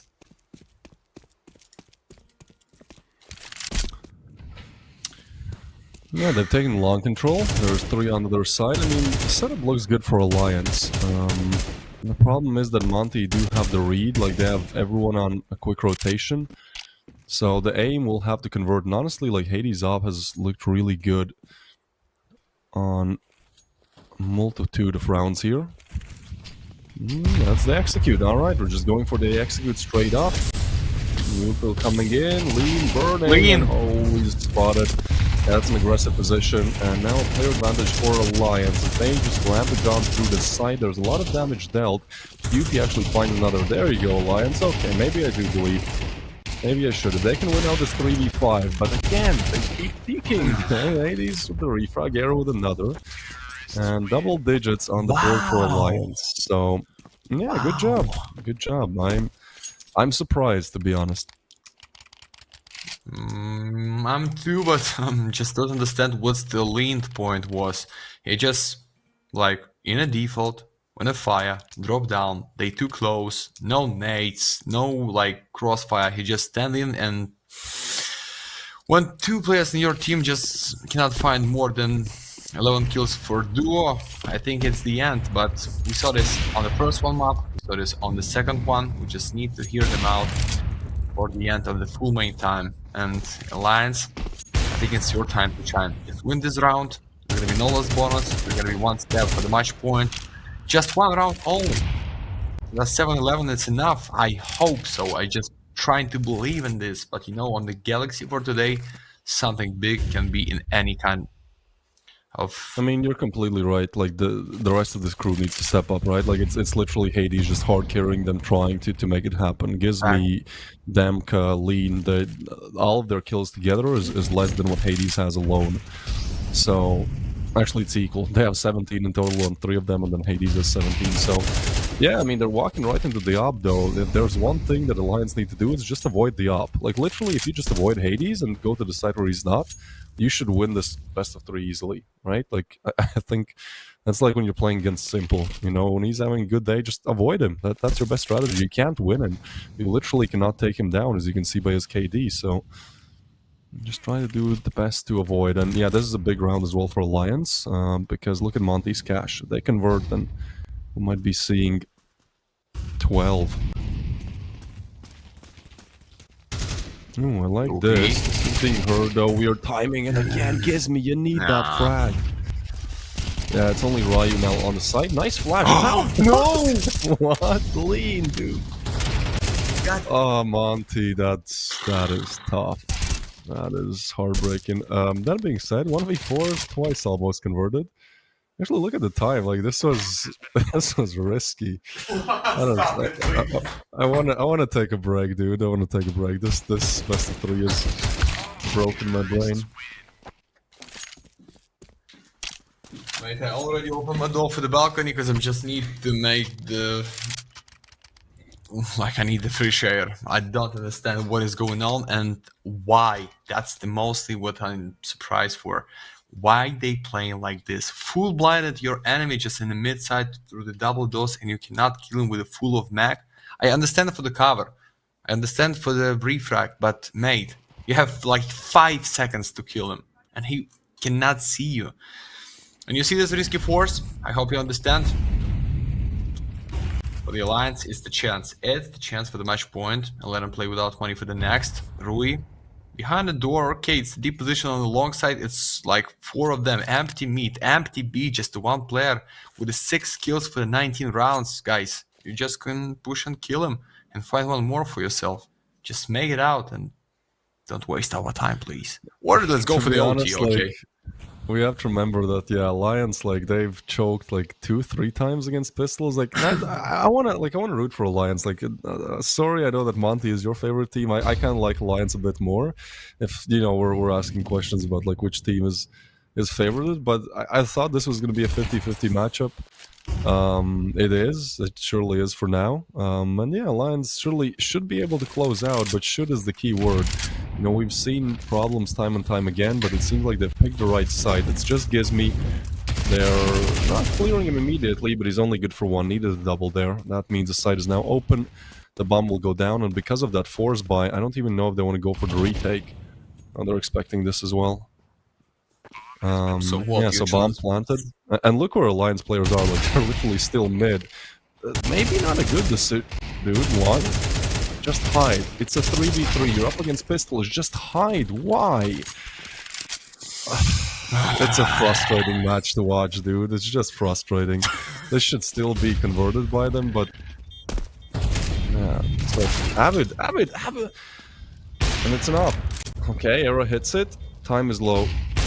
Time is of essence there, though. The stick, the tab, but I guess Era just wins it out. No scope. Okay.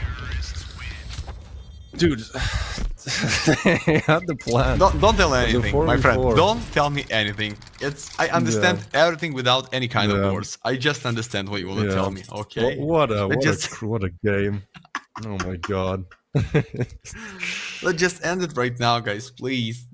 It's not so bad for the Monty. You just cannot win it. And even though you see match point for the Alliance, guys, I just cannot understand what they do, like, in such a big privilege. Like, they show out. Oh, that was almost Era with a kill. Yeah. He dropped down from the head of his teammate. And with a miss. Why would you repeat that? Why in the world? Okay. Overtime? We're going overtime, baby.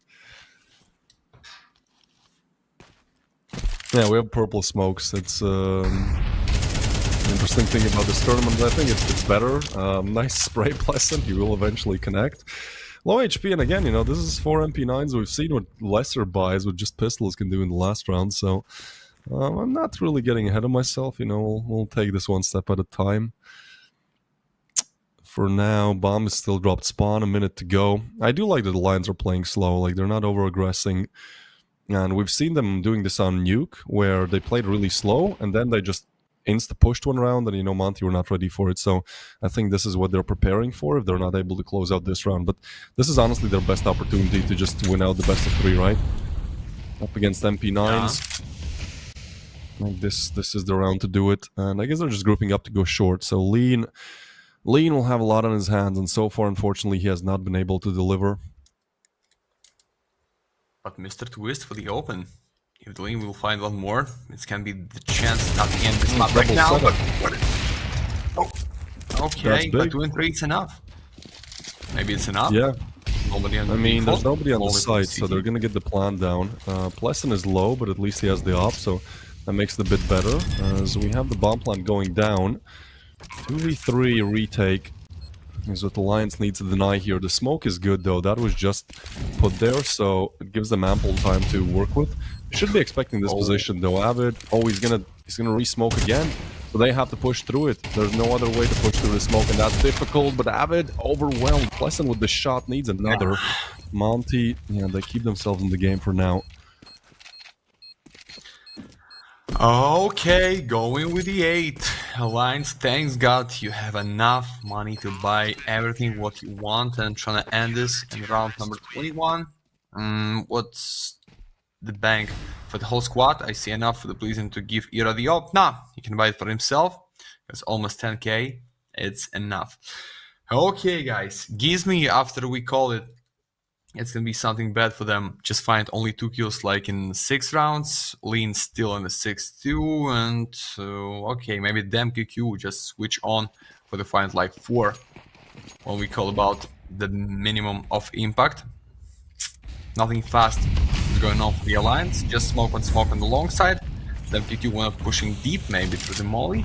But it's okay, slowly by the mid side, by the lower tunnel, by the short. Just give me this one open, and they're gonna push it so fast, I promise you. They're not going to play it slowly when they find the first one open.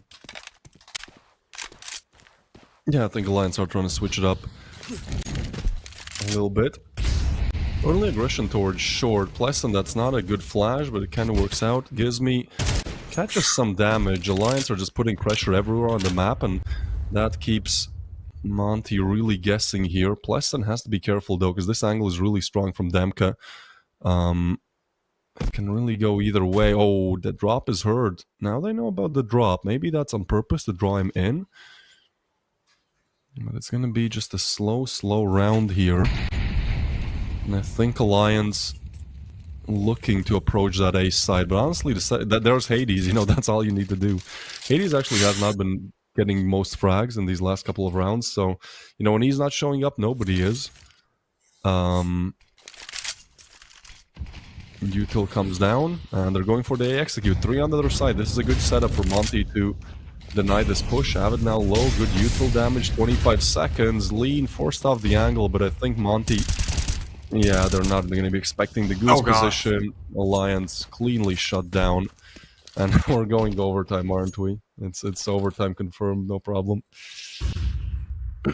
My mate, please stop it. It's already not funny anymore. I just start to believe in this 12-12. Oh no, Ira, you out.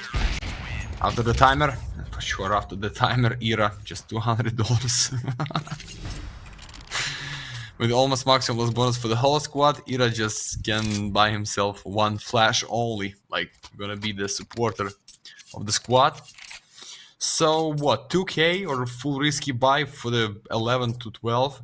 I don't know. Yeah, for sure it's gonna be buy for the twist. It looks like it's just with 1 AK. With the 1 Galil for Avid. What is that kind of buy, guys? Can you just explain me. Maybe I sound stupid. Maybe I'm just so low if talk about the elo and understanding of CS. What is that by? That makes zero sense. Arrows on a Glock. They have, yeah. I have no idea what the plan is here. I mean, at least like if you're Arrow, you can kind of bait out the AKs and pick it up if one of your teammates dies. But I just don't know anymore. I kind of want to just be done with this best of 3. You know, it has been really poor performance by both teams. Sure, Alliance has looked better, but it's just one of those matches you don't want to keep going. And Hades, I mean, he's going to be in great position to deny this. Like, again, he has been such an integral piece. Smalley comes through, Hades with the first shot. Now he can't go. That's an AK. Oh, and Demko with another frag. Double digits. Surely will be there for Monty. And they just keep dry peek. Like, what is that? Why? Oh my god, no way. He hits the shot. Wait a second. He'll shut it down. Pleasant actually hears rotation. They can slow down a little bit. Pleasant just needs... yeah, alright. Can we please end this? Oh my, Surprise, no way. And he knows about the second, but Lean, that was a crucial frag. With how badly he has played as well, like that is a great one to get. Now, there's a backstab, of course. Just, this is what my premier lobbies look like. You know, Ryu just playing and getting the frag. 10 on the board for Monty. Insane. Insanity. Yeah, and right now, when you have such a real option to end this best of 3 in this round, only 2 of your team is gonna play with AK-47. Only 1, because Galil for the UP, he wanna save enough for the next one. 2 pistols, Chaos of Avid. I hope you didn't forget the buy before and... Okay, so no understanding. Just gonna watch the CS. The comment what is going on right now. Hates with a miss. The whole squad is pushing. They cannot dodge the flash. Almost enough time to take the back of the main sniper of Team Monty, and maybe just a fast push on the A. It's the key to end this best of 3. Guys, please, right here and right now, I believe in you. It's literally just taking down Hades without giving him a frag. Like every single round that Monty has won now has been with Hades getting 1 or 2 frags. It's a nice play by Demka to get the first, the flash in works out, and the Lions just look so deflated, like, just go long and wait. Nice shot, maybe this is what gives them some energy, but Demka, man, he's just solo warrior right now, getting a double, Pleasant down. They need to pick up the AK. Twist, why have you not picked up the AK? Why? What, Era with the frag? Avid and Era, maybe? Low HPs are trying to cross. I mean, it does seem like timing. He finds a pillow like this. 1v2 and oh, I'm lost for words. I'm so lost for words, dude. I've seen Premier games. I've seen like Face It level 5 games look more professional than that. That is, congratulations for Alliance. I mean, I feel like I'm being, you know, too much of a Debbie Downer, just being too toxic about it. But goddamn. Yeah, I'm happy that it's over. You know, our first best of 3 of today was fun to watch. This one is a bit of a struggle to get through, but you know, if you're ready for more, if you can take it, then we have one more coming up after this. It'll be OG FUB, but hopefully that is a bit more logical. I hope so, but not the logical like it was on Inferno for the FUB in their last best of 3 series, guys. Okay, we're going for the MVP on the Dust 2. It's Mr. Hayes, but unfortunately that's the loss. And they are dropped down for the score 1-2. Okay, it's over. Let's not talk about it. I want to. Yeah, guys, thank you so much for being on the Galaxy. We break the record. We find something beautiful from the Galaxy box. And yeah, see you on the last best of 3 series for today. Bye bye.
We return after that abysmal end, not really any other way to call it, to the Alliance matchup. They win, but hey, Matt, you look a little bit different. We have Sir Danny in the house. He returns.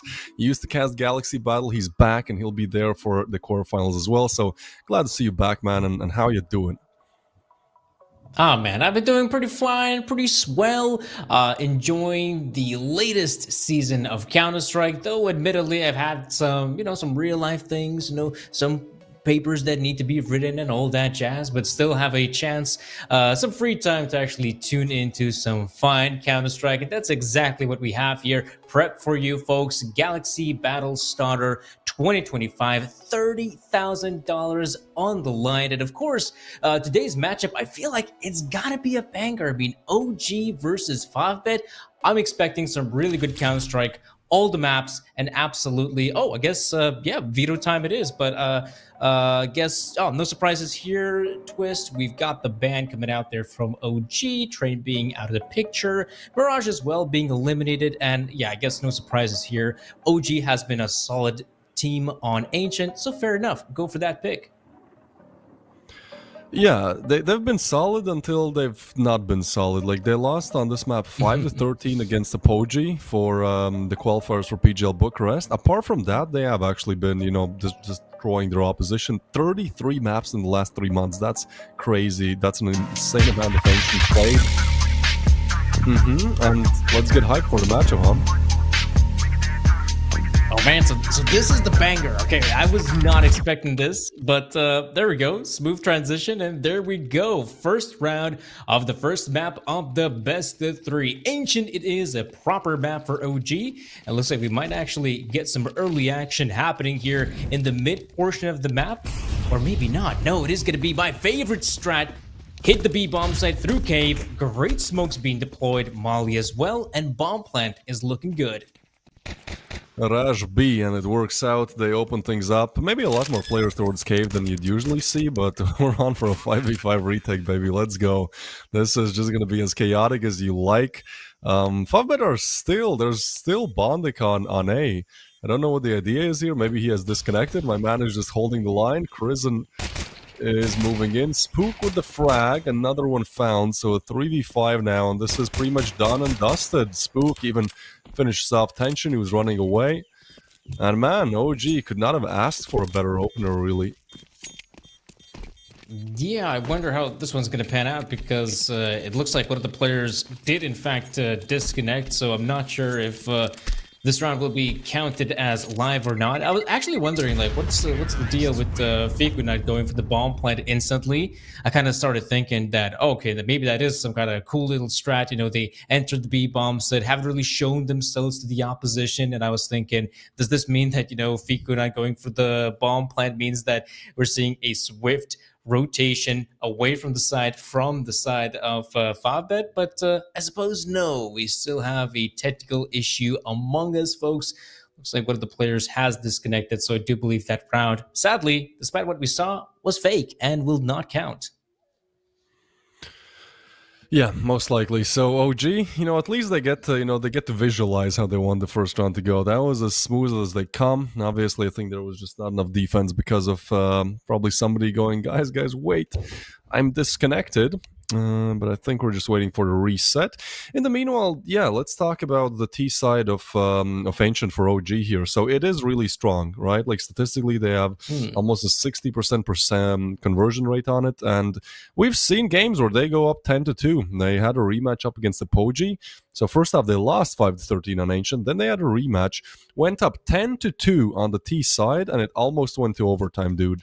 Like, their T side needs to farm here, because their CT just has not been up to par, and I've seen this multiple times, both on Galaxy Battle and also on some other tournaments. They need a great start. If 5bet can now win the reset pistol, like, that is a pretty bad position to be in for OG. Fair enough. And I will admit this is probably more or less in line with the usual trend in CS2, where it does feel like the T side still. I'm not sure if necessarily we should call it, something like Peaker's advantage, because, allegedly that should not be that big of an issue in CS2, but it still feels like, those teams on the T side still have some kind of advantage going in for those peaks, going for those gunfights, and especially on a map like Ancient. Like, man, this is one of those aim heavy maps. If we take a look at the map pool nowadays, I mean, there's a lot of maps that basically really rely on your individuals hitting shots. And Ancient is definitely one of them, probably in line with maps like, your Dust 2s, your Mirages of the world. And yeah, I mean, it goes to show if your players are able to do a phenomenal job on that T side of Ancient, you probably don't even have to worry about picking up as many rounds on that CT side. But now Twist, there we go. Swift flyby, by the way, and looks like we're good to go.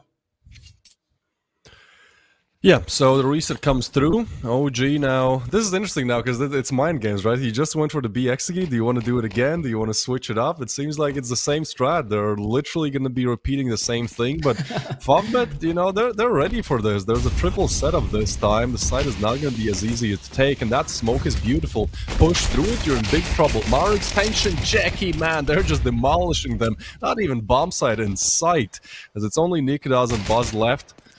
They've won a 2v5 and then a 2v4 in like 3 rounds the last time I watched them against the Poji. So this exact duo, man. So always got to be careful when these two are alive. Anything can really happen.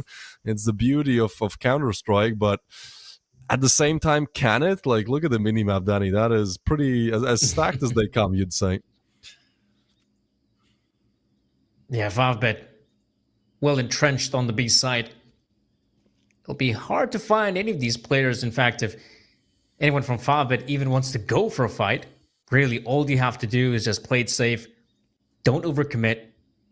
Perhaps, peek and maybe gather some information, but the jig is up. 40 seconds. Don't give these fights too easily, though. Buzz able to land the first. So a few more players left on the side itself. A few of them are playing a little bit farther back, and Nikodas will be going down. No chance for him. And sadly, well, OG, they tried to replicate the same success of the first round we saw earlier. But yeah, this time around, Favbet ready and waiting. Pistols galore. And once that bomb is dropped on the side, yeah, you really can't do much now, can you? All right, well, that is not what OG were looking for. The trial run goes well. Unfortunately, the real attempt falls a little bit short, and honestly, I think Favbet were more than expecting that. They were just going for it, not playing any mind games, just like, sure, they're gonna repeat, and now we go fast, as we can see from the side. Smash has a lot on his hands, but that a lot is just a couple of pea shooters, really. The Glock's only good for one, and the Favbet, they should not have, and they don't have any trouble shutting down this round. Beautiful stuff. You get to keep 4 rifles as well, so the economy will be swimming. And yeah, as we enter the 3rd round, now OG with a more realistic chance to start putting some of these T-side rounds on the board. And again, I mean, their CD side, man, I am a little bit worried about it. Like, I want them to need them if they want to win, then 4 or 5 rounds on T is the bare minimum. 6 would be, like, alright. And I think it will be also interesting to see when we get to see Nikodas at the big green. This time, though, none of it. Lots of utility being deployed in heaven as well, so there's barely anything the players can do on that side. Prison, great pickup on 1. We can see that Favbet is being super aggressive in this round. Initially deploying the nades, then going for the B play, but now all of this is going to have to rely on Lonesome Smash. Luckily, rotates on A. Those can be done relatively swiftly, but that post plan is looking good as ever. Yeah, things looking great here. Crizzen is going to get Jackie. That is the first frag up. The bomb to come in, and OG deal with this round with ease. Nice util setups as well, and really, I mean, for Favbet, this is a bonus round, right? So I don't think they're too worried about it. Like, they did not have the most util. There's an MP9 of Hamas, it's fine. So as they evacuate out of the site, OG to secure the first, and at this point it becomes, ooh, what? Crizin just denied. All right, that's a free weapon upgrade as well. Yeah, at this point it's like, do we want to hunt them, right? Because OG's economy is not good at all either, but it's like a risk and reward, and I think the call is just to play it safe, be okay with winning one, and look to convert the next. Yeah, I think that's fair as well. But I will admit, I kind of felt like 5-Bit was done a little bit dirty in that previous round. Sure, they tried to go for the aggressive play towards B. I felt like the setup was all right. It's just that it just did not come in the right round. That was the moment that we saw OG considering to hit the A bomb site. And once they realized, okay, there's some aggressive maneuvers taking place on B, that leaves the A bomb site relatively exposed, which for the most part, in fact, is on a map like Ancient. That is usually the area of the map you have maybe one defender, two at the very max, and in some cases even zero, like in this case. As we can see, 5-Bit putting a lot of players early on in middle, surprisingly though not contesting it despite having so many players early on. Once the smokes come in from the T side, that's when they decide, okay, let's fall back just a little bit, let the T's gain some ground, but they're smashed on the other end, in good position to get the one though. This battle matters oh so much, and Tension comes out on top. Yeah, that's a crucial find by Tension, and Jackie will find Crizin as well. They're getting overwhelmed here, just too many angles to check. The util was not there in place in time, and Nikodas, well, this is the new addition to OG. I check the Rachel TV. It's not yet confirmed, but he has been playing on OG's side for the last month and a half, I believe. And man, they went on an 8 best-of-3 win streak. Like, he just looks like such a good addition to this OG squad. You know, completing the Danish 3-stack core as well, together with Buzz and Crizin, and just a raw mechanical aimer who's, you know, also quite cerebral. We've seen him in Tier 1 perform quite well as well. I really like this Nikodas addition. I really do hope OG sign him.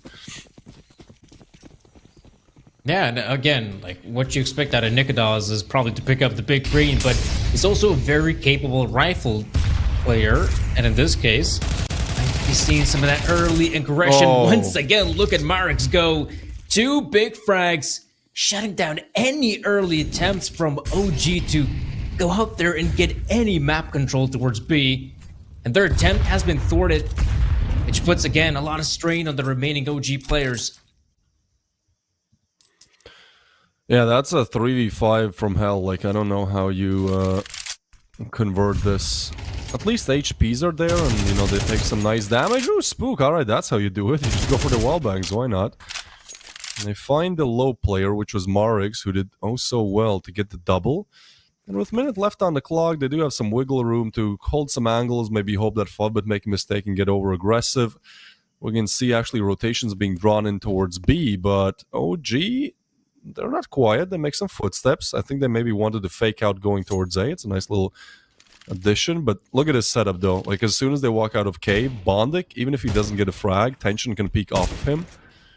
And they're, you know, Tension can just draw them in. They're, I feel like, a bit over-focused on it. Nikodas just gets one for free.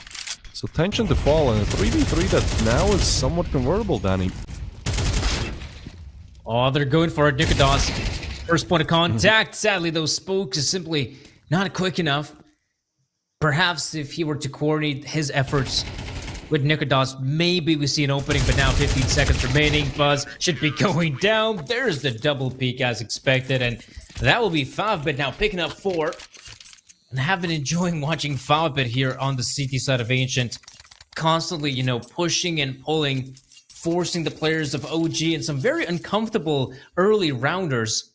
And this is, again, not the first time we see some of that early aggression towards B. Earlier, it was through ramp. This time, they have players pushing through cave, and in a very unorthodox manner as well. Despite a smoke being deployed, they blow it open, go in for the frags, and instantly can recover back to safety. That's how powerful the cave position is. And this time, though, 5-Bit, somewhat a usual 1-1-3 setup, but not going for anything aggressive this time around.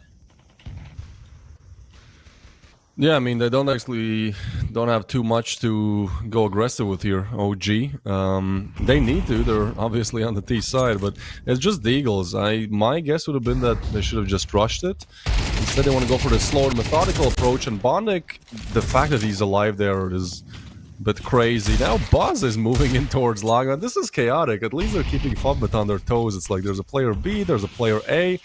I mean, they are just operating with the Deagles, but Fubbit, they still have to figure out how to defend this, especially when Fiku can peek like that, get the frag. Bondik intention, looking for the refrags, and Bondik, man, just one shot was needed. Fortunately, Spook misses everything with the Deagle, leaving Nikodas and Buzz in what again seems like an unwinnable situation and will be confirmed by the likes of Marix. Nikodas? He's always last, man. He's learning from Blame F, I guess. Danish counterpart. Makes sense. I mean, the Danes don't usually like to go in first. Though, this time, it will be the Danish trio taking the tactical pause, the first one of the best of three.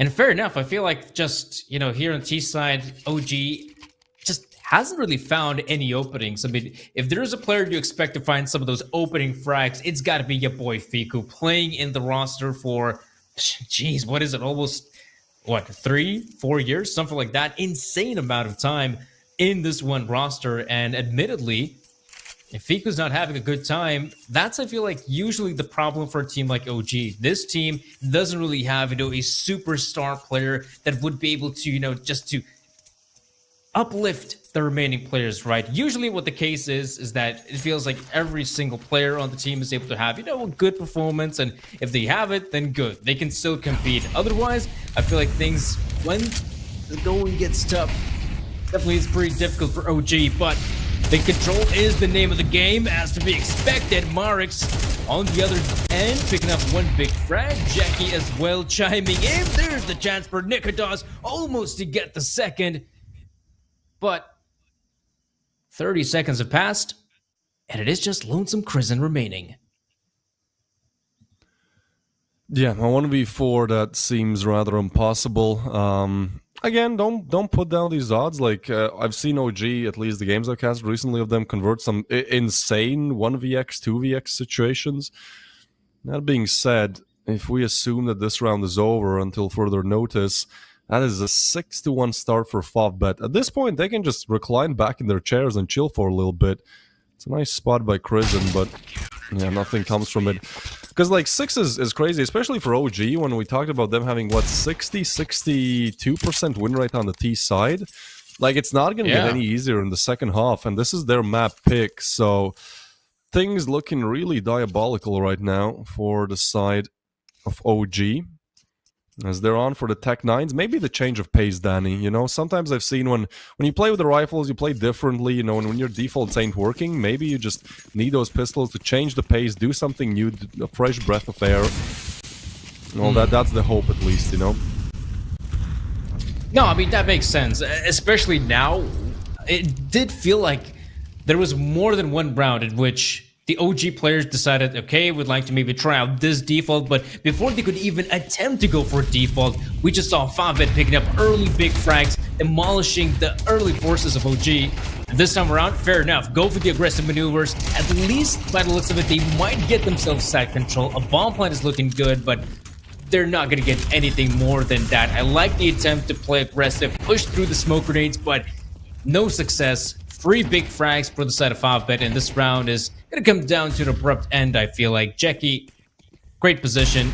Could be the one with the big broom, but Nikodas replies with a nice headshot on one, and sadly, that'll be the only one he gets. So 7-1. Favbet is looking tremendous on the CT side of Ancient.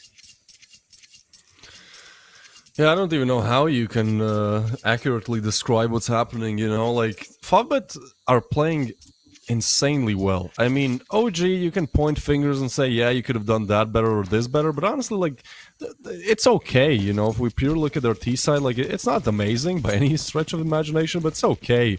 But Favbet, just every round, I feel like we're 15 seconds in and they already have 2 entry frags. Look at this, look at their setup. The boost comes through, Spook. Wow, Marix with the frag will be taken down, but they were just not expecting him to be there so quickly. OG feels so overwhelmed right now. Every single round they're just getting pushed, and even just holding angles does not work out for them. they're not winning the gunfights, and they're simply overwhelmed. I think that's the best way to put it. Well, on to 8 then for Favbet here, player advantage, and so far they've not scrambled it by over peaking or overextending. They play very smart and very mechanically as well. What can you do if you're OG? Yeah, this has been a really frustrating first half for them. Again, that's the point we're trying to hammer home. It feels like OG just hasn't been in a position where they could actually, set up for a potential execute. It feels like Favbet is constantly taking the fight to them. And you can see OG has been overwhelmed in more than a few occasions. Just take a look at how many rounds Favbet has acquired. 40 seconds. They will try to pounce on the B-bomb site, but they got to do it quick. We could see Smash is already taking control of mid. Once the smoke grenades begin to fall, it will be obvious. B side is where it's at. Jackie in a good position. Oh, there's still a bit of a gap for him to work with, and Smash and the backlines as well. That player will definitely cement this round for the likes of Favbet. Time is being wasted, and in this case, bomb plant looking good at least. But once those smoke grenades begin to fade, this is when Havoc will reign. Smash gets one, Jackie chiming in as well, and Lonesome Nicodons remains. So many players to find, and he'll be the one to drop dead. 8 rounds for Favbet. Incredible stuff here on CT side, Ancient. Yeah, things are bad when you're almost cheering when OG get a bomb plant. Yeah. The plant is good. It's a 3v4, but I have not seen a single round where Favbet lose a player and there's not an immediate second player swinging and attempting the refrag. They're playing as a team just so well, led by Bondik. He's had just tier 1 experience pretty much 10 years ago, but since then has just been somewhat of a tier 2, tier 3 demon. And this lineup as well, has been together for a long while, full Ukrainian, except for Marix, who got, I believe, picked up like half a year ago. He's a Dutch player, so yeah, I don't know. I guess they're talking English, right? Maybe he knows a little bit Ukrainian, but either way, I mean, the chemistry, what I'm looking at here, the chemistry is just absolutely beautiful for the side of Favbet. Rotations are nice. I can't keep, being happy for how well they're playing their Ancient. Beautiful. No, CD I'll side, say man. this as well. I mean, on the side of Favbet, for me, this has been a very decent team, a tactically sound team. It just feels like, they just haven't had the results, to be honest. And well, maybe here at Galaxy Battlestar, something might change, and it has been a big change. I mean, we saw Prison taking a very proactive angle, taking the fight straight to the face of Favbet. And at least this is where, if you're Favbet, you got to respect the game plan from OG. This time around, okay, 4v4, let's have it. They'll play it safe, but I call it safe. If you take a look at that setup, I think it is pretty ballsy, right? Yeah, it is an interesting one. I mean, they're going for a gamble when they don't exactly have to. This is something we haven't seen from Favbet, so maybe they're trying to, outmaneuver OG, make them not expect there's literally an A stack. And if they go A, that is a very nice strategy. Unfortunately, I have some bad news. It is B side being left completely open, and Favbet, hey, at least they have the quick backstab. How often do you expect 3 players to come with a backstab? Buzz, though, great position to get the first, and for one of the first times the insta-refrags don't come through. OG, with everything that has gone wrong, this round goes right. But, to be honest, you kind of have to ask, was that OG playing well, or was that Favbet just going for a gamble that does not work out? I'd say the latter, to be honest. I feel like Favbet thought they had the read on the situation, that we haven't really seen a lot of hits on the A-bombs, that they thought maybe this time OG will consider A as the final destination. But as we saw, Favbet, after that, the initial exchange in middle, the players recuperate, they stick together, hit the B-bomb site, and eventually, yeah, the round comes to an end just because they get that bomb planted. And now, 8-2, this is where you got to wonder if Favbet will continue playing aggressive. I mean, so far it has been working out for them, but maybe for the last couple rounds, they might, consider taking it slow, not go for the early fights just yet, take their sweet time, perhaps just go for the default, see what's up. But already, I mean, 8 rounds on CT side Ancient, that is a tall order for a lot of teams. I feel like this map is one of those huggier sort of maps, reminiscent of something like a la Cash or Dust 2, where the T side usually has a good run of rounds, but here it has been quite the opposite. Yeah, I mean 8 I feel like is done and dusted. You know, I was saying at 6 that Fudbit can just recline back and then chill a little bit. But 8 is, you know, they just overdo it at this point. You know, if I hope they're not paid by the round, because this seems like it's going to be over very, very soon. Yeah, that being said, OG have made their way onto the bomb side, but Jackie finds one. Fiku hears all of this. The tension with one. Ooh, Fiku, perfect positioning to get the double. This keeps the round alive. He's aware there's some more players there. Trying to go for the spam, but nothing really connects from Bond because they will open the smoke. It's going to be a difficult retake. As I say that, Jackie gets one. They double swing. Man, again, look, every time you try to kill someone, you have to kill two. You know, just they pop up on your screen. There's more than one. The first peek comes through. That's one of the rare times we don't see the insta-refrag, but Bonding is just sticking it. That's the round. There is almost. The lineup was just so close that Fiku will be denied. He's one of those better clutch players, really. This time it's Fudbit on 9, and yeah, man, like I've seen crazy things happen, but I just gotta say this one is over, isn't it? Yeah, close to it. At least pretty damn close. In the previous round as well, it felt like, you know, OG, good setup. They haven't been contested as much by the forces of Favbet. They managed to get that bomb plant. Great post-plant positioning from Fiku, but to cut off, you know, any sort of rotations. But it felt like the players on the side itself just weren't aware of how quickly Favbet have gone up cave. And I felt like that was a pretty big mistake. But speaking of mistakes, that is a great chance for Nikodas to get 2 big frags on bait. That opens the site, gives them a chance to finally get another post plant. Perhaps this time, in a 4v3, they'll have what it takes to get the job done. Get it across the finish line with 3, but before they get that bomb plant, Tension gets 1.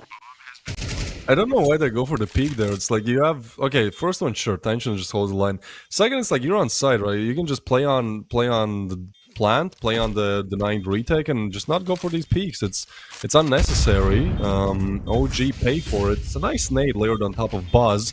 Another retake of this B side. This time the molly and the nade usage is beautiful by Favbet. Buzz and then flashed out. Dude, look at the util usage.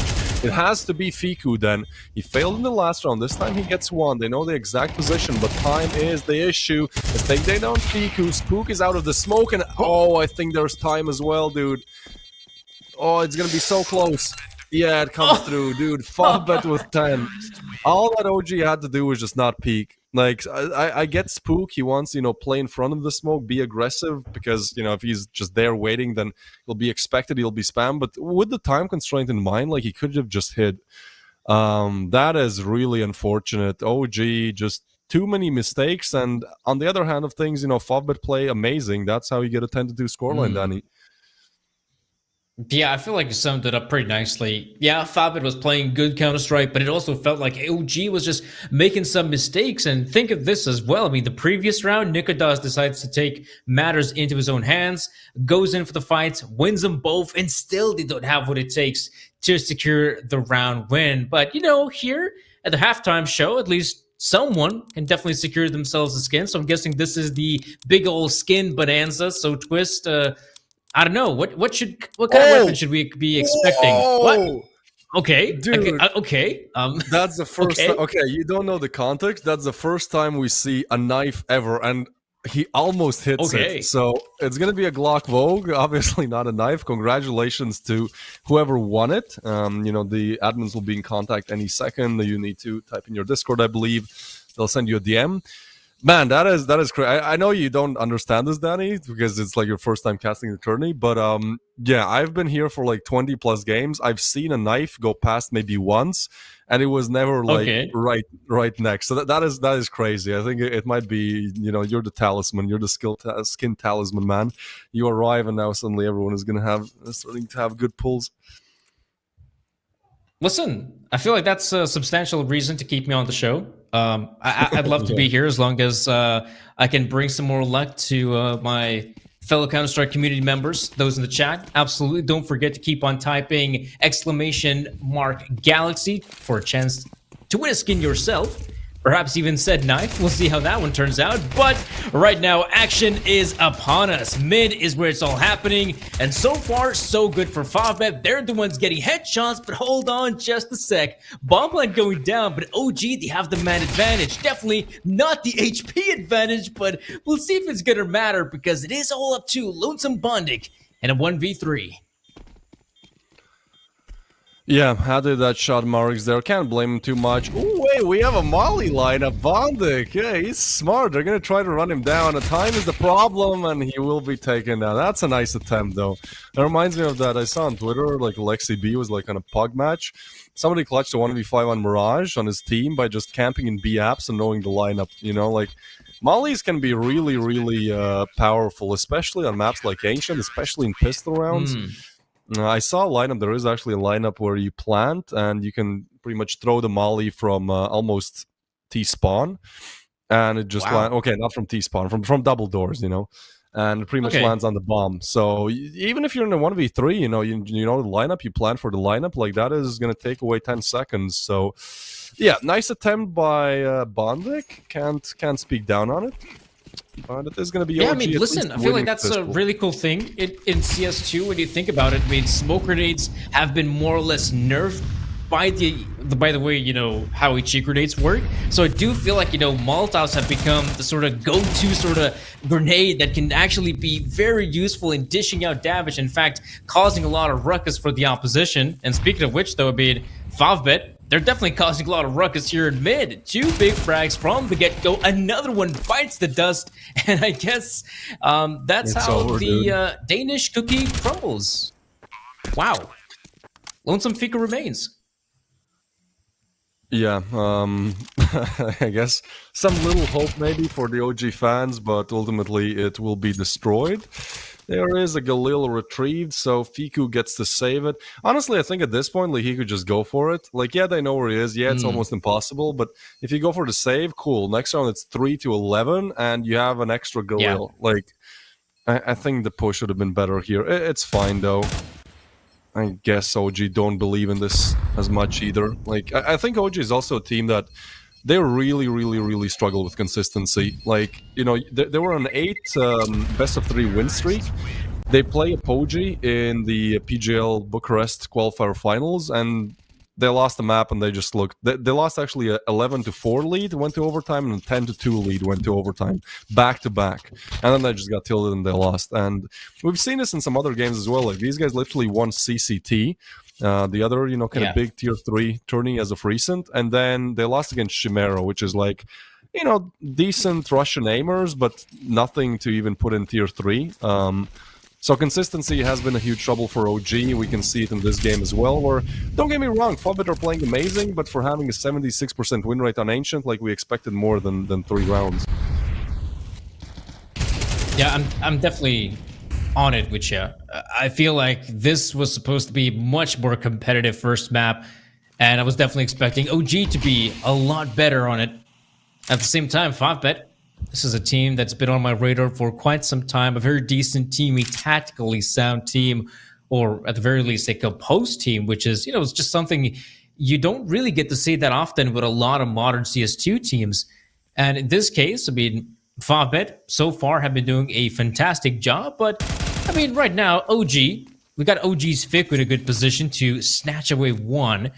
There are currently 2 players on the A-bomb side, so maybe there's a chance for OG to try and stop this. Again, Fiku making the big plays. A second big frag goes his way, and you can see that Favbet are not 100% sure where and what should they be doing right now. I mean, 40 seconds on the clock. They were basically at the doorstep of A, but with Fiku's positioning, it's all gone stray.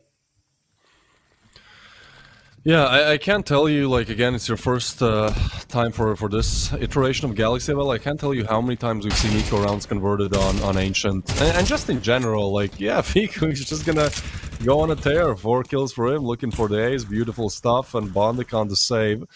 It's not too bad for Favbet. Obviously, they still have a humongous lead. But, dude, there have been, like, 10-10 score lines, 9-11. You know, those crucial rounds. And yeah, me Yeah. and Max just went crazy. In the previous game, like I believe 4 eco rounds got converted. They even take down the AK, so that's a nice upgrade. Almost the royal flush for the OG side. If we're able to get an op and they had some more AKs. Yeah, man, eco rounds, especially on Ancient, I feel like close quarters is the name of the game. If you want to, you Yeah. can play like that. So, yeah, OG, I don't know what's the plan here, but at this point, you just got to take it one round at a time. Like, you start thinking about the bigger picture you've lost. So, yeah, I'm just taking it one round at a time, I guess, and this is going to be a bit of an easier one. Favbet with the Force. I will say it's not going to be a fast round from Favbet as well. Slowing it down.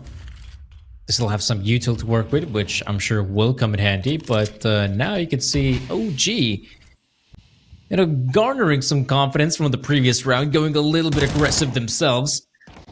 I feel like that's exactly how you should approach this one. Despite, you could say, oh, there's the potential for Favbet at a force buy. No. I feel like if you're OG, you got to put your foot down, play aggressive, try to garner some of that confidence, as much of it as possible.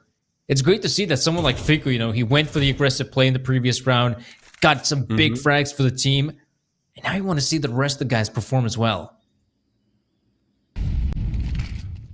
Yeah, I think individual performance something else we need to look at, but at least Krizen has it in spades in this round. Has not been doing well, actually was the lowest performing player, but 2 kills will just log this one in. Spondic is good for 1, Nikodas not expected, and neither can he be taken down. OG advanced 5. And Favbet on to go with the Glocks. So 6-11, it still feels like Favbet are just inches away from converting, but there are some teams just struggle so much when it comes to closing out games. So, I'm not 100% convinced yet. Yeah, fair enough. I mean, there's still always the possibility for either squad to mess up, despite the fact that, Favbet comfortably on 11, but you know how it is. MR12, a lot can change. Though this time around, let's be frank, maybe this round we should be seeing a pretty easy OG victory, but there is a chance for a Favbet bomb plant. You can see OG is playing super far back here. Lonesome Buzz will give Favbet the chance to get that bomb planted, but he should not be expecting anything more than that. Spook able to get himself one more. Buzz, Krizen chopping it as well. So apparently no bomb plant, but all in all, it's the eco. You never expect much out of the guys. Yeah, I mean, the fact that they almost got the bomb down, they're like, that's a victory in itself, right? Like, when you have Glocks, you're not thinking about converting around. You're just like, well, how can we make this as expensive for opponents and as profitable for us? And, I mean, they almost get the plant. So, almost being the keyword, delivering on the profitability part. And now back to the AKs. The loss bonus is also starting to build up. That's another great thing when you have a huge lead. Like, even if you start choking some rounds, even if you can't convert them, you're still at one point just able to keep forcing, especially on the T side. And look at the call. It's to go towards A. There is absolutely nobody. Favbet, OG. They like to play this style where it's a lot of aggression early towards mid. Molly will stop them in their tracks for a little while, but only one player Donut. But oh man, the flash is perfect and the refrags are not there. Buzz just gives free Buzz cuts. 3 headshots converted, and Marix left on to do absolutely nothing. Looked like a promising run for Favbet. Completely stopped dead right in its tracks. I mean, still at work for Buzz. Headshot angle, knows when the players will arrive, is able to simply tap him down. Great first bullet accuracy. And again, this is one of those rounds that get swept under the rug. OG just demolishing the Favbet offensive.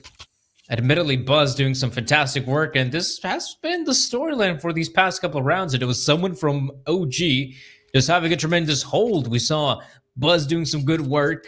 Let's recall Krizen as well. The anti-force buy. And that round difference, it's not huge here, Twist. We're talking just a 4-round difference that potentially should be 3 after this round is over. Because of Favbet's, lackluster equipment. And we'll see how things turn out. We might see that early aggression happening from Nikodas, not able to see a damn thing. And he's got to be careful as well. He may not be aware how many players are on the other side of that smoke. Oh, they just walk past each other.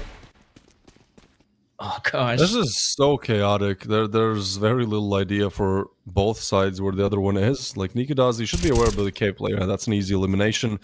Okay, and now your Favbet, you're still just stuck towards B, so that's actually a huge find. Nikodas kind of breaches enemy lines and goes on a bit of a backstab through the smoke. Yeah, I don't know how they're doing this. Like, this is T-side Ancient. They should be able to just convert, but for now, OG looking really good. And how many rifle rounds have we seen? Like 1 or 2 rifle v rifle. The rest has been Eco. Bondik out of nowhere, rolling back the years and getting the double, trying to pick up the weaponry. Bondik with another, not like this, dude. 3-piece scoop with the refrag. That does get taken down, and now Marix is on for the 1v1 as he went for the swing. I think he was spotted. So he's just holding the angle. 30 seconds to go. Fiku should be able to clutch it out, but it's the dink to come through for Marix. And he's so aware of this. He's going to trap the bomb, but Fiku is aware of this, so it's a bit of a weird call. 20 seconds to go, and he has to stick it. As he does, just one bullet needed for either side, really. Can he do it? The Tech-9s, Marix not ready for it. Fiku with the frag, and that is just avoiding disaster there. Oh man, I felt disaster was basically unavoidable at that point. I mean, Favbet doing some fantastic work with just the Tech-9s. Again, it feels like OG just a little bit disjointed in some of these later rounds. Sure, we saw some great individual performance, but I'm still not 100% sure whether OG has what it takes to mount the comeback. Ooh. Whoa. Wow, that is just... Whoa! All right, well... Yeah, that's how the game kind of makes me feel. You know, when you have an 11-3 lead and you've blown 5 rounds away, like it starts to make you feel a little bit dizzy. Big thanks to our beautiful observer Wander. He went to the PGL qualifiers as an observer, has learned a lot. You can see it in the skill he displays. Anyways, tag pause is called by Favbet, and as it's over, this game might not be as quickly as we thought. 11-3, man. Since then, just radio silence. And all they had to do, really, to put themselves on map point here, Danny, was just win against, what was it, MP9s and 5.7s? Yeah, basically. All they had to do, just win the damn force buy. That's it. But they fumble. And because of it, they have to pay a very high price. More rounds of Counter-Strike, but so far, so good for the T side. A 4v4 ensues. Not too bad. Nikodas right behind that smoke looking for those fights. We'll actually go for the all-out push.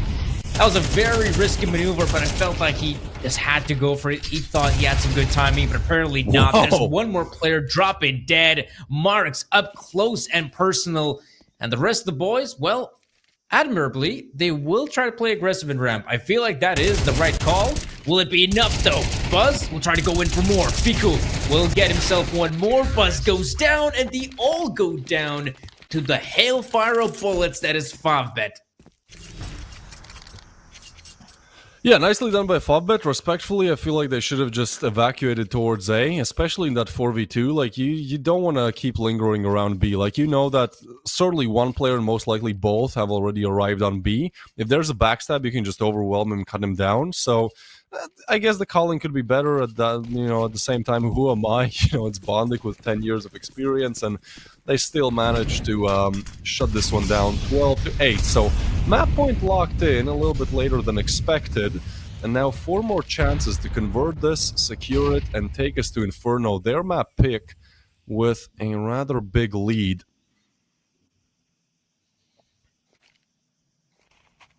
Yeah, this time you can see just OG being super careful. This is probably the most careful they've been in this entirety second half. But fair enough, you can still see Crizin just showing off some presence to keep the T's on their toes.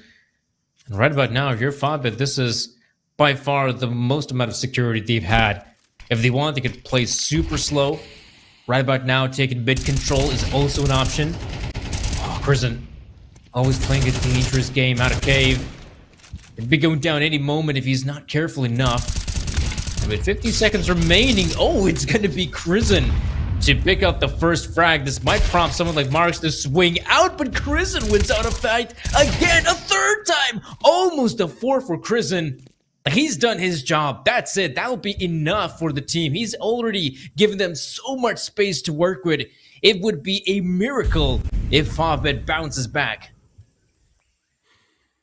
2v4 with 25 seconds to go and no bomb site clearance does not look pretty. That being said, OG have had their fair share of flukes in this game, but seems like Favbet's call is simply to save. It's understandable. You know, Jackie can buy, maybe Smash and Mark's able to buy something, but ultimately those two AKs will help out heaps. And they got to be careful here. Yeah, okay, they evacuate towards spawn. Tension was kind of lingering around there. You know, you don't want to go down after the time runs out. That would be the worst possible scenario. Man, what a performance by Crizzen in the second half. My boy was on 5 kills, or I believe even less, heading into the second half. And yeah, he delivered, I believe, a 2-piece when it was important. He delivered a 3-piece in the previous round. So Yeah. up to 13. Everyone's starting to wake up. If I had to point fingers, which I don't, but I still will, Nikodas, he's on 9. Like, he is the definition of firepower, really. We need him to activate a bit more. He has the op. You know, maybe we're just waiting for his round here. Oh, wow. Look at this. 2-man setup up in Donut. Nade being deployed. I thought that might give them the chance to actually peek and find an early frag for the Favbet players, and looks like Jackie will decide to take a more unorthodox approach. Might even consider pushing through Red Room, and this is where, yeah, you could see someone like Nikodas on the big green. Haven't seen him sniping on that T side, mainly because OG has been struggling with money.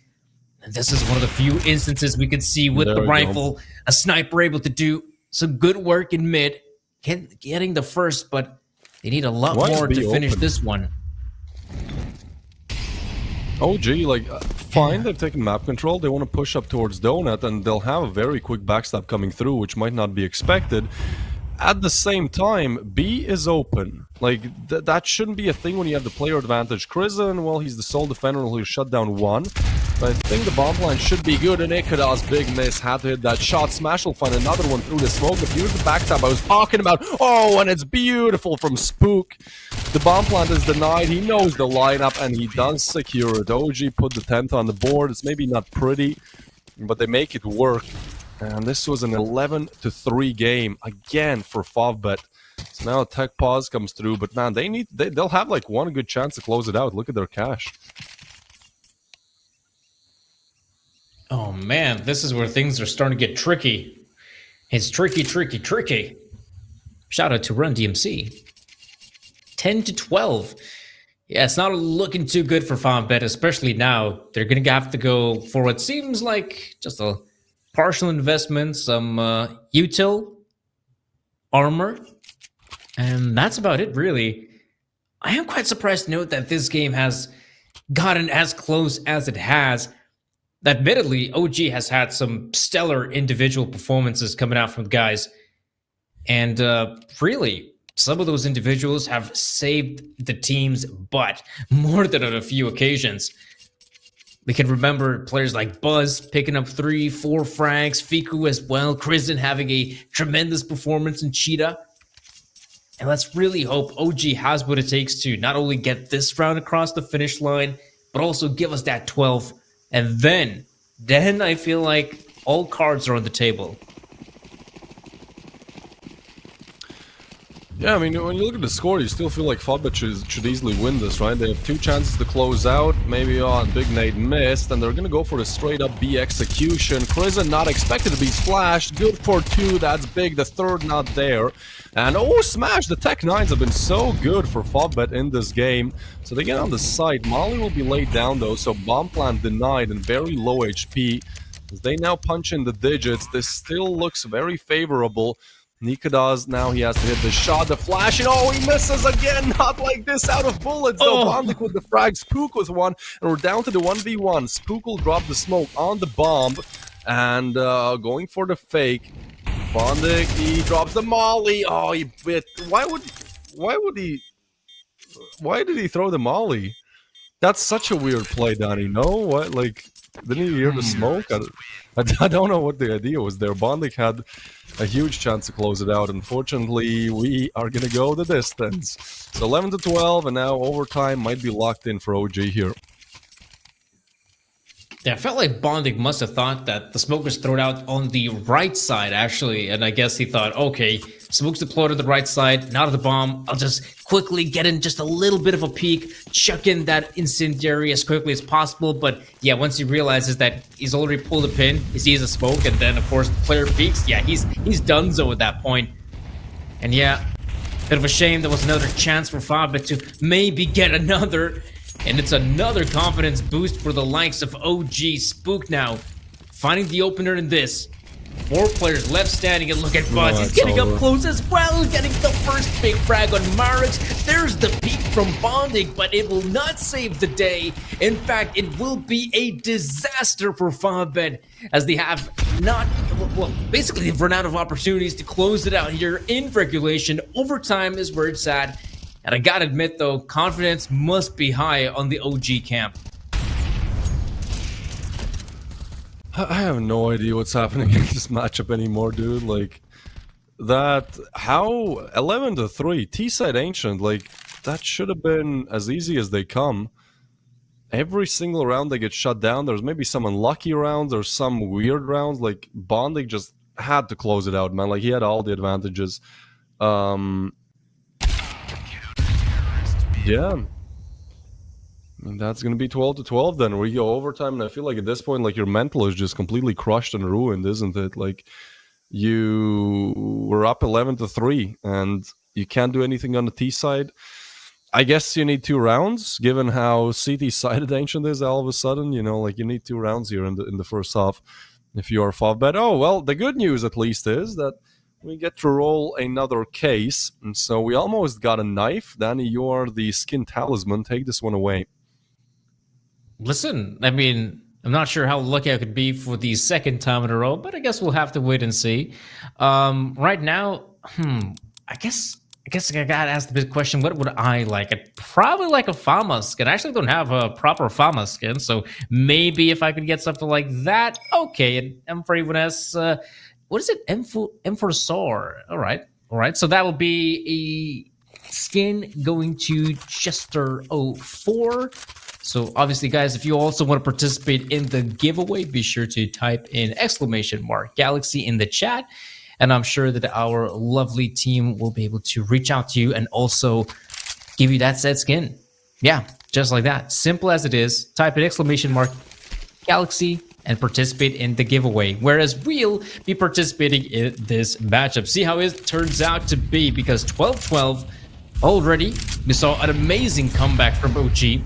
They had what it takes to win 10 rounds on the CT side, and now they're kicking things off on this side as well.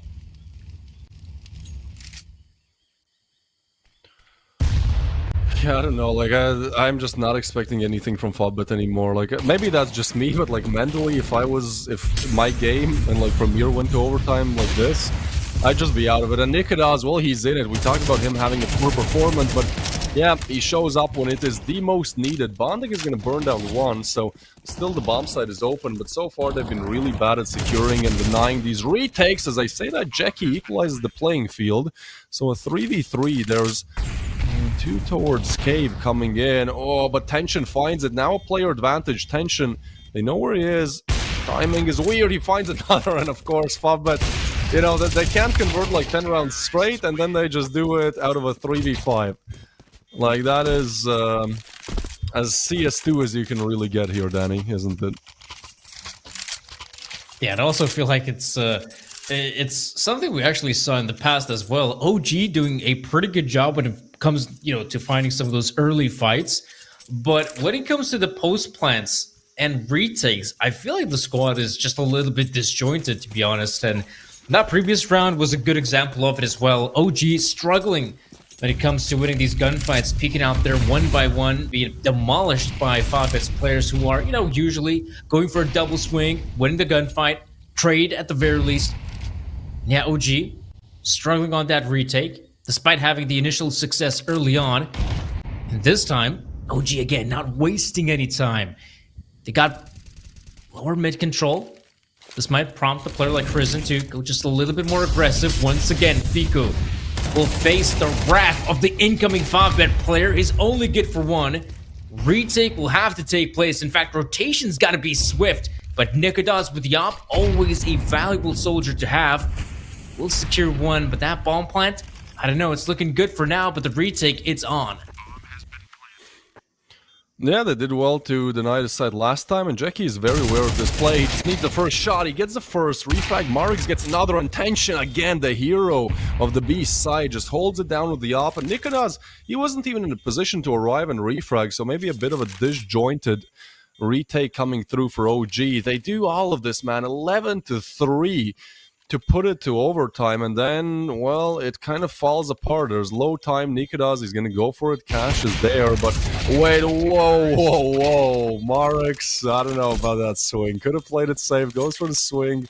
Gets the frag. All right, but now starting to feel that confidence that was just non-existent in the second half. It's going to be 14-12, and they're looking for a flawless T-side. They're looking to put more rifle rounds on the T-side here, you know, in the overtime than they did in the whole entirety of the second half. That's crazy.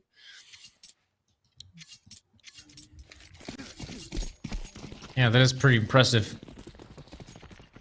I was wondering if we're going to see like a sort of like a dolly cam from our observer, sort of Hitchcock-esque cam, but it's fine. We still have plenty more games to Counter-Strike, plenty more rounds to see some operator magic. And at this point, I'd love to see a trick or few from OG, 12-14. The purchase in this one is lackluster to say the least. MP9s, a FAMAS, sure, they got the M4A1S to work with it, and at least one more kit.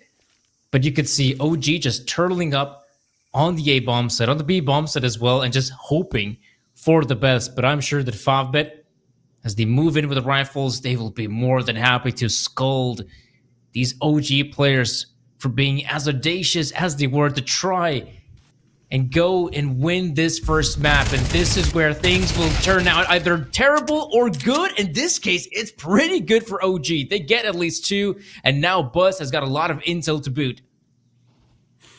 Yeah, player advantage. Tension, though, is holding line. He has just been so instrumental in this overtime. He hears the footsteps as well, so that's information. Now they know that they can probably just swing to... Wait, there's a double setup. That's crazy. The flash comes through. It's Nikodas and Buzz. Buzz with the MP9, but they probably are over-focused. They're not expecting Nikodas, and that is a beautiful setup. Oh, OG. At least they don't fumble the last round. They make it work. It is going to be 13-14, and now 5-bet theoretically should have a pretty nice, comfortable lead here, right? Like, they get to play on the side that they like to play on, which is that CT side. They were able to get 9 rounds in the first half, so yeah, double overtime or win for 5-bet. It does seem so.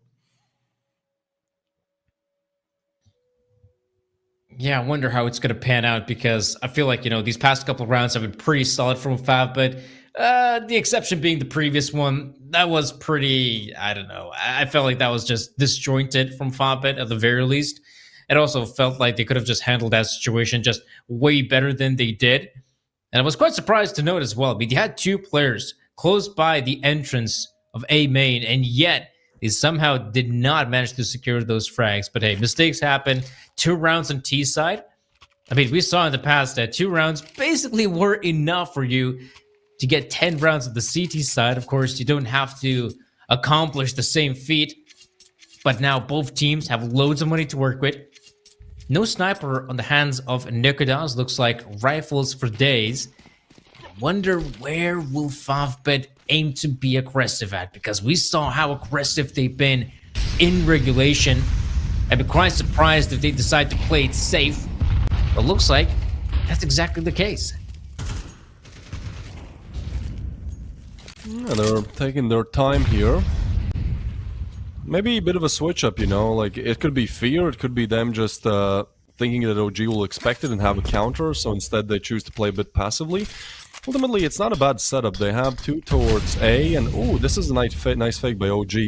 Doesn't draw any rotations though, so they might not expect the player on boost. Like when you go for the B fake, you're not expecting this boost player, and as soon as Smash spots it, he gets the frag. Now Tension can activate, and now you're over focused on Smash. You know, you went for the fake. Tension is not going to be expected, and that is what puts the end to this round. It seems it's a 3v5. Tension and Smash have done an amazing job at holding down the site for now. 50 seconds left. The rotations are coming in, and Tension misses a shot. In the meanwhile, Smash dies, and Buzz finds another. Dude, Favbet again, huge advantage. Jackie will find the frag, and oh, they're ready for this. Bondik, what a Giga Brain, dude. What? It was ready for that? Yeah, it looks like it was. Tension, oh, he's ready to retreat, or maybe smite down the player. All right, 15 to 13, Favbet. I was quite surprised to note that they decided to play that one relatively safe, Favbet. I was so sure they're gonna play aggressive, you know, try their best, but this time, their strategy was just to wait for the opponents to enter the sites, pick up some big frags, and yeah, now they're just 1 round away from securing victory here in the first map, which has been a very exciting map of Counter-Strike. And well, OG, let's see. Mid control, not gonna be possible just yet. Crizin and Figus sticking together. Usually the 2-man combo that like to go for some of those early fights. And speaking of early fights, Bondik losing a big chunk of his health to the wallbang. Yeah, that gets pretty interesting now. You know, OG again, they did pull, what was it? Oh boy, Tension. Okay, they did put like 9 rounds together while only losing 1 to push it to overtime once. Once they get to overtime, it seems like it's all for nothing. You know, we could have been finished 30 minutes ago here. That's the way it goes. I'm not trying to, you know, rip on OG. I'm just saying we're expecting. I think everyone wants to see a bit more. Everyone, you know, loves a good comeback story, and it's a bit unfortunate it's getting cut a bit short. There's information heard about the rotation. Jackie with some damage can go for the spam, but OG has been pretty much given the site, and oh, they're expecting this though. Marks with the frag. The 4v5, a lot of futil. OG made it on the side. Crizin not expected. Yes, he is. Jackie with the frag. 3v5 needed, Danny. Man, Crizin, I mean, he's usually the guy to try and get some of those openings for OG, but maybe they should have just played it safe. We'll see how it pans out. So far, Buzz looking for more will be going down, and it is just Lonesome Nikodas remaining. The 1v3, I'll try to find the first, but there's so many players to find. He gets himself another, but can he get the second? Yes, he does. And it is just against Lonesome Marks. No kit as well, and Nikodas wins the round. Unbelievable. How does OG... Just unbelievable how Nikodas has what it takes to secure the round win. Favbet, what a blunder. Yeah, that's horrible. I mean, there's 2 sides of it, right? Like, you can commend Nikodas for having such a good clutch, but sure, especially with, like, they knew where he was, right? Like, Marek spotted him. He was low HP, but he spotted him. So the fact that they know where he is and they still give away 1v3, low HP and everything, like, that is tough. And they call attack pause on top of it just to kind of rub it in, I think. Oh yeah, why not? That's gotta hurt. I mean, if you're Favbet, that was your round to take. That was supposed to be their victory. We'd be done with the first map, heading over to the second one. But I will admit, you know, Favbet, that was unorthodox to say the least. I was so sure they have what it takes to close it out against Lonesome Nikodas, and somehow they just don't pull it across the finish line. And I feel like that's gonna hurt their mental. They really need to get a good start early as possible, and that's exactly what the doctor ordered. Marix, great pickup on Spook. That will give them some leeway. Perhaps we might even see someone like... actually, no, it looks like Marix will be back away, playing it safe.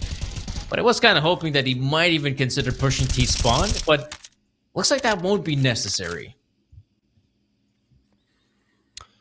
Yeah, I mean, they had a 5v3 that they lost, so I'm kind of, you know, taking the time with this. I'm just gonna see how it goes. The HPs are not the best on the side of Favbet either, so they still gotta be careful. For now, the bomb is dropped towards double doors, and does seem like OG just want to keep pressuring that B side that really worked well for them to take in the last round. I mean, it was a 5v3 retake, but nobody was on site, nobody was guarding it. I mean, there's still a rather big possibility, a chance to win this one out. It's the AKs. Look at the Favbet. They're good. They're love for going for these gambles, Danny. Oh, it makes sense, especially here. Ancient, they're man up. Don't really expect an A side hit this late. So yeah, it makes sense that they have so many players towards the B bomb side. And this is a gamble coming out from OG. Surprised they're not really committing to the B bomb side just yet. They're going to book it towards A. In fact, They're going maybe A. the gamble works out, especially now. Some awkward positions, but Dude, what? no chance to get What that is bomb happening? planted. And we are going to see the retake on A. Oh, there we go. I know. Now they understand, but Crizzen just held them at bay for so long, allowed the plan to come through. Nikodas again, but this time taken down has to be Fiku and Crizzen. They know that Crizzen was on B, so really they have to just worry about Fiku, and they're not holding it. They jump out, they confirm where Fiku is, but aren't they aware that Crizzen is heading in from CT? Now they are. They try to. Oh my God, we're going double overtime. See what I'm talking today? Every single game has been like this, dude. It's incredible. Man, I mean, I don't know what's up. Yeah, you're what's just going lost for on? words. I was I know. so sure. Get used to it. Get used to it. Okay, I will. I'll try to get used to it, man, because I am a bit lost for words because I was so sure that Favbet, even in overtime, can pull it across the finish line. But again, they end up losing it, which is that's a bit of a blunder. 15-15. Well, sure, it's a blunder for the teams, but it's a great chance for our viewers to potentially win themselves a skin. So, and Ooh. it is going to be another M4A1S. It will be our winner, Russia7, who will get himself the M4A1S. And if you want to be like Russia 7, be sure to type in !Galaxy in the chat for your chance to get yourself a skin, which from what I've seen so far, we've been getting, I don't know, the equivalent of CS2's blues. We got greens. Is that right? The blue is kind of like a green skin? I guess so, but to be honest, a lot of the like lower tier skins are still like not the blues, but like purples or even some pinks. Okay. So yeah, actually, I'd say the lowest one is like maybe €2. You know, something around there. The best one we've seen is like a 70 and 50 euro skin. Anyways, back in this game, Marix again with the lead, but I just don't believe Favbet anymore. I'm sorry, guys. You know, when you blow 11-3 lead and lose a 1v3 and then a 4v5, like, yeah, we're gonna take it one round at a time. Crizzen and Nikodas, don't get me wrong, they might as well convert this. There's just absolute chaos. This is like random number generator, the way that some of these rounds go. Yeah, they have been, I guess, a bit random, to be honest. When you think that one team is on the cusp of winning it, suddenly the other bounces back and to infinity. I mean, right now, Favbet, great stuff. Might get themselves a pretty convincing round win, I feel like, especially with this current setup. You basically have you two feel like players. that. But Yeah, my I feel friend, like that. yeah. We'll see how it is, though. Nikodas, surveying the land, doesn't see a single CT player. Thumbs up. Gets that smoke across and should be going down, getting that bomb plant. But now, of course, all the remaining players of Ooh. Favbet, will be on high alert. But it is just Lonesome Nikodas. Now, in the past, he did win out amazing 1v3, but that was with the bomb planted, not dropped.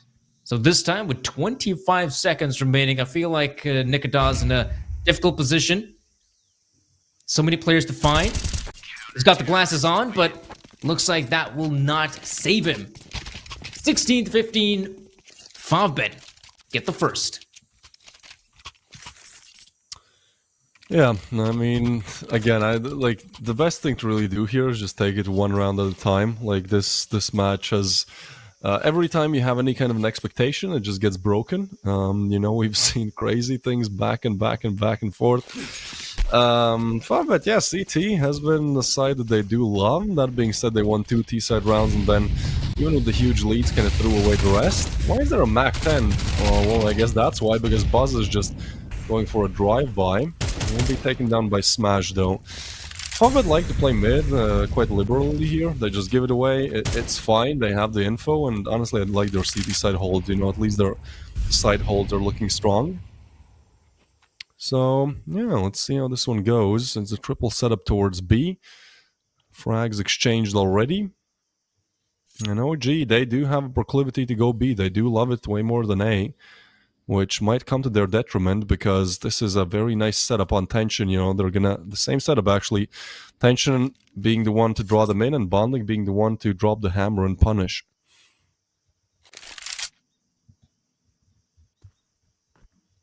Oh man, the setup is pretty good though for Favbet. Haven't seen Tension doing that great on the op. And he desperately need it here. Oh, but that's good for Jeki. Nade should be good enough to eliminate. Oh no, Ficku's still alive somehow.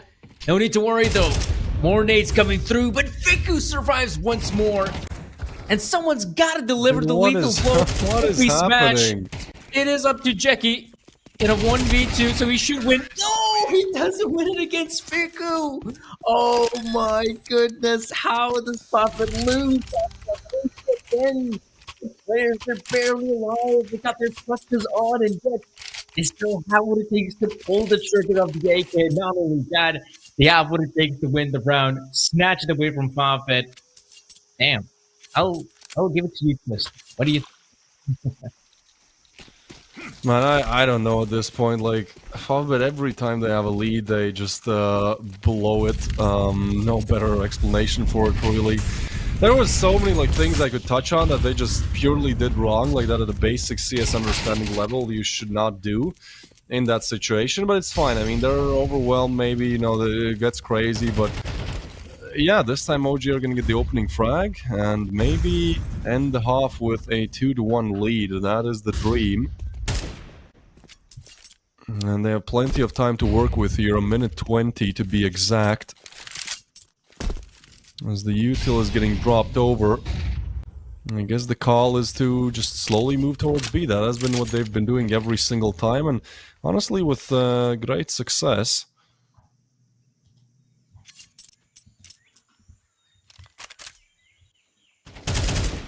So trying to go for the spam. Prison doesn't exactly find anything, and OG, you know, they have plenty of time, they have plenty of opportunities, so they're just going to be looking to go towards that A site, which, because Favbet have lost the initial player, has been left completely open. This smells like a retake unless Smash is able to, I don't even know what, get an ace. You know, that's kind of what he needs to do here. It's an incredible task that he's up for. The flash comes through, they're already out. Smash not ready for it, still gets some nice damage, and Molly on top. Rotation's now coming in, but Smash punished, and OG on good footing to finally convert this ancient match. Oh, I was so sure that was going to be 2 big frags for Nikodas. Either way, this is looking good as ever for OG. It'll be so hard for someone like Tension to make his way out of cave, and yeah, Spook gets himself one. Tension, so many players to find, unless somehow he gets that one, which is pretty sick, but not any more than that. So 17-16, and this time it is OG that managed to win 2 rounds on the T side. And yeah, will there be a team that can actually win more than 2 rounds? I feel like the answer lies in that question. The team that wins more than 2 rounds should win this first map of the best of 3, but OG already gave it their best, so I suppose now it's going to come down to whether they can win 3 rounds in a row on the CT side. Yeah, I just don't know anymore. I mean, yeah, now they have the lead. Favbet were in the same position, and they honestly, like, at least OG is maybe playing a bit worse, but they're not having these huge swings. Like, you know, they're just converting rounds that they should convert. Favbet's open up great. They have the advantage so many times. It seems like they doesn't. This match has been going on for 71 minutes, man. We're an hour and 10 into it, and honestly, like, I don't put triple overtime too much out of the equation. You know, with everything we've seen, nobody can close out. I still don't understand how Favbet blow an 11-3 lead on the T side of Ancient, but you live and you learn, I guess, Danny. Well, in this case, you live and you lose, and sometimes you win, and sometimes you lose, and sometimes heartbreak is inevitable. And I feel like for either team, that will be the case, whichever way it goes here on the first map. As you can see, mid control is looking pretty good. In fact, ooh, that is pretty unlucky, I feel like. For Jackie, he gets himself red room, but OG have no idea that a player manages to sneak past through. You can see here as well, Crizzen, I believe he is the in-game leader for the team and usually is the sort of first point of contact, looking for those engagements, trying to find something to create some space for the team. Jackie, on the other hand, will try to do the same for Favbet, Why just is A clear? not really finding any success. I have so many questions about like decision making. I guess they're gonna look for this player though, and that's an easy find. You know, like close range, peeker's advantage. When the closer you are to a wall, the more they'll see. So a weird angle to hold. Yeah. It will be cleared, and now Favbet to push in. Crizzen has to get the frag. Will be swinged. Actually, smash with an incredible headshot. And Favbet at least make it onto the site. Go on with the plant as well. They have no extra util to deploy though, so as soon as the smokes fade, we're in trouble. But Spook, I don't know why Smash walks into the smoke, it still works out. Marks with the frag. It's a 3v3, they try to push in, they don't know about Bondik, he gets one, they almost a double, and there you go. Favbet, man, when their backs are against the wall, they're always able to do it. Same can be said for OG. Danny, I hope you're prepared, you know, we can go on until midnight in this matchup, it seems. It's going to be the new M80 Fnatic game. Man, I mean, fair enough. I mean, that's one way to close out the day 7 here at Galaxy Battle Starter. If anything, I'm starting to lose my mind because this is insane how much Counter-Strike we have already played, and it looks like it just ain't gonna stop anytime soon. But action is always interesting to witness. We're seeing some over mid. Oh, Nicodaz able to find one. Crizzen trying to chime in as well from the get-go. I mean, this is a stellar start for OG. 2 players going down for Favbet. Samaj being softened up. And this is looking pretty good, but Bondik, he's got something to say about it. Catches a player out in middle. So maybe Favbet not out of the equation just yet, but Nicodaz, oh, he's on the other end. He's got the op to work with as well, and he's a dangerous player that you don't want to mess with. Why are they going 3 towards Red Room? That's crazy. I don't know if they're expecting a mid push. I guess they want to double up, but what? I just left B completely Make open. that a triple up.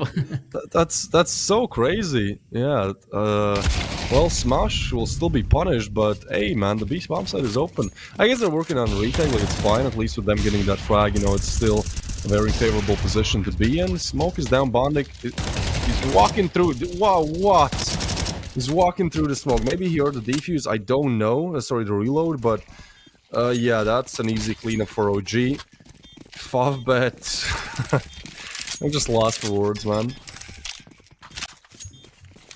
So many of these rounds are like, ooh, I guess great material when they watch the demo, huh? I mean, listen, I'm not even sure if that's the case because I feel like for the majority of these rounds, it's just gonna be, well, I could have just hit it. I could have just hit my shots. I mean, that's how I feel like. In fact, it feels like a lot of times if a team is reviewing their demo in CS2, it feels like, well, if I would have hit that shot, I think we might have won the round or won the game. So I'm not sure how much they're going to gain from watching the demo. In fact, I think what they might gain is painfully rewatching their mistakes, their blunders. But hey, again, there's still a chance at redemption. 18-17 could be another set of overtime, or could be a victory for OG. But so far, it's looking good for Favbet. They're the first one to get the frag, and maybe it's going to stay that way for some time. There's a gap in the smoke. Good nade, though. That is big. Crizzen is on 37. Buzz is now low HP as well. But, I mean, it would be true Favbet fashion to lose a pretty big advantage. Not trying to put them down, just, you know, there's such a thing called pattern recognition. And we've seen them in the lead multiple times with just struggling to close out, and they're all setting up to go towards B. OG showing no signs of moving. If they go cave, I mean, that's going to be really painful. So their best bet is really to eliminate Fiku and then, deny the cave retake. I guess a bit of a boost, maybe some wall bangs going through. It really depends on the timing here. It depends when tension peaks, because he has the op as well. They're holding the angle. Oh, that's big by Jackie. 3v5 now. Surely, Favbet, you don't fumble this one. But Prison, they're just not clearing cave, not imagining the possibility. Wallbang is not going to be good. 3v4, smash finds one. Nice shot by Nikadas. Refrag down, and now Buzz on for the 1v3. Here we go. Triple overtime, Danny. What a crazy end to... Well, not even the end, I guess. We're not calling quits just yet because Buzz can still clutch out. We've seen this time and time again. Nikadas clutched the 1v3 to keep them in the game. He's low HP, he's low on time, he's low on everything. But maybe not the belief. He still believes. He taps the bomb, tries to draw them out, but tension, well, he's not buying it. And as he is, it's simply too late. Favbet do well to push this to triple overtime now, dude.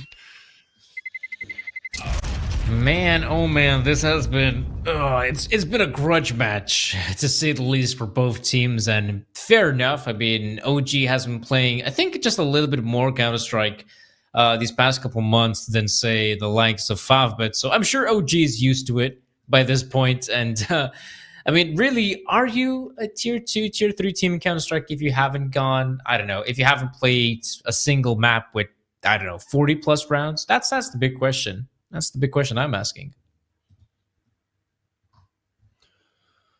Yeah, 40 you say, huh? Well, yeah. Oh, hold on. Wait, 40 plus. whoa. Somebody just... oh, never mind. I thought we were stopping. My bad. I looked real quick at HLTV. Yeah, somebody got the Krakow. No, we're doing a respin. A knife goes by. Danny, you're 2 for 3 in terms of the knives. Like, there's something with your luck. And a good pig. There you go. Tomic, congratulations. You're gonna get the drop of M4A1 Silence Leaded Glass. Man, the drops with you are insane. We need you more. Just watch the games. If you're not casting, watch the games. You're helping these people in the chat a lot. Anyways, on for the third overtime. As you said, 40 rounds. Yeah, we're gonna be approaching that mark. It's crazy to think about. The longest match of CS was 37-34, at least of CS2. That was that Fnatic M80 game a couple of months back. Well, we're nowhere near that point, but it certainly feels like none of these teams can close out.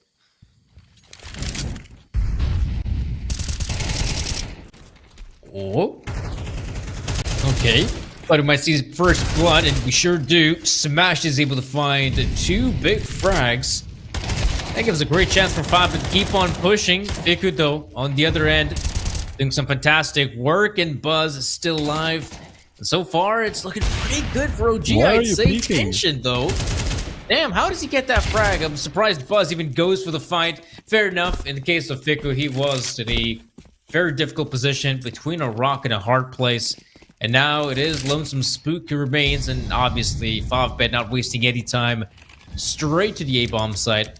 Getting that bomb planted ASAP, and Spook, okay, man. he goes in straight for the gunfight.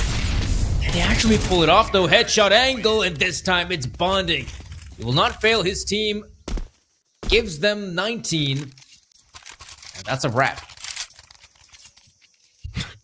Dude, every single round is like, it's a coin flip, no matter what happens, it's like a 5v2. Maybe the team that has 5 alive will win, maybe the team that has 2 alive. That one is a bit of a, like, Buzz made a crucial mistake there. You have a player advantage, it's a 3v2. There's absolutely no reason at all to swing long, especially when your teammate just saw an upper go away. Maybe that wasn't communicated, but yeah, that kind of unravels it, especially if your teammate low. Fiku, well, this time we'll get the opening frag.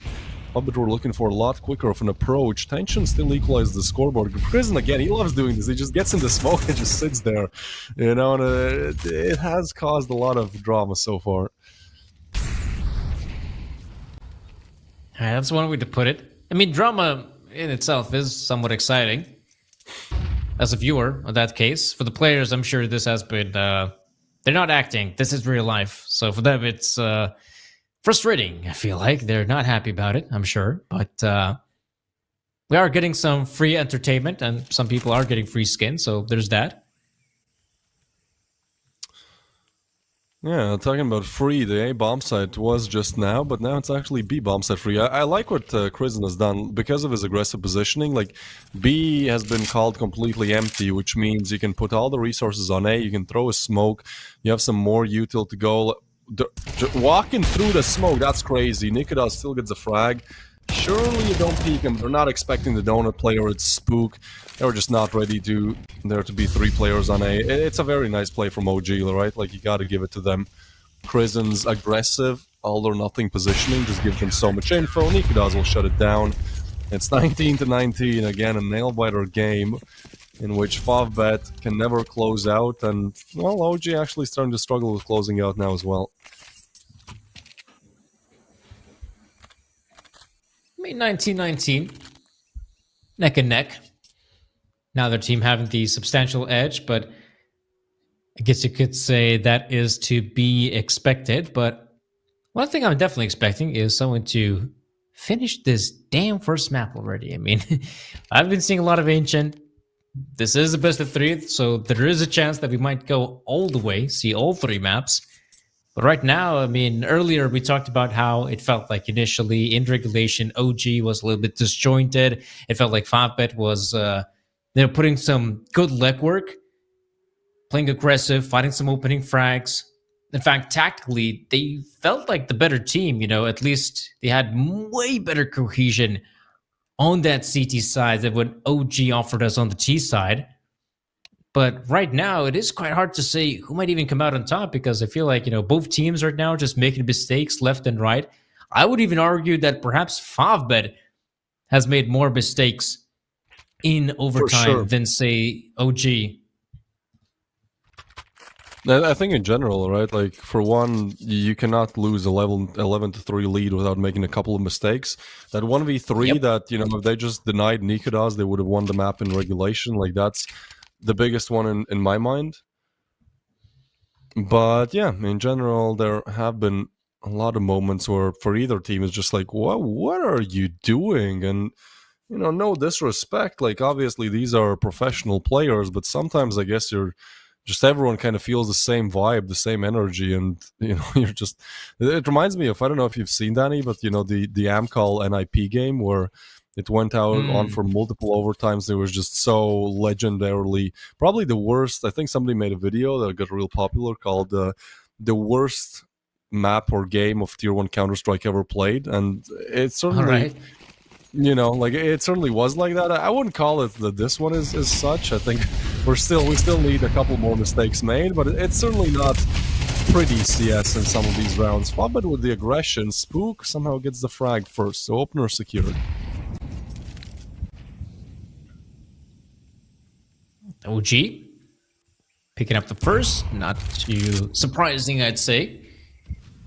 And there's just Lonesome Smash remaining. He will have the backup if needed, but to me at this point, it looks like Favbet will try to close that out as soon as possible. In fact, I feel like they have to. Look at the positioning of Buzz as well. Someone from OG has been playing pretty aggressive towards A. That's usually how it goes. And right now, he's gathering a lot of intel, so OG not overestimating it at all, knowing exactly what's about to happen, that it will be a push on the B bomb site. They have bodies to throw. Can they actually get the kills, though? That's the big question. Yeah, Fiku is in a great position. They're completely locked in. As soon as the plant comes through, I feel like they are just going to crush. They have the perfect retake positioning, and Fiku hits the shot. Bondik and Merrick hits too, though, and now they're still alive. No way. This was perfect position. They're trying to swing it. Now they know where both players are.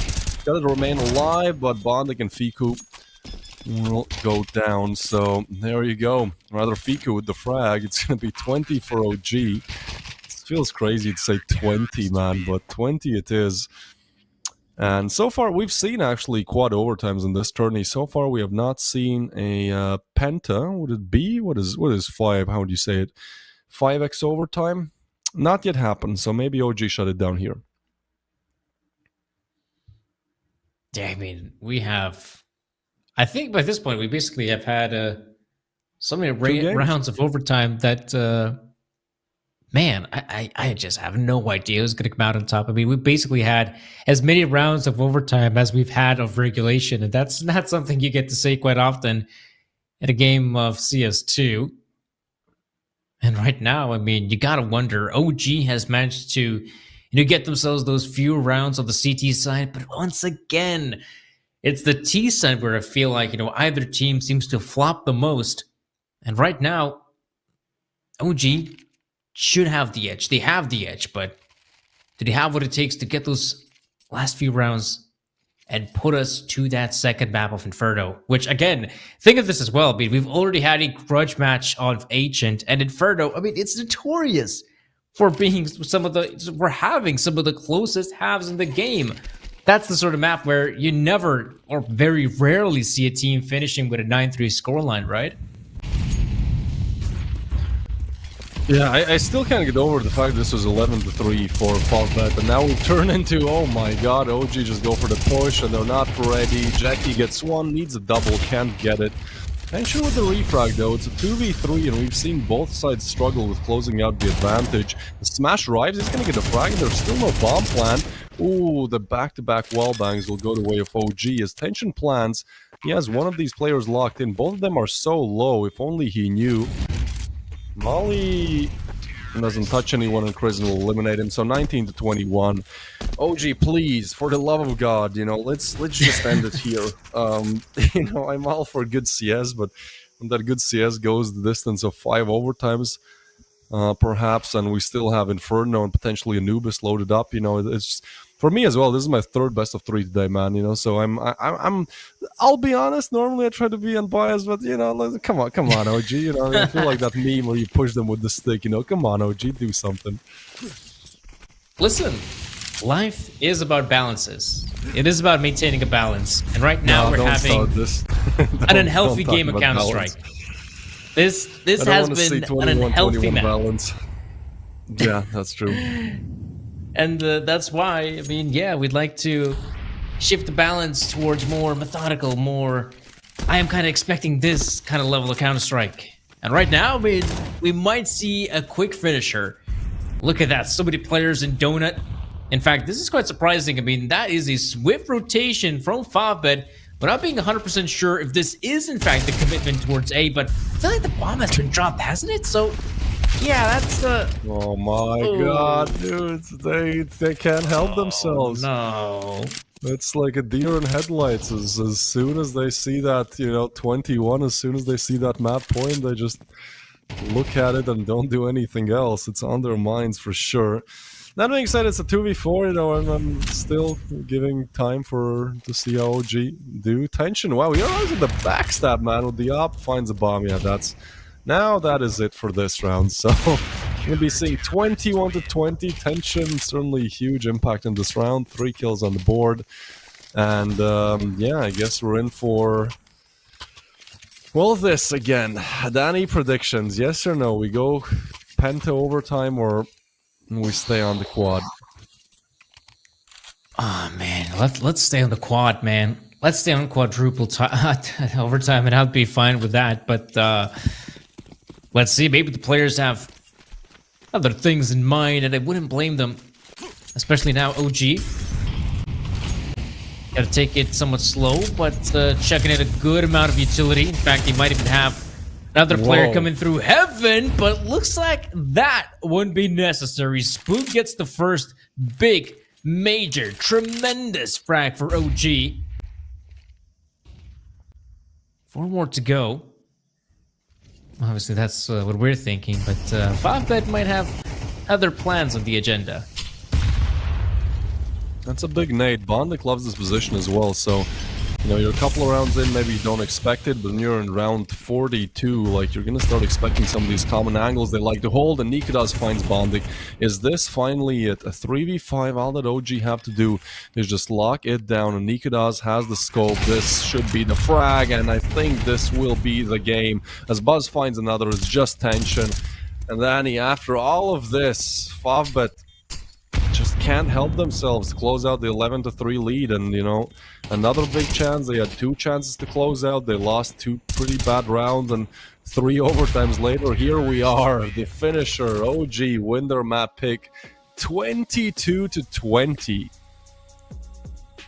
I mean, yeah, right now we're seeing this is what happened in the regulation, but really this just doesn't matter at all, because what we saw in overtime was just major back and forth Counter-Strike, neither team having a substantial edge. And I mean, you're right about one point at least, that it felt like Favbet were in a position to just close it out 11-3. I mean, they had to get that job across the finish line. And remember, even in overtime, they failed in a few important rounds, especially that one comes to mind where they lost the 1v3 against Nikodas. And fair enough, for a team like OG, you usually don't expect all the players to be, fragging out of their minds. But I felt like, once again, that was from OG. They were doing some fantastic work, but fair enough. It was the OG side that managed to come out on top in that grudge match in OT. And well, I'm sure Favbet have a lot on their minds heading into that second map.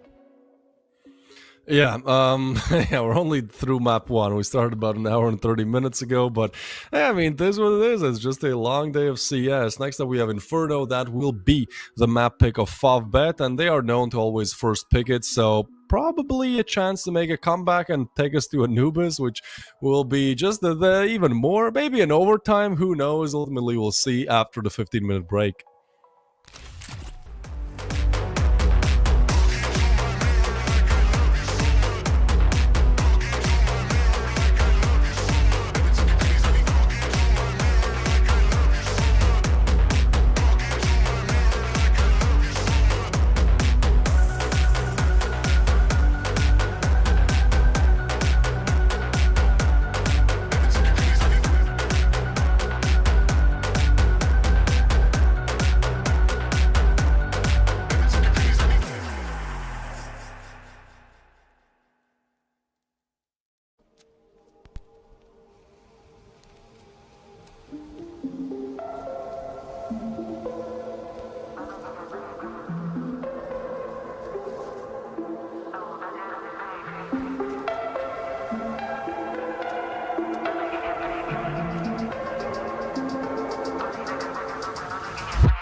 What's up, guys, and welcome back to our fiery best of 3. And speaking of hell, the first map, sure, but also Inferno will be our second map of the best of 3. So chances are, for those who are tuning in right about now, you didn't really miss that much exciting Counter-Strike on the first one of Ancient. It was a very gruesome affair, let's put it at that, and it felt like either team could have come out on top, but apparently it was OG. And now on the second map of Inferno, even though it is Favbet's pick, I don't know, Twist, I feel like Favbet might be having some difficulties heading into the second map. Yeah, I don't know. I feel like because okay, let's wait for the fun.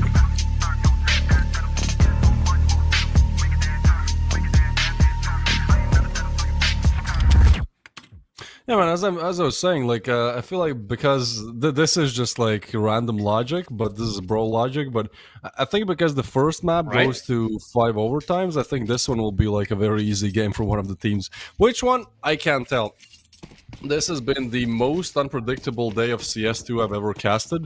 Every single game, like normally I'm the one to make predictions. I'm cool with making them, but yeah, today I've just been like, I have absolutely no idea what's going on, and for the better or for the worst, not much has really been true, whatever I predicted. So yeah, that's gonna be my call. Simply an easy game for one of the teams. Favbet is obviously known to have very solid Inferno. Maybe their win rate is not as good as they'd wanted, but honestly, they can certainly hang on this map.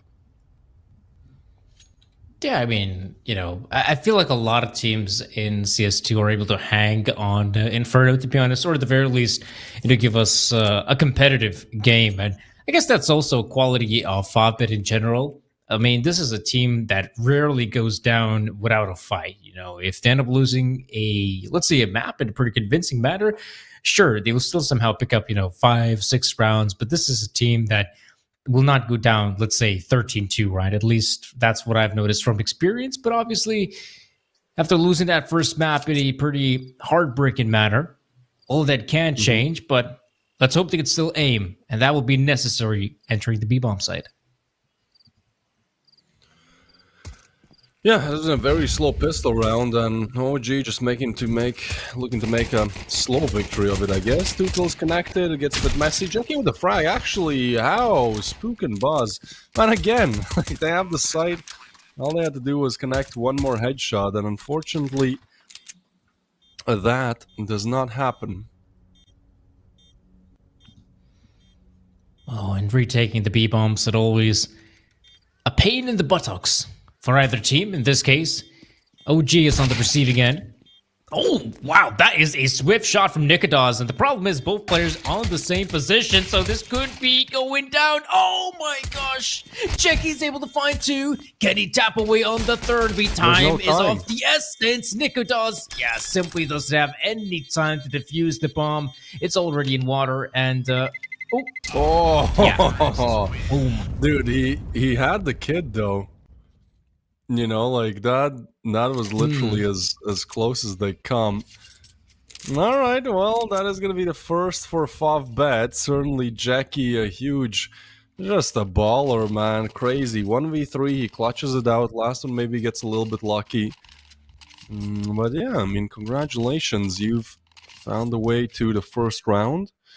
But at this point, like, whatever lead they have, I'm still not going to be convinced. After losing that 11-3 lead on Ancient, like, I'm just taking this as slowly as possible. Yeah, I mean, this is where moving with the speed of, I don't know, let's say a Tortoise, I think, is probably the best call at Inferno. You got to be super careful in these angles. You may never know if there's an ambush behind the broken wall or not. You got to be super careful with your nade usage as well, and that's exactly what we're seeing out of Favbet. Marix, the first point contact, and they're still keeping a close eye on second mid and mid as well. But the problem is usually for the T's is that, sure, taking a bit out of control is the easier part. When it comes to hitting the site itself, that's where you might actually face some difficulties, because you still have to enter the B-bomb site with really no intel at all. you're basically still going to gamble more or less entering the site and just hope that's the area of the map we do not see a stack on. And speaking of which, the B-bomb site definitely has not a stack. In fact, it has no defenders remaining, so this should be a pretty easy round for Favbet to just close it out at this point. Should is the key word, right? We've seen a lot of shoulds. Surely. Yeah, surely 11-3 lead. Surely you know you're up against pistols, man. All right, let's. I'm still trying to get over that ancient game emotionally. It has just ripped a hole in my heart. Crazy game, but yeah, OG did win it out, and now Favbet are the ones to have advanced with a rather big opportunity to set off good on the T side. The thing is, like, they get to save these 3 pistol rifles, SMGs, weapons. So at least not that much problem heading into the next round.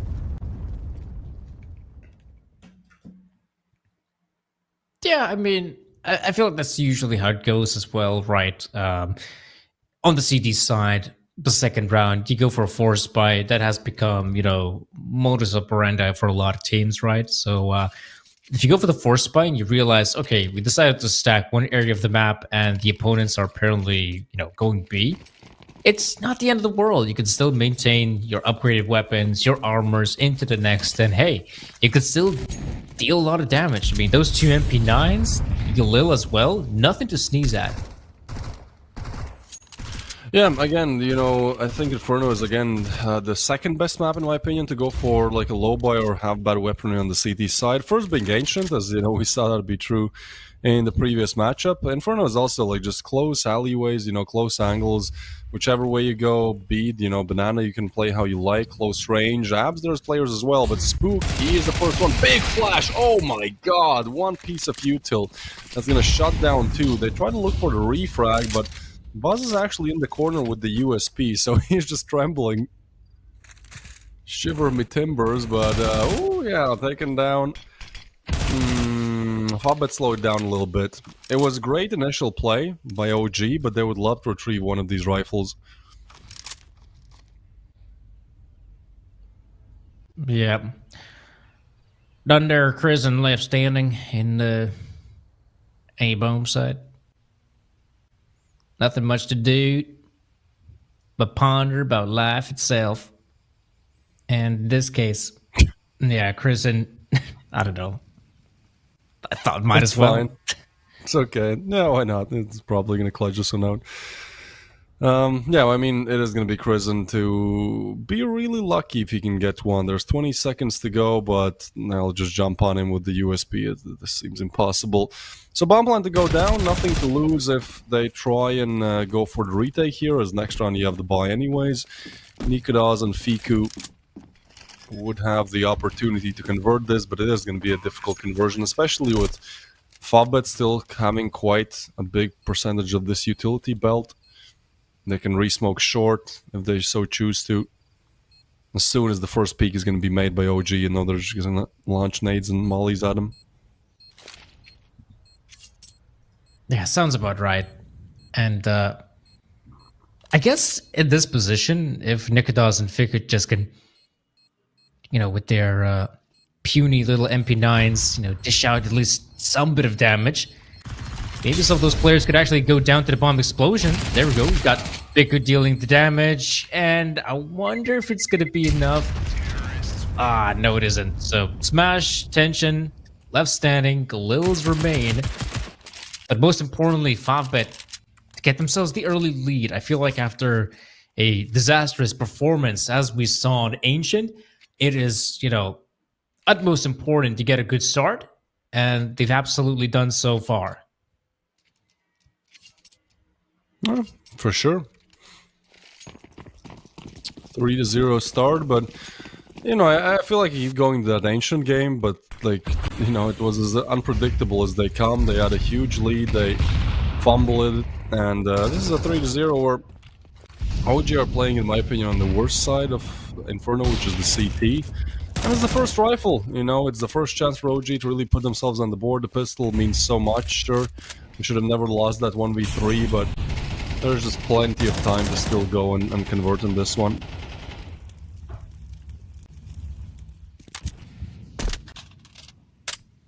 Still fighting for banana presence.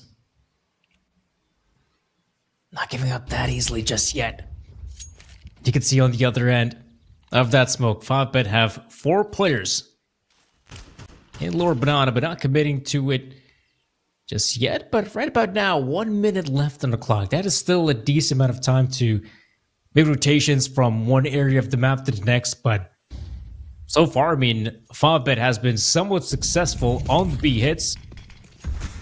This will be by far their biggest challenge yet. And yeah, OG, they're doing a really good job at maintaining those smoke grenades for as long as possible, but rotations are swift. In fact, 3 players are here. That could be enough. Oh, to stop the push in its entirety. Prison is able to find 2 big frags. Nikodas chimes in as well. And I feel like with that player dropping dead, this will be the round end. 3-1. OG, a substantial victory. Only losing the 1 player, check. Picking up some of that better equipment, check. And worst case scenario, if they lose this round, they still have a chance to buy back. I mean, perfect as it is.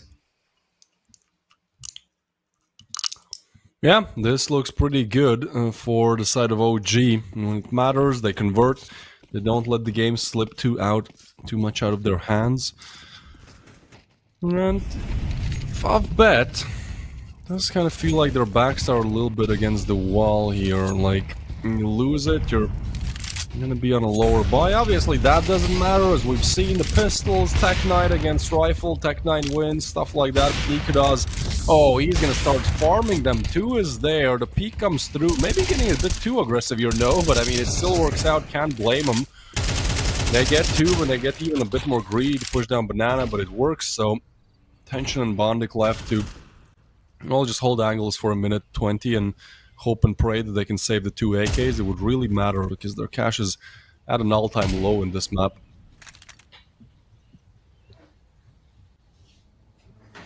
Yeah, not a lot to work with here on the side of 5bet. No money, no dollars, no grivnas. So at this point, after this round is over, I do expect to see some sort of eco buy, well, not even an eco buy, pardon me, just an eco, maybe some upgraded pistols, and that's about it. But unless they actually save the 2 rifles, then perhaps we could see a force buy, and I feel like that's an option for 5bet. 30 seconds remaining, you can see the players now backing away to safety. And I feel like if they will keep the rifles, which is looking very likely, I definitely expect a fast play, right? These past couple rounds have been relatively slow for my liking. I mean, fair enough. I mean, these have been the first rounds when OG is buying the guns. So you're testing out the boundaries, see how they're holding things, you know, what are their setups. And I feel like right about now, they have to disrupt the defense of OG. They've been playing it way too slow. It's about time they pull out the Tech 9s. Sure, I agree with you. I mean, we're also watching Inferno, right? It's historically the slowest map that there really is.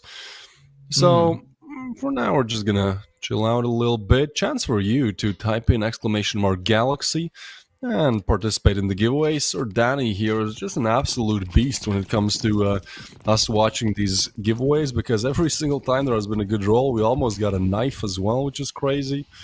Yeah, so far has been looking good. Obviously, today we also broke the all-time record for Galaxy Battle, 10,000 viewers, so thank you for that. And 5bet are going to be saying thank you for these opening picks, because they just get too aggressive here, OG, and they will get punished for it. Piku, yeah, good luck with that one, buddy. Shut down, just Buzz and Nikodas left alive.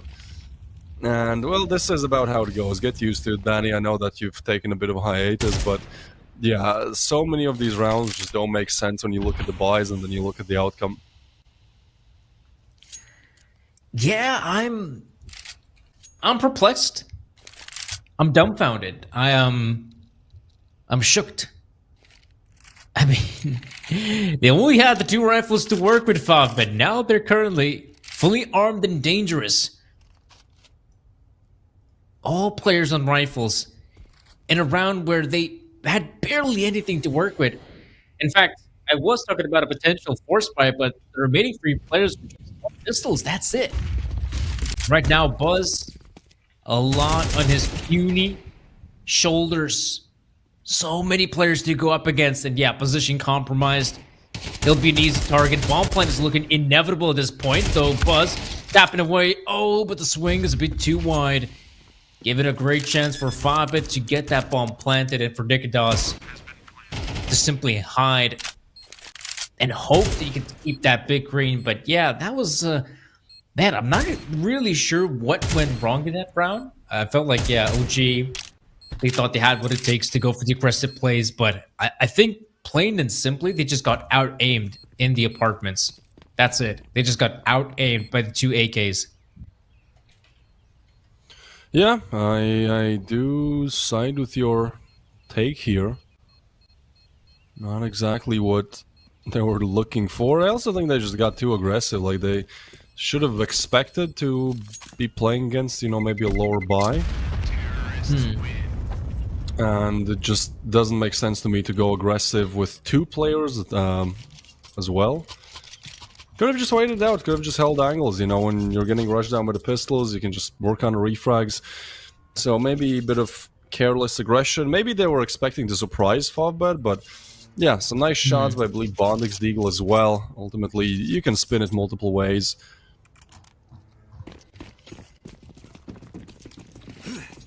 Yeah, that as well.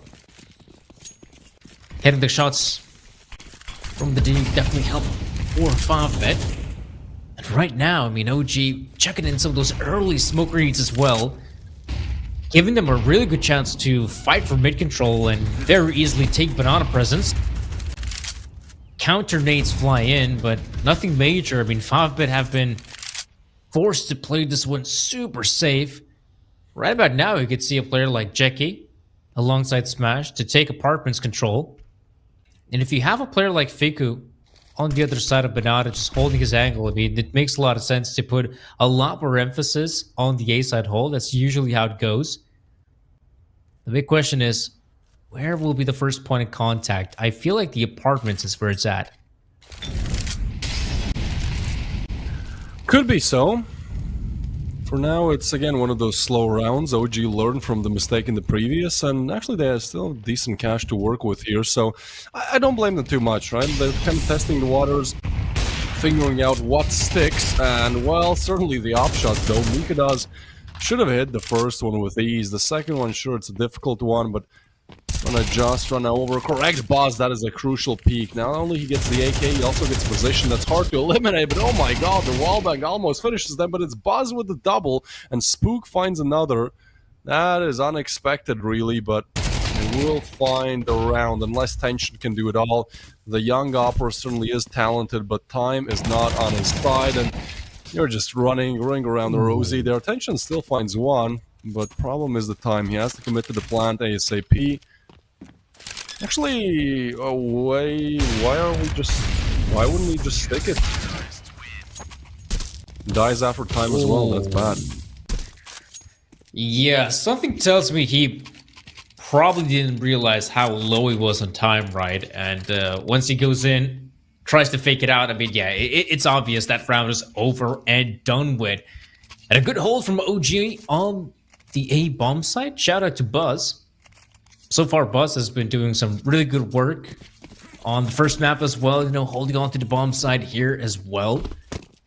Definitely important in a map like Inferno, where usually you do have to rely on your anchors to actually win your rounds to the CT side, because again, CT aggression is uncommon for a good reason. It feels like it is so hard to get a foot up on Inferno on the CT side, and even if you do, for example, consider taking full control of Banana, that is quite costly as well. If one of your players just goes down, like that's it. That opens up the floodgates. And on the CT side, that's exactly what you don't want to do. But as long as they still have utility to spare, you can see OG is more than willing to keep the 2 players in Banana for now. Buzz is in a pretty precarious position, but even so, he's got backup if needed, so he can't escape that hot boiler position. right now it's I guess it's banana time. Time to take banana control if you're a 5-bet. Yeah, I guess so. Now we're just very slow in the approach of this round. It's 45 seconds, you don't have apps control, you don't really have banana control. Like, there is an aggressive setup towards banana though, so if they take down these two players, you know, this is what the round really depends on. It is going to be a bit of a heater as Fiku is just going for a straight up peek. That will be punished, and it should be. Smash gets another, and 5-bet are given a pretty easy chance here to just open up the B bomb site, man. That was OG maybe not playing it to the best of their abilities. That aggression, you know, you should expect an upper holding the line. There wasn't an upper, but still punished. And now a 3v3 where OG should want to go for this. They still have the cash. It's not going to be the best. They're looking to win the round, but it's difficult. Spook over. Focuses, still clears the corner. Oh! Spook, baby. All right. He's going to get the double, and now Tension. Another opportunity at the clutch, but Spook will shut him down. And so OG recover and put 4 on the board. Man, oh man, is it rare to see a B bomb site retake, let alone in a 3v3. The fact is, Spook, phenomenal work from this guy. This has been, I suppose you could call it the kind of strength of OG. I mentioned earlier in, I think it might have been in the first map where, yes, OG does not have, you know, that one-star player you could point your finger at and say, it is him. He's him, right? He is the guy. He's the superstar. He will carry us when things get tough. On the other hand, though, OG does have those moments of brilliance where, you know, Crizzen might have a great map, which is, you know, uncommon for the in-game leader and a player who's usually going out there first or maybe second to try and make some space for his teammates. Then again, you would have someone like Buzz having a great performance or at least one solid round. Spook as well. Nikodas obviously deserves a shout out. And yeah, OG, that was a great round. Probably more so individually speaking than anything else, because it did feel like 5-bet was in a great position to just close it out, right? Yeah, they should have, but it's an amazing retake by Spook. I mean, the double, the way he does it, good aim, good awareness as well of the corner, doesn't get over fixated on the player, kind of, you know, the lady in the red dress drawing him in. Make sure to check his corners. And yeah, that means 5-bet now are pushed back to Tech 9s. They've done it once, but that was, I'd say, 5-bet playing alright, but OG making a crucial mistake, being aggressive against these pistols. So this time it has to be done the difficult way.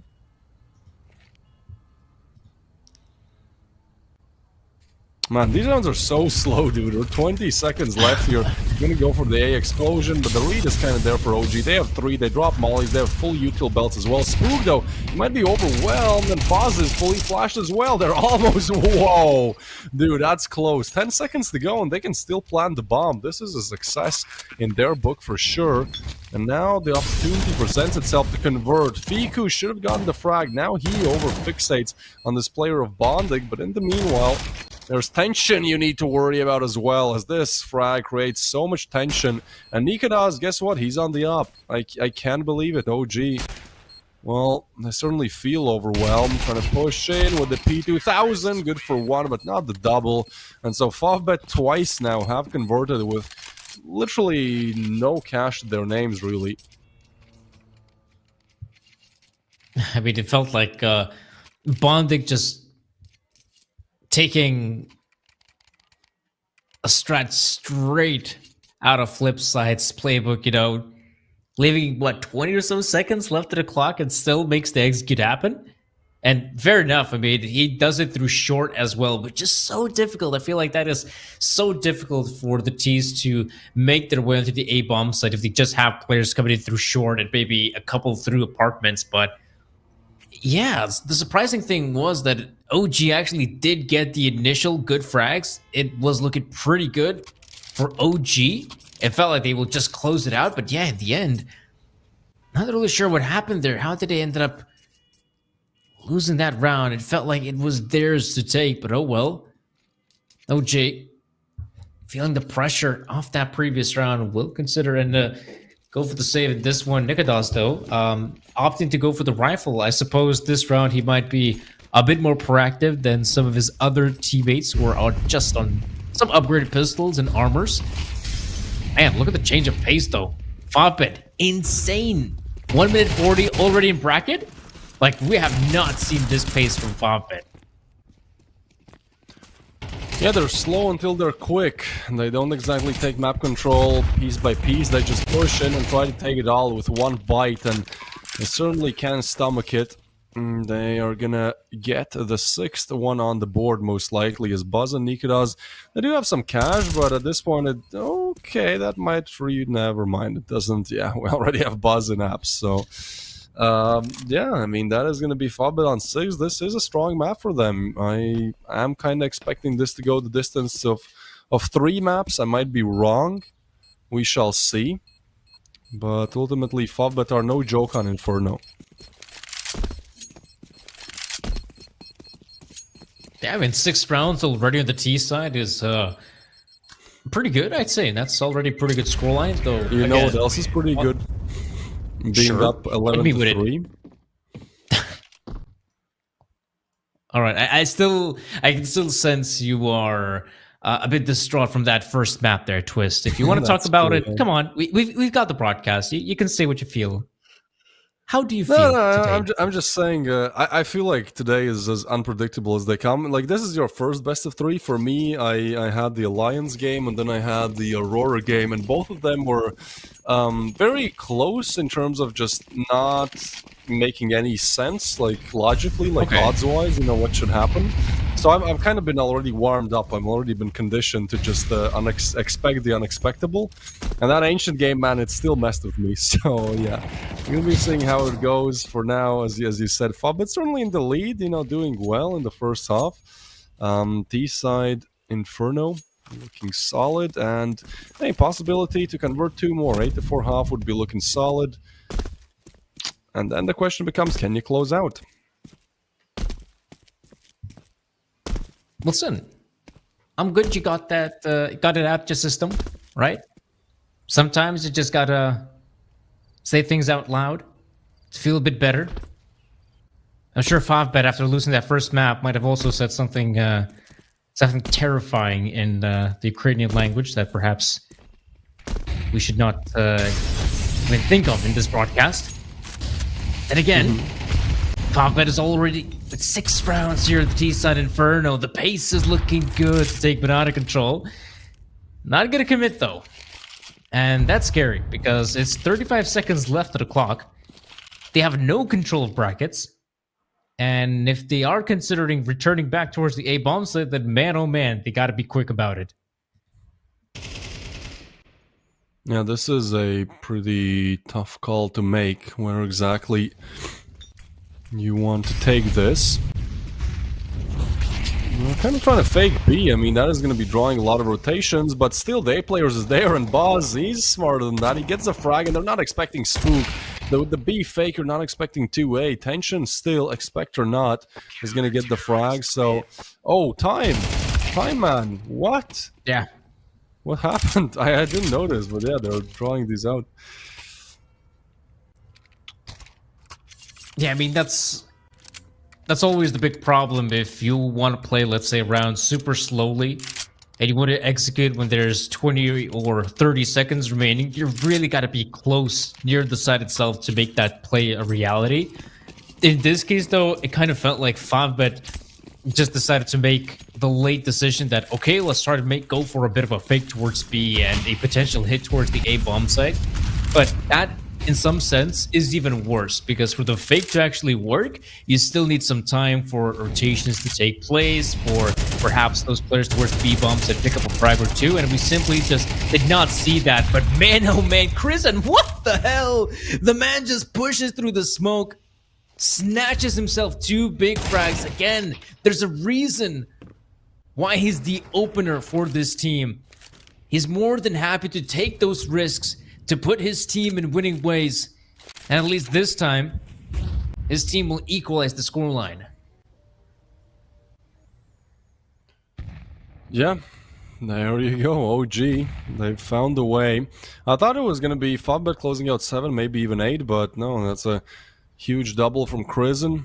He's needed. He has been quite impactful on both maps. He was maybe playing a little bit slower on Ancient, but he's just one of those players that can really have like a round that, rather a performance that, you know, just shuts down the whole round. Putting in a lot of work here, a lot of good work. Alright, well, you kind of have to go for it. It's last round of the half, and actually choose B to go forward to, which is pretty smart. At least judging by these positions. Nikodas, all you have to do really is tuck in the corner. There's 20 seconds left. And hit one shot. Tension finds one. They're trying to go for the spam. They have the idea that somebody is on side. Oh, hold on. Tension finds it's a 2v5 turning into a 2v3 as Smash is smashing in the digits. There's a smoke there as well. No util, unfortunately, but we know how good Tension can be in these clutch situations. He's just a menace to deal with. A very difficult player to get off an angle that he's holding. And now he scoots back. Peaks gets another 2v2 now. Now they can just play the time game. There's not exactly the most util. Oh my god, dude. Oh, gee. Almost lose it, but it's a big move. It's a crucial move, and the lineup was there. I thought, man, 2v5, that would be crazy. I've seen Stranger Things today. I think I've actually seen a 2v5. I can't tell. It's been so many rounds. I've seen a 1v4. I've seen 2 1v4s go to with a 1v1 and get denied back to back. Yeah, a lot of CS for me. I mean, I can't blame you. And after so many games of Counter-Strike, you know, some people want to relax. And right now, this is the halftime show. At the end of our halftime show, we will now pick the winner of our exclamation mark Galaxy giveaway. So guys, for those who are participating, watching the stream, be sure to type in exclamation mark Galaxy for a chance to win. For a chance to win a Desert Eagle skin. This will be Smartic. Congratulations for the W. Be sure to let our wonderful staff know that you are the victor, my good sir.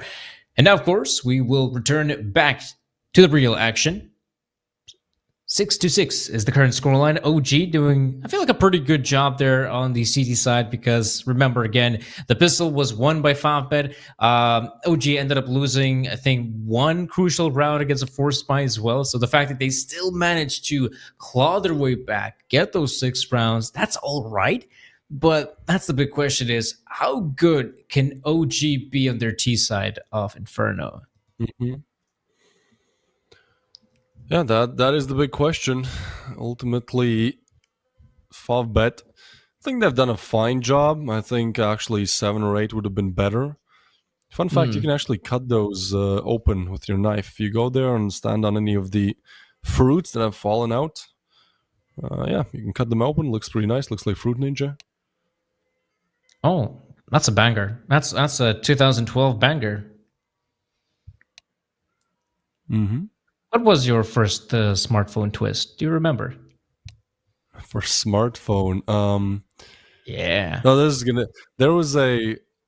So I live in Latvia, right? And there was like a Latvian company, I think it was called Just 5, and basically they were big here, but they were just importing like smartphones from. They were basically doing drop shipping in 2012. So they just get like some Chinese smartphone, put like you know their logo on it, and you know that would be their smartphone. It was pretty good actually. It cost like, it was really cheap comparing to like all the flagship devices, and yeah, it was Chinese. Yeah, they probably had like a pretty nice fat 30-40% margin, but hey, it did the job. I was able to play Agario on it. You know, that was at the time when I was like 12, like my dream pretty much. Can't blame you. Agario, definitely a banger. The IT classroom. Right now, we'll see if OG has what it takes. Give us a banger of a round. First pistol of the second half commences. It's a fast play from OG, not wasting any time, and Spook will be the first to pick up a big frag. Bondic and Smash, in fact, wrecking the opposition, not giving them any chances. Lonesome Bondic remains. There's Buzz to give him a nice haircut. And this is looking good for OG to get that bomb planted, though. They're being very careful about it, recovering the bomb as well. And Buzz in desperate need of backup.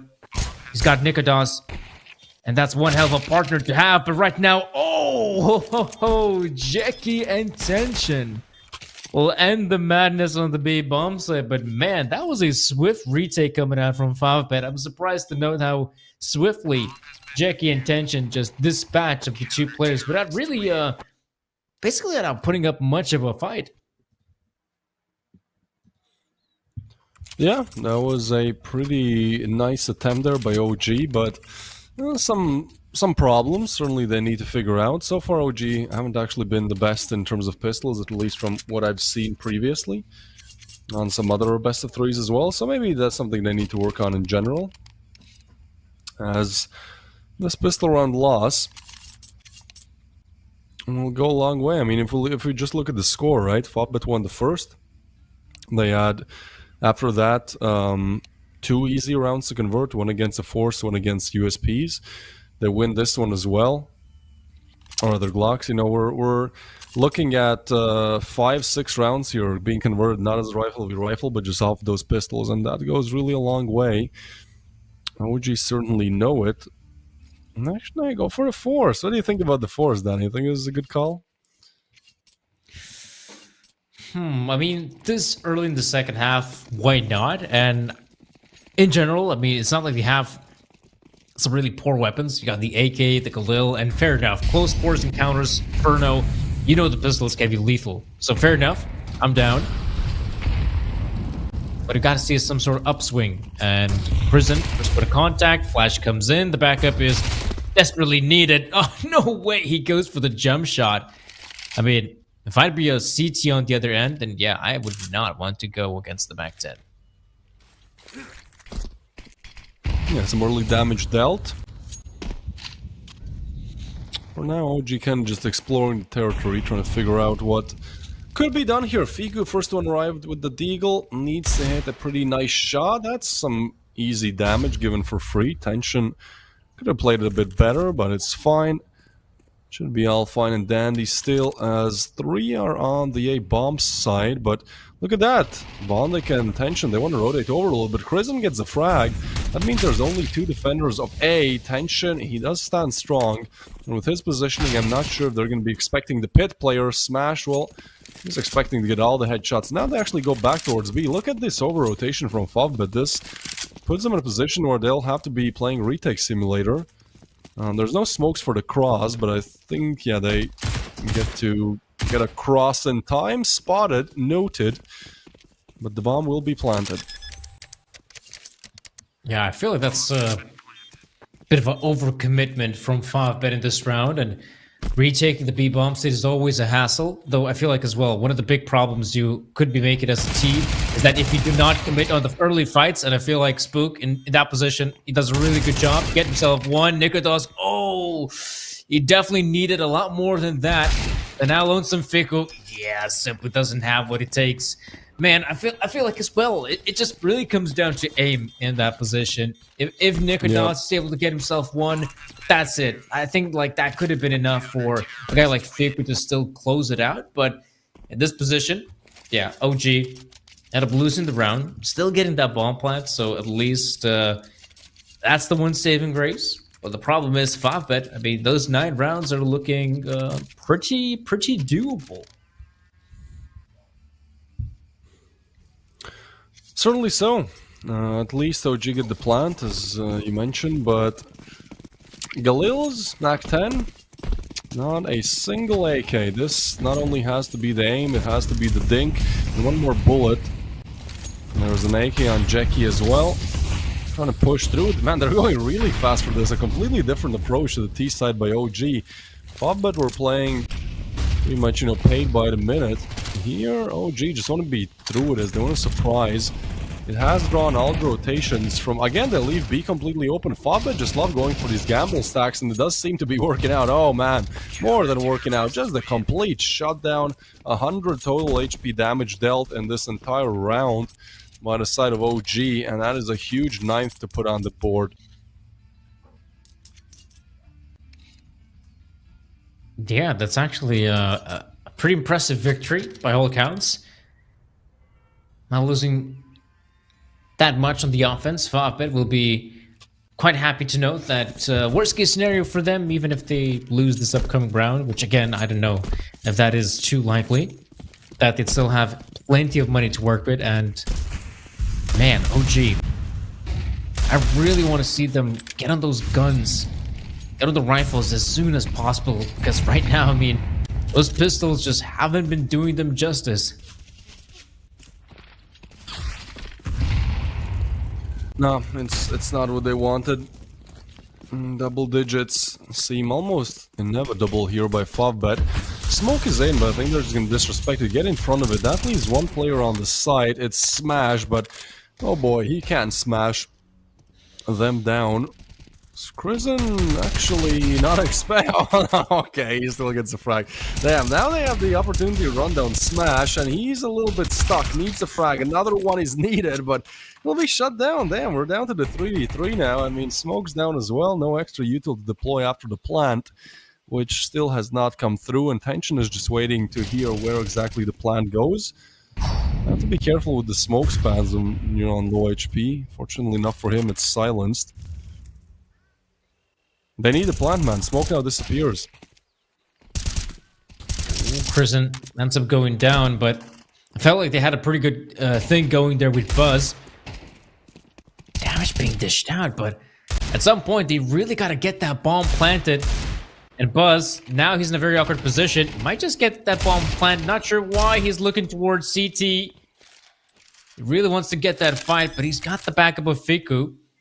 Trying to force that player to engage, but time is of the essence, and now it's super awkward. Now he's really got to stick it, and there's really no time remaining. Oh, yeah, that was an awkward situation. Yeah, I mean, I guess Ancient just warmed us up.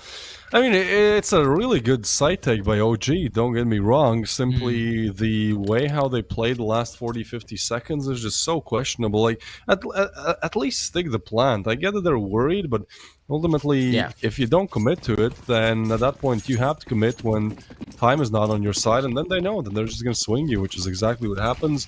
OG make a promising ground look rather distraught-full.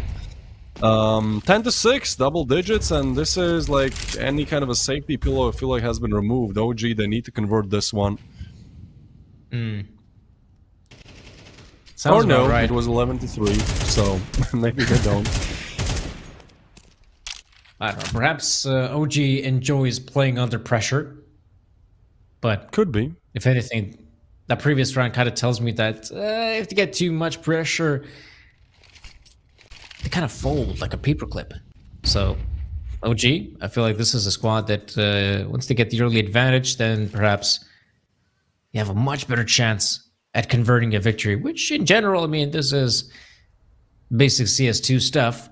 In particular, it's crucial, I feel like, to get that opening frag to eventually secure the round win. And yeah, 50 seconds on the clock, and OG just not getting any opportunities. Ancient is where we saw a lot of those close encounters happening, and not so much here in Inferno, but right about now, we see the push. The B side is where it's at. Spook has been so good on the entries. This time, though, is fully blinded, doesn't see a damn thing. Smash will try to hold on for as long as he can, and once he dies, the cavalry is already Not behind again. the smoke. So Nikodas, boom.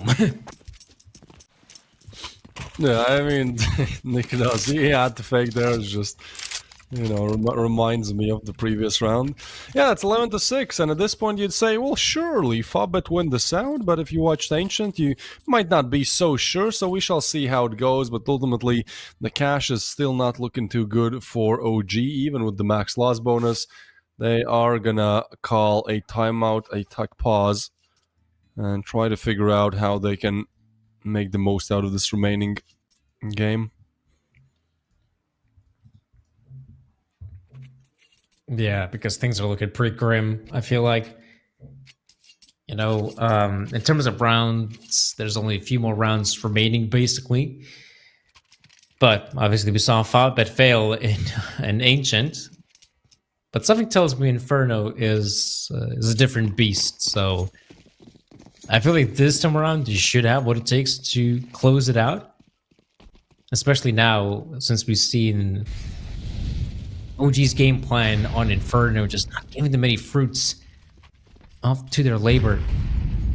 It's good to see that Fiku is at least on the AK-47, so he might be the first point of contact to look for some opening fights. But man, oh man, is it always so difficult to find entries as a rifler on the T side of Inferno.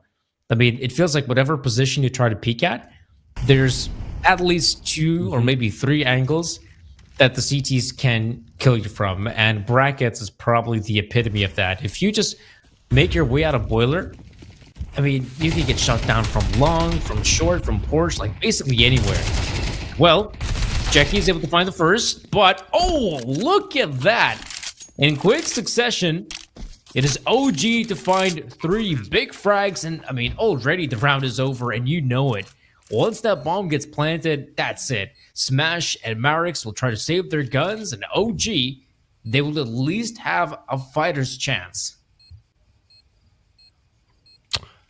Yeah, OG are approaching winning maps like I approached doing my homework on time. You know, it's like, oh, there's still time. Oh boy, do we have our final night back against the wall? Okay, well, let's focus then. Okay. So it will be OG to put the 7th on the board. Save, I think, coming through. Maybe Crizin can take away one of these rifles, but ultimately OG have found their first T-side round. Actually, if you look at the stats, Danny, for Favbet, their favorite side is the T, which they have like a 7 to 8% bigger conversion rate on round-wise. For OG, it's actually the CT side. So, Favbet, both teams actually playing on their respectively worst sides, but Favbet doing a lot better. In the meanwhile, type in !Galaxy. We've already given away a lot of skins today because of the overtimes. You know, we really gave some extra treats. We shall see how this one goes. It feels like every single round is like, you know, this is where it should end. Yeah, should, but I feel like the madness never stops, really. Oh. Got a bit of a barbecue going on. That at least gives a pretty good position for OG. A 4v4, I feel like always favors the T side.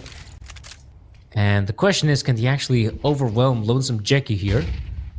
He is the Lonesome Defender. Good flash though, but the fact that he even still gets that 1 frag on Fiku, that's already good for the CT side. But we are talking about Lonesome Bondic on A, and I feel like that will be so difficult for him to handle. Crizin is in a great position to at least catch one of these rotators. No, there's got to be a second, and Crizin so precise with the AK. Give him the 3rd, because man, oh man, what a solid performance coming out from Crizin.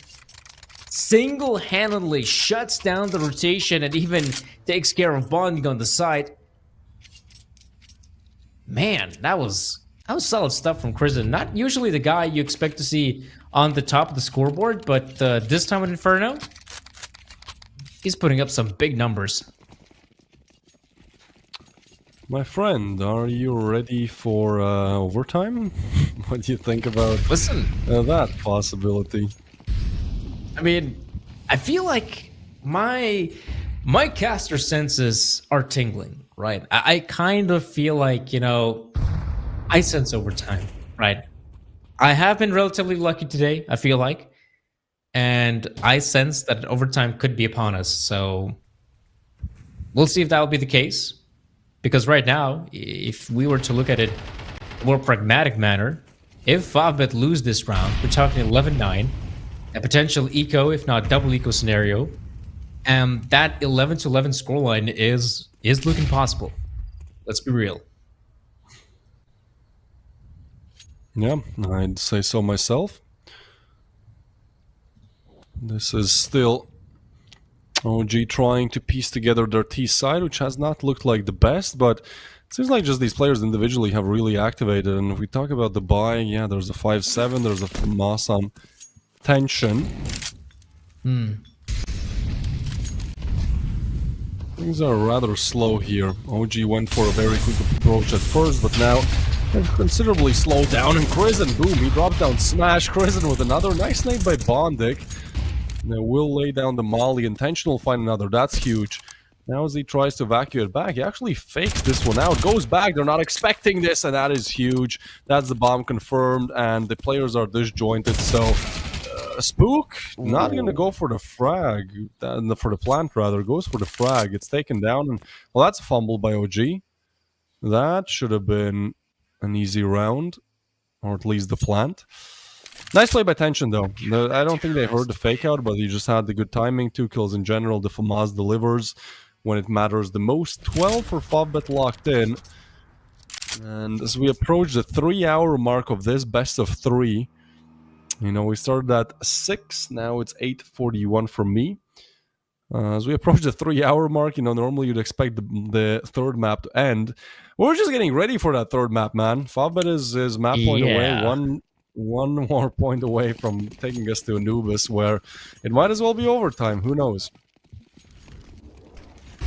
Yeah, I feel like that could be possible at this point. Third map could be on the agenda, especially after OG losing that one.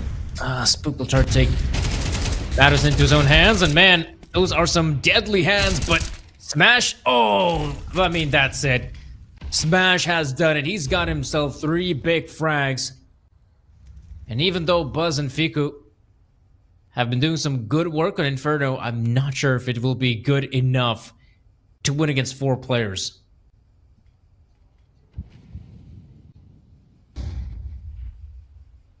Sure. We've seen a 1v3 clutch from Nikodas to keep OG in the game. This time it's Fiku and Buzz to do it all, but the call from Favbet is perfect. All players are there. They're focusing now on the player long range. Pit player peaks only now, but it's fine. Jackie with the frag. It seems like this time we'll be spared of the overtime. All right, well, 30-8 then. And Anubis will be next up. We're not going anywhere. We're just taking a quick inventory, taking a quick recap of how things have gone so far. Looked interesting. Maybe OG could have come back. You know, there's always that possibility. But ultimately, let's be honest, this time Favbet just played better on both sides. And finally, they're able to defeat their demons, which is simply closing out when you have all the chances to do so. So, Danny, who do you think the MVP should be? Probably it's a no-brainer. Tension. Even though he hasn't been making that many flashy plays, but he has definitely been a consistent player on the side of Favbet. And admittedly, you know, 26 kills in regular.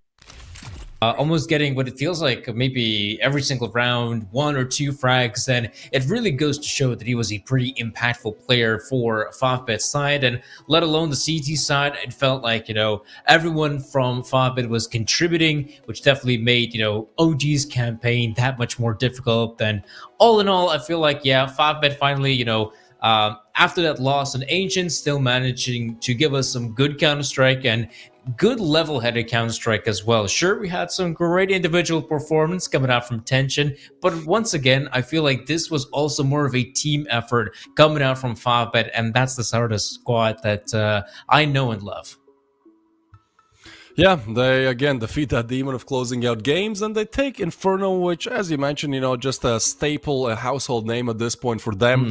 Yeah, we are going to be moving on to Anubis. It's going to be interesting. It's going to, I think, keep being heated as this best of 3. It might as well go on for 4 or more hours. We shall see. 15-minute break, and we shall be back with Anubis, guys.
will be on my way. It will only take a minute before I call and say I love you and you know it.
Welcome back, everyone, to our third and final map of the best of three. My name is Sir Danny. I'm joined here by Davis Twist 2 OP. And if anything has been OP, I mean, this entire best of three, man, this has been a really difficult matchup to see and witness firsthand. The first map. Twist, tell me about it. I mean, you talk about it all the time. How I feel like I've gotten over that demon. So you know what? Yeah, Ancient could have been Favbet closing out 11-3. Instead, it goes to 4 overtimes, and OG by the skin of their teeth get the victory. Inferno, that I will give to Favbet, fair and square. Confidence at an all-time high.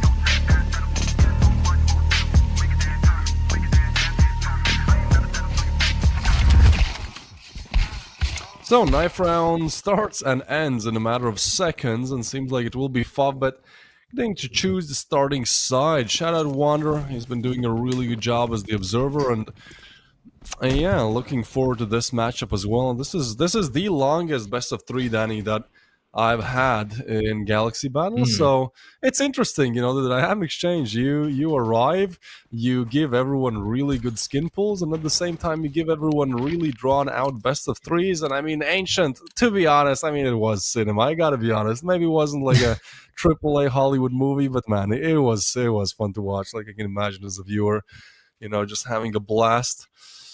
All right, on to the shiny Sights of Anubis, clear blue water, pretty map for sure.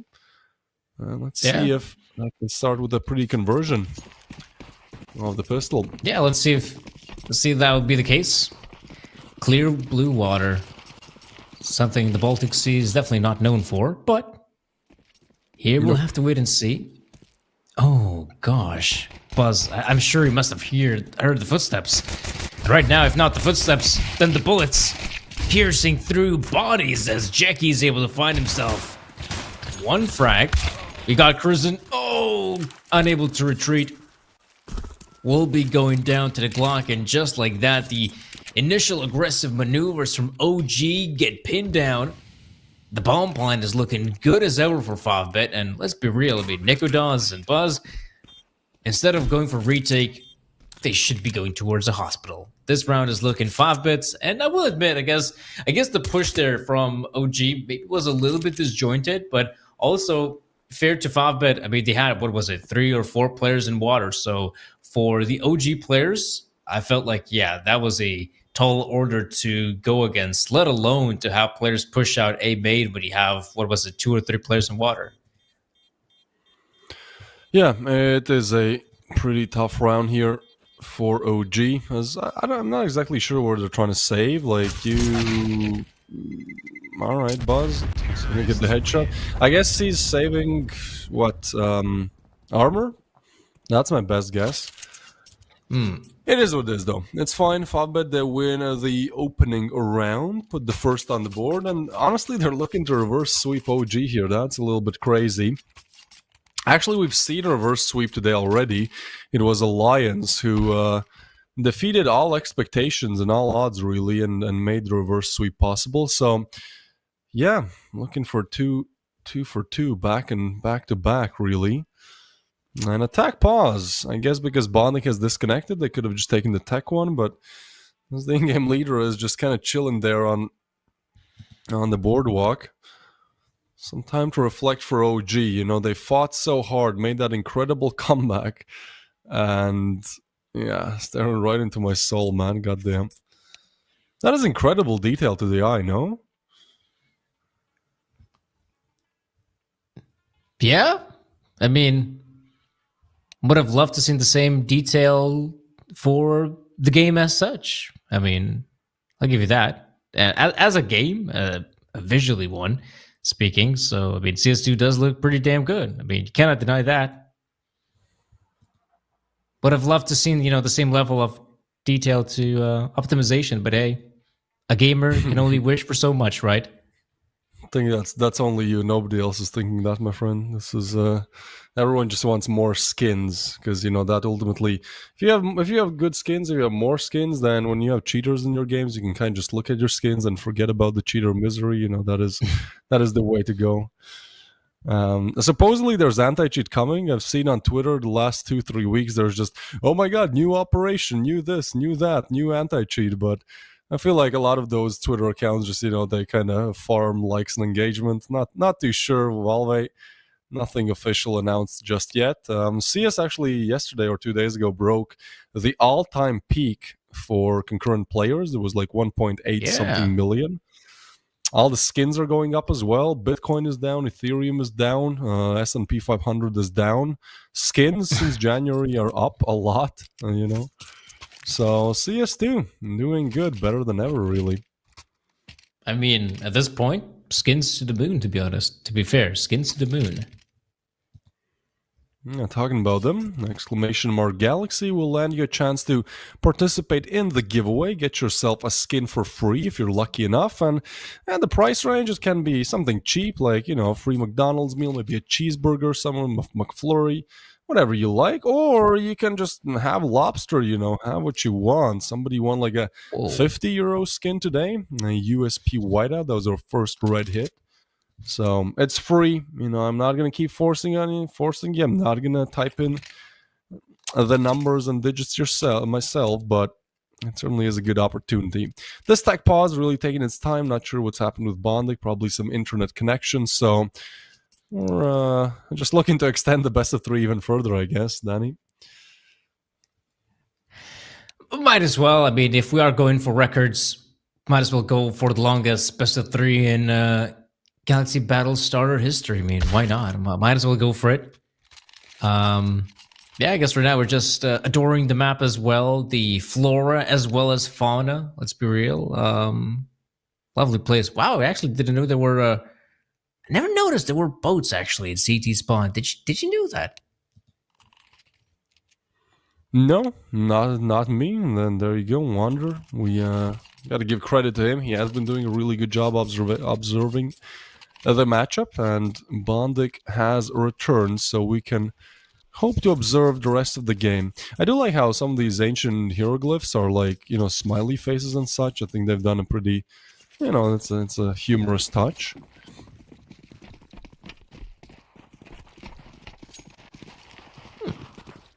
Pretty cool.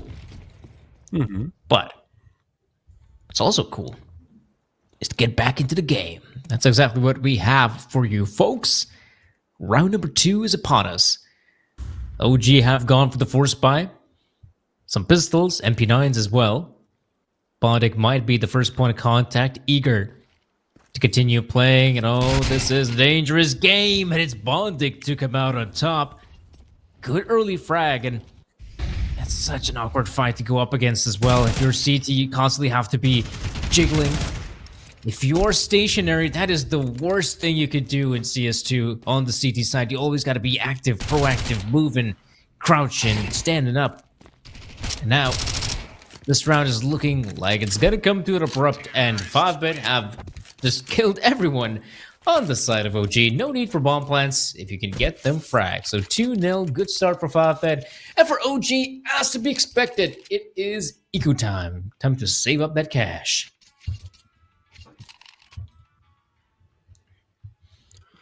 Yeah, trying to save what they can. CT side ancient, so, you know, don't get ahead of yourself. Don't start looking at this like, oh, it's over. So far, the team that opens up strong hasn't exactly always converted.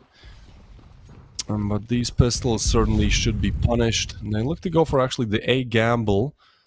Not sure if the peak comes through. There is no flash to go for it. So, yeah, Tension and Smash. I mean, one of them might be a bit troubled, but no, they hold down the line. First one found. Smash even goes for the re-peek. He feels confident and he can confirm that the kills. His Bondic is going to double up as well. We just have Buzz left alive, but not for long. 3 for 5-Bit. Smooth sailing, and we arrived to our first rifle round here. Yeah, the first big round, to be fair. This is where we'll have to see OG setup here on Anubis. Again, I feel like Anubis has been the sort of map that really pushed CS2's agenda. And that agenda being that you cannot be, stationary in the CT side, that you got to be super proactive in CS2, because I feel like if you are the team that's on the move, on the go, you have a really good chance at, first and foremost, getting map control, duh. But second of all, also being in a better position to win some of these gunfights. And in this case, Ancient, Anubis is definitely good for that. And I feel like some of the other maps have also been pretty good for some of the CT aggressiveness that we have been seeing lately. Ancient, of course, being one of them. Wow, Bondic, how is he able to do so much with the MAC-10? And that nade flies in as well. 2 players dropping dead. Jackie doing some good work with the AK. Will force Fiku to back away. Meanwhile, Marix, oh man, he sees the player. I feel like the bomb plant is looking good as ever, but oh man, they're gonna go for it. I feel like that's a ballsy play, but right now it kind of works out. It gives a chance for Tension to abandon Connector, and look at this, the CT is not aware of it just yet. Yeah, it's at least the opportunity to go for the plant, and I mean OG as well, like they want to move together. They've had plenty of moments where they give away a kill and no refrag, they give away the second, so I do like that they're trying to fix this by moving together. Fiku is low, so moreover a reason to do so.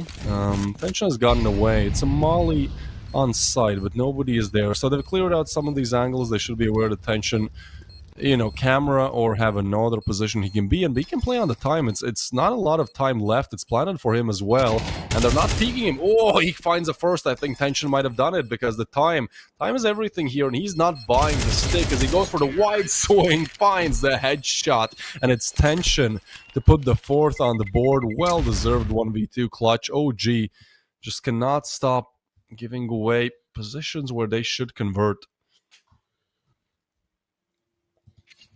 Yeah, something tells me that perhaps OG just wasn't confident enough in that round. Once we saw Fiku doing fantastic work with that one nade, taking care of 2 players, I feel like in that position, OG could have, pressed the matter, which I felt like one of the players, I don't really recall who it was, someone who made the rotate from the A-bomb set in water, but I was just quite surprised that the B defenders just fall apart. I felt like OG was doing pretty good in that situation in terms of placing the players in the right positions, and yet it just wasn't enough for them to secure the round win. I feel like that is a bit dissatisfying, but also Tension, I mean, props to him, winning the 1v3.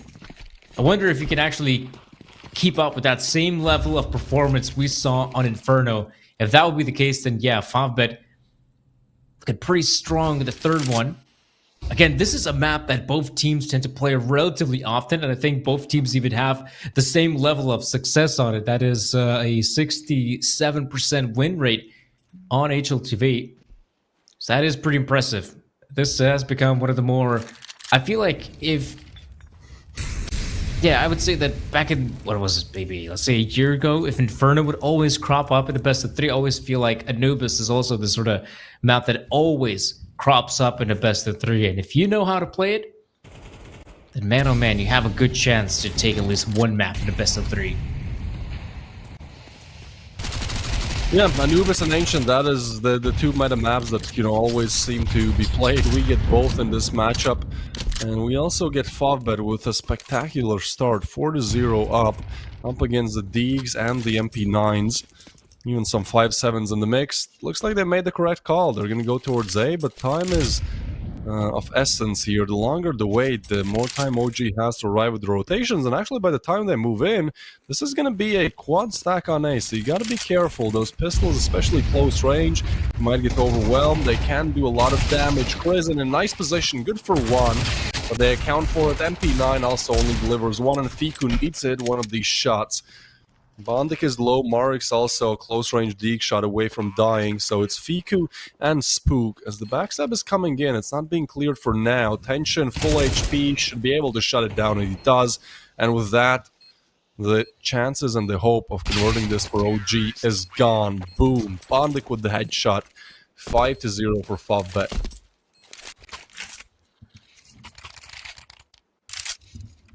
Not too bad. 5-0. Good start. Win the pistol, win the gun round.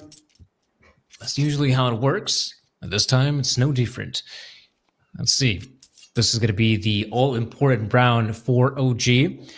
I'm kind of disappointed by the fact that Nikodas decides to opt for the AWP. I feel like, you know, a map like Anubis definitely has a lot of those long-range engagements where you think the AWP can be super handy, but then again, you suffer with the same problem that you might if you were a T-side operator, that it might be good for the initial frag, but because Anubis is all about mobility, I feel like the op can be a hindrance a lot of the time. So we'll see. I mean, Nikodas is on the right part of the map, it feels like. He's towards the A-bomb site. This is where Favbet getting ready to push. Smash moves in close by.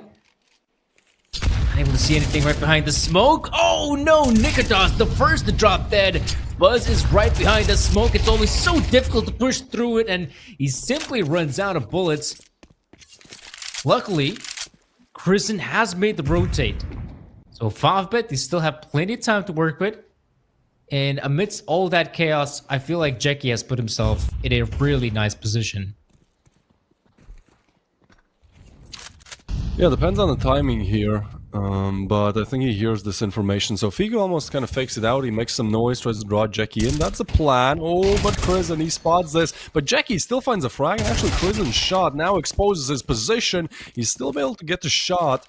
22 HP though, and 28 seconds to go. Bondik not able to hit the shot. Spook has arrived as well. Favbet will have to convert 2 clean frags here, as the molly is thrown towards heaven. That actually pushes Kristen off the angle, but he still gets one. Bondik in a 1v1 against Spook. Oh, and the in-game leader does it. Delivers a double headshot to shut this one down and put the 6th on the board. Favbet just inkling closer to that reverse sweep. Oh man, oh man. 6 rounds right now for Favbet, and admittedly this round was pretty interesting.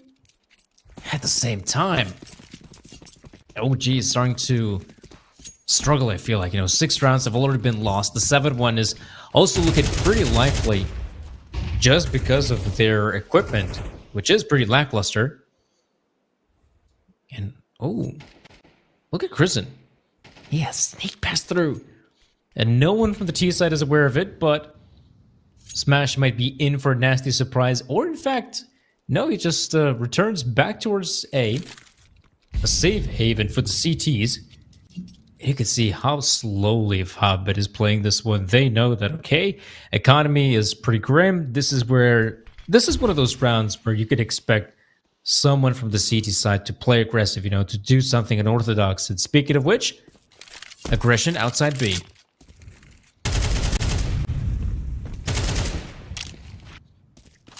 And there's a player disadvantage already. Marix has been found out and 50 seconds left. So Favbet, they've done it the hard way so far. I mean, yeah, strats have been all right, but honestly just their aim has converted, and this is again a test of their character. The push comes in and the mechanics are just not there. Kristen, the in-game leader, able to deliver the double. Tension looking for the double refrag, and he gets it, still keeping the round alive. In the meanwhile, Jackie has arrived, and they're not exactly ready for it, even though Nikodas is looking the way. The Deagle is just very difficult to get an insta shot, you know, not exactly a pre-aim angle, a headshot you can pre-aim. So Molly drops down, Tension off the angle. He has done so much, but would love to find another kill. I think they'll just swing together, and that's Fiku with the frag, Jackie with the refrag, and again a 1v1. So many of these rounds have been close, down to the nitty-gritty of the clutches when 1v1s, and this time finally Spook is able to put the first round on the board. Yeah, that's going to be a pretty big win for OG. Despite all that, I mean, it still felt like Jackie and Tension might just be able to win that round outright, but I suppose their luck was bound to run out at some point.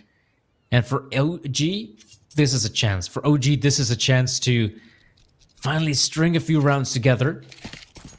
Not sure if I expect them to get all 6 of the CT side, but hey, if they somehow get the 4, the 5 rounds, that is still a doable scoreline. That is still something to work with.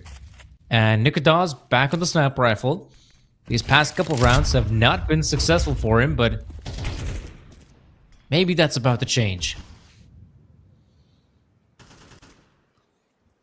Yeah, I mean, this is still the most T-sided map in the pool, so probably on this map the best possibility to come back once you switch sides.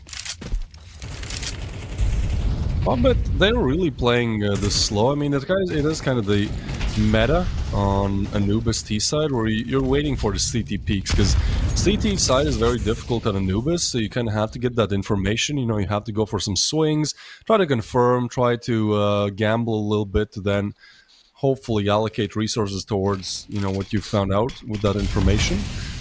So Fabio just waiting for any kind of a swings. Honestly, OG playing a lot more passive than perhaps I expected. But it is going to be the 5v5 still with the push coming through. How does Spook do so much damage, man? That is close. They're so low HP. But Fabit have to go for the execute, and they are being expected. And spam through the smoke smash here. They can lay down another smoke. Jackie with the frag, but currently OG doing a really good job. There's only 2 defenders on B as well. Make that 1. Fiku will get the refrag. He's low HP, still gets the frag. Fiku, only the flash will finally put him to sleep. It's Buzz and Nikdas in the clutch, but time is low. You gotta commit to the bomb plant ASAP. Smoke to come in. Tension still paranoid about the backstab, as he's making a big gamble, hoping that nobody walks through the smoke. The flash is nice, and it is going to be Tension on for the clutch. And how does he line them up and get the double? That is crazy. Tension has been such an integral piece of this FOBBET attack and defense. You know, if there's somebody to call the MVP of the best of 3, in my mind, it's Tension. Oh, he's been finding loads of impact. In fact, if you talk about impactful players, it feels like every single player inside of FOBBET has found their moment of brilliance. I guess the only exception is perhaps Marix. I mean, the man is sitting only at 1 kill, but I guess he hasn't been as necessary as, you know, Jackie, Tension, and Bondik. Right now, OG in a very difficult position, so it's no wonder that Crizin decides to play aggressive. Did have the backup of his teammate. And it is a bit of a gamble stack coming out from OG, and you can see that someone like Marix is expecting some sort of aggressive maneuvers from the CT. He's playing a very safe position, closer towards T-spawn than the B side itself. And FOBBET, sure, I like this initially. I think this is the right setup. The problem is, though, you do not want to overstay here. If you overstay, you're welcome. If you have to start moving up towards the A-bomb site or the B-bomb site, you may not have enough time to clear out some of the more awkward engagements like Connector, for example, or outside A. There you go, Nikdas. That's his first kill, man. You know, talking about somebody who did so much on Ancient late on in the game to keep them in it. You know, he clutched a 1v3 at map point for FOBBET. He needs to step up. He is the guy to look at. Spook! Oh, whoa! He doesn't get the frag. That's crazy. Nikdas is really low as well. Spook now almost burns to a crisp. The nade, the double nade. How is Spook dodging all of that? Finally, the headshot connects. Man, he was in an unwinnable situation, really. It's going to be a 4v4. Bomb planted, and if they can get rid of this Connector player, it's just going to be difficult. Nice flash, though. Crizin with 1. The double from Crizin again. The in-game leader steps up for the 2nd time to most likely secure the round. It's a 1v4 where Marix, had to be an incredible raw aim performance, and it's just too much to ask from him. So OG finally convert the 2nd round. Man, I have no idea how they managed to pull it off. I was so sure that FOBBET, once they get that bomb planted, that they have such a good chance to win the round, and yet still wasn't enough. And scoreline-wise, I mean, it's somewhat difficult, admittedly. A 2-7 scoreline? Only the 2 rounds to work with. They definitely need, let's say, those 3 rounds. And suddenly I'm a believer in OG, but again, 3 rounds in a row, and that's something we haven't seen out of the OG camp just yet. Yeah, we have not. But this best of three is as full of surprises as you can really get. Every round is just like, okay, well, that happened. Cool. Crizzen will be the one to get the first shot off, so a 4v5 now. And things have slowed down a little bit. Seems like the move, the plan is to still keep pressuring on towards B. Honestly, last round they made a valid attempt. You know, they were able to plant. Crizzen just delivered a star-like performance. So I think this idea is still valid. And they're gonna try to get on the side, but Crizzen, again, just the hero, man. Making all the calls. Marix is on 1 kill, so individually some of these players really not showing up. Nikedas and Marix, who's gonna, you know, start putting some kills and ultimately rounds on the board first? That's the question. But when Favbet are winning pretty much 4v5 style, it's kind of a 4v4, but my point is, if Marix wakes up, it might be over for OG. I'm quite surprised to note as well that OG have completely neglected mid control, and this is where it could really come back to bite them. Look at this as well, 25 seconds though. left of the clock. But yeah, I mean, who's going to move in first? I thought that Tension might be the one to make the wraparound, but now it looks like, yeah, it's going to come down to Bondik as well as Marix to move in. And right now, this is awkward. I mean, he desperately needs his teammate. Otherwise, bomb plant ain't looking good, but luckily he dies. Why would he plant like that? Wow. That's Okay, That's he a actually- crazy plan. Yeah, he's still gonna get the frag. I mean, they keep it rolling. Marix is gonna double up. No more why questions from me. All right, Marix, it's his show now. We talk about his bad performance. He shows up big time. Tension delivers what's expected of him, and that is gonna be 8 on the board for Favbet. Yeah, I mean, he played it nicely. He knew that Tension was in Temple, you know, so, or Connector, whatever you want to call it. So he was able to kind of, you know, just hold the angle, hope that maybe the other player peaks, maybe a bit too aggressive, but it's fine. But that plant, I guess, just miscalculated. But yeah, if you get swing from Connector, I mean, those are the last seconds as well. So they know you're committing. Getting quite lucky there that they didn't swing him. It will be 8 on the board for Favbet, and OG called their second tack pause.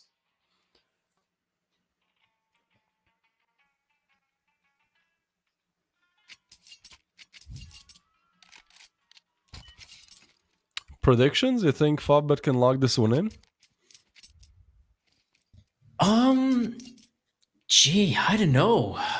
Yeah. Like, listen, I'm if just- we I feel hadn't the same seen way, man. what occurred on the first map, right? If we hadn't lost an 11-3 lead, I'd say, yeah, I'd go for it. But right now, I have my doubts. And even though they are in a really good position right now, 8 rounds, T-side Anubis, I mean, fair enough.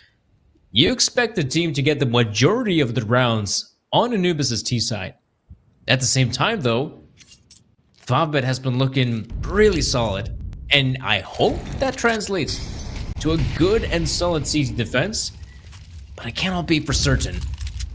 And I still would say I'm a bit of a believer that OG would still get these next few rounds and maybe win the pistol and suddenly we have a game in our hands, but right now it's time to shine, as it will be a push on the B-bomb side once again.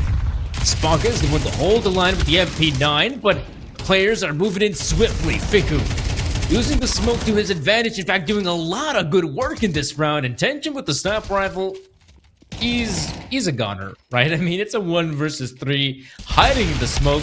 Not for long though, as he will be going down to Fiku.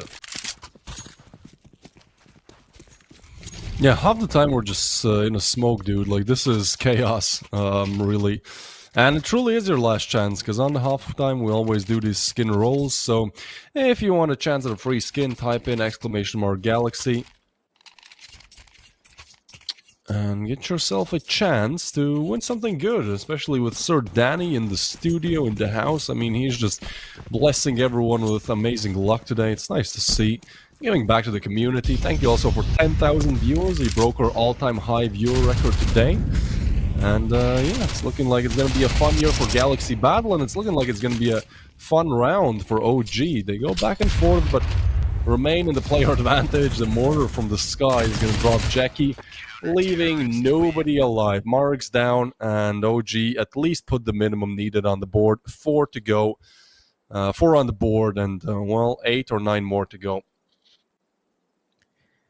Yeah, on my end, I would also say, you know, the exact same thing. You know, 4 rounds at the very minimum. I think that is still somewhat doable to make a relative comeback from that position, though it's definitely not going to be the easy one. But we'll have to wait and see. Right now, folks, looks like we have our raffle bonanza going on.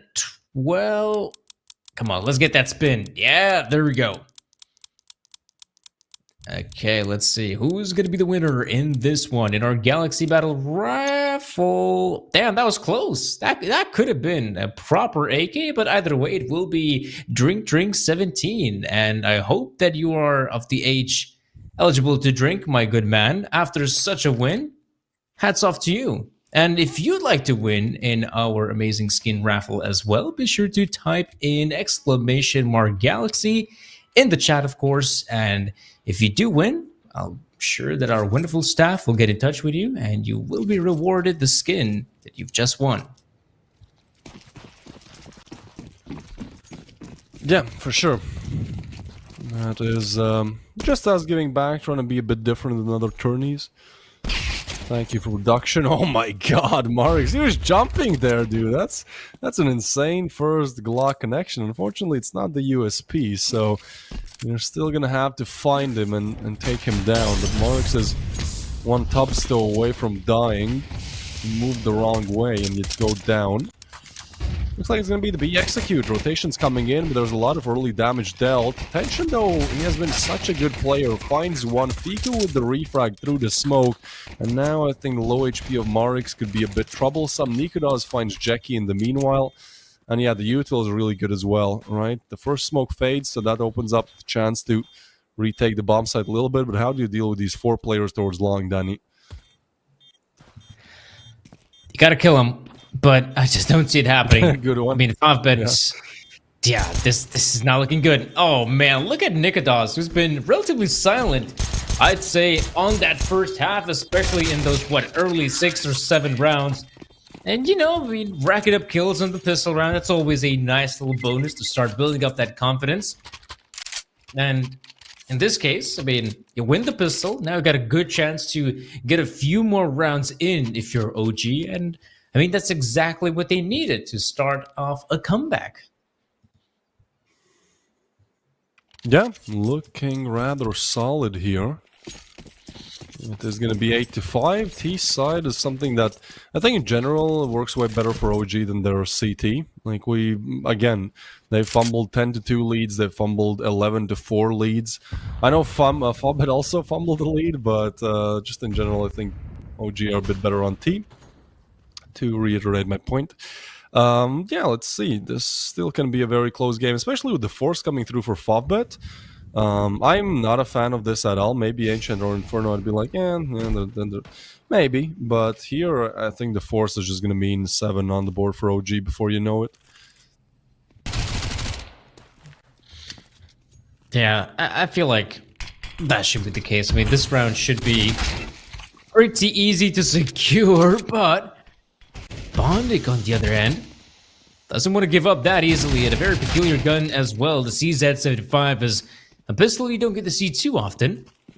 And after these exchanges, I thought maybe OG would reconsider their options, but no, they're going to go on and try to get the bomb plant. Marix has other ideas. Deagle in hand, sweating in the cubby, will be pushed by nice. Lonesome Buzz, and yeah, it looks like, okay, the tag won't be enough. That will be a victory for OG. A scary one, but they managed to get it across the finish line, and now it's time for dessert, an eco round.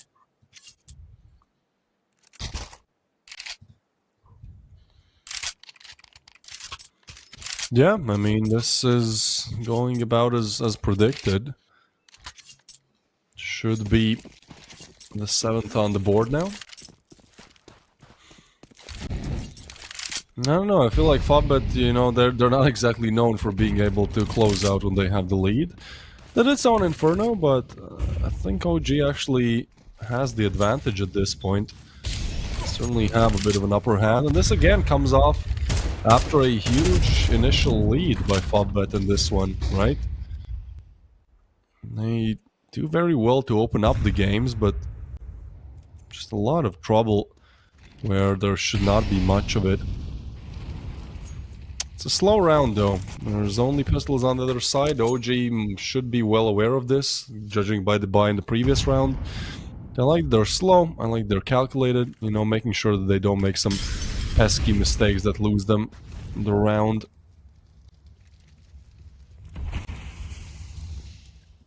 B-bombs are completely open, so couldn't really ask for an easier way to plant the bomb. Cash is going to be good for them as well, especially if none of these pistols take down a single one of these rifles, then, you know, this is pretty much a freebie round where you plant, you get to remain alive, get the win bonus, just everything going your way, probably 2 more buys, even if they lose the next or the next round after that. Looking mighty fine, Danny.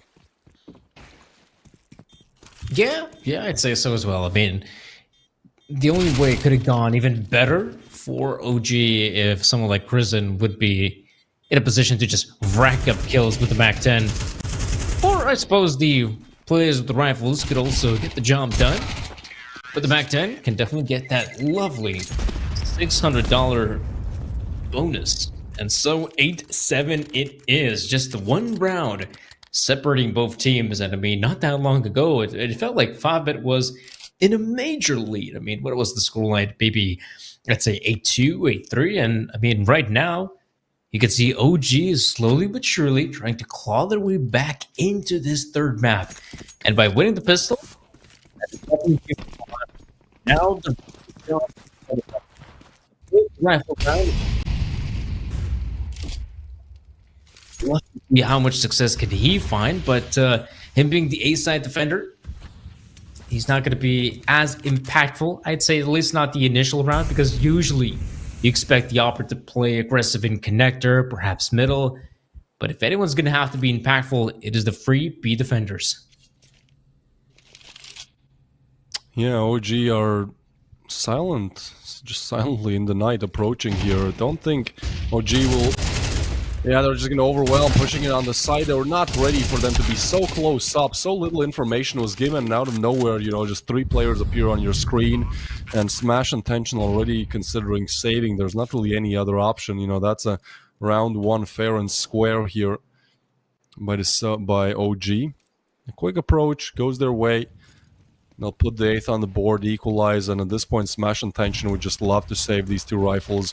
It would go a long way. Next round, then maybe you can force a 5-7. You know, bet on Tension and Smash taking some aggressive fights if they can win them out. There's a possibility to convert.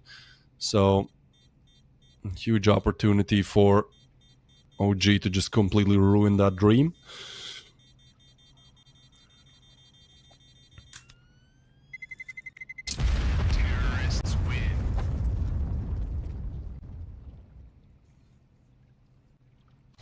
Eight to 8. Man, OG has actually done it. Equalizing the scoreline. Again, winning a very impactful round. But man, I really hope this is not some sort of trend here from Favbet. You know, having a tremendous lead and just not able to close it out when it matters most. That is a scary prospect. But luckily for Favbet, they still have money to work with.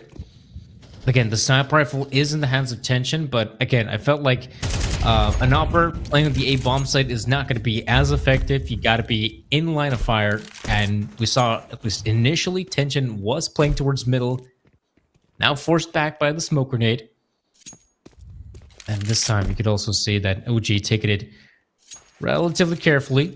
Spook keeping a close eye on connector, but right about now, it feels like maybe taking bridge is on OG's agenda.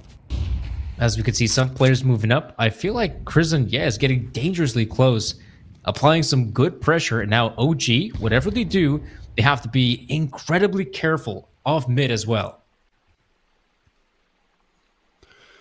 Yeah, certainly so. This is a pretty good setup coming in from Favbet, and would be a crucial one for them to convert Marks and smash with the frags. Jackie gets another, so still player advantage kept, but this is going to be the B bomb site under attack.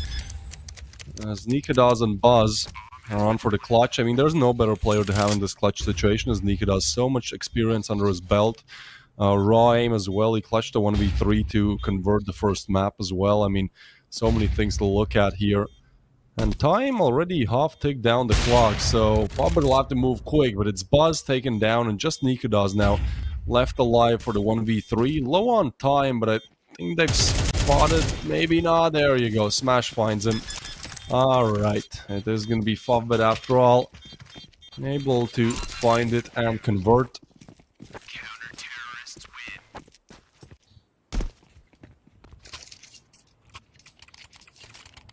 Alright, well... Good to see that after a sort of sea of yellow, which I personally would not like to swim in a sea of yellow.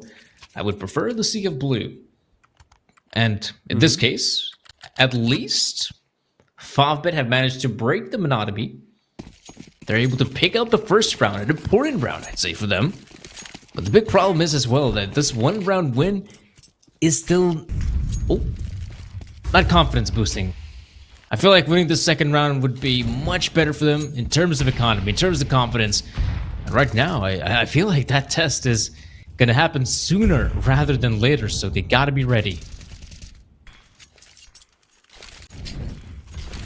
Yeah, most certainly. I'll bet they win one, but that is just the first one in a long string of rounds they need to win here. Big flash, nicely done. Fiku with the frag, Fiku with the double, Fiku with the triple, dude.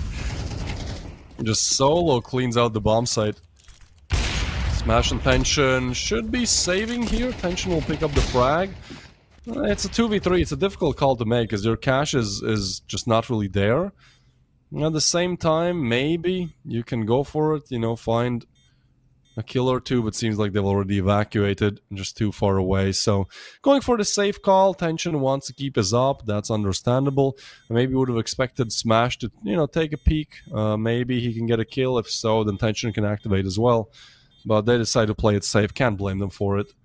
It's understandable in this situation. And yeah, we will be having a 9-9 score line. An OG so far, winning 5 of these 6 rounds in the second half. Even though the scoreline is equal, I feel like the chances of winning or not, OG are hugely favored.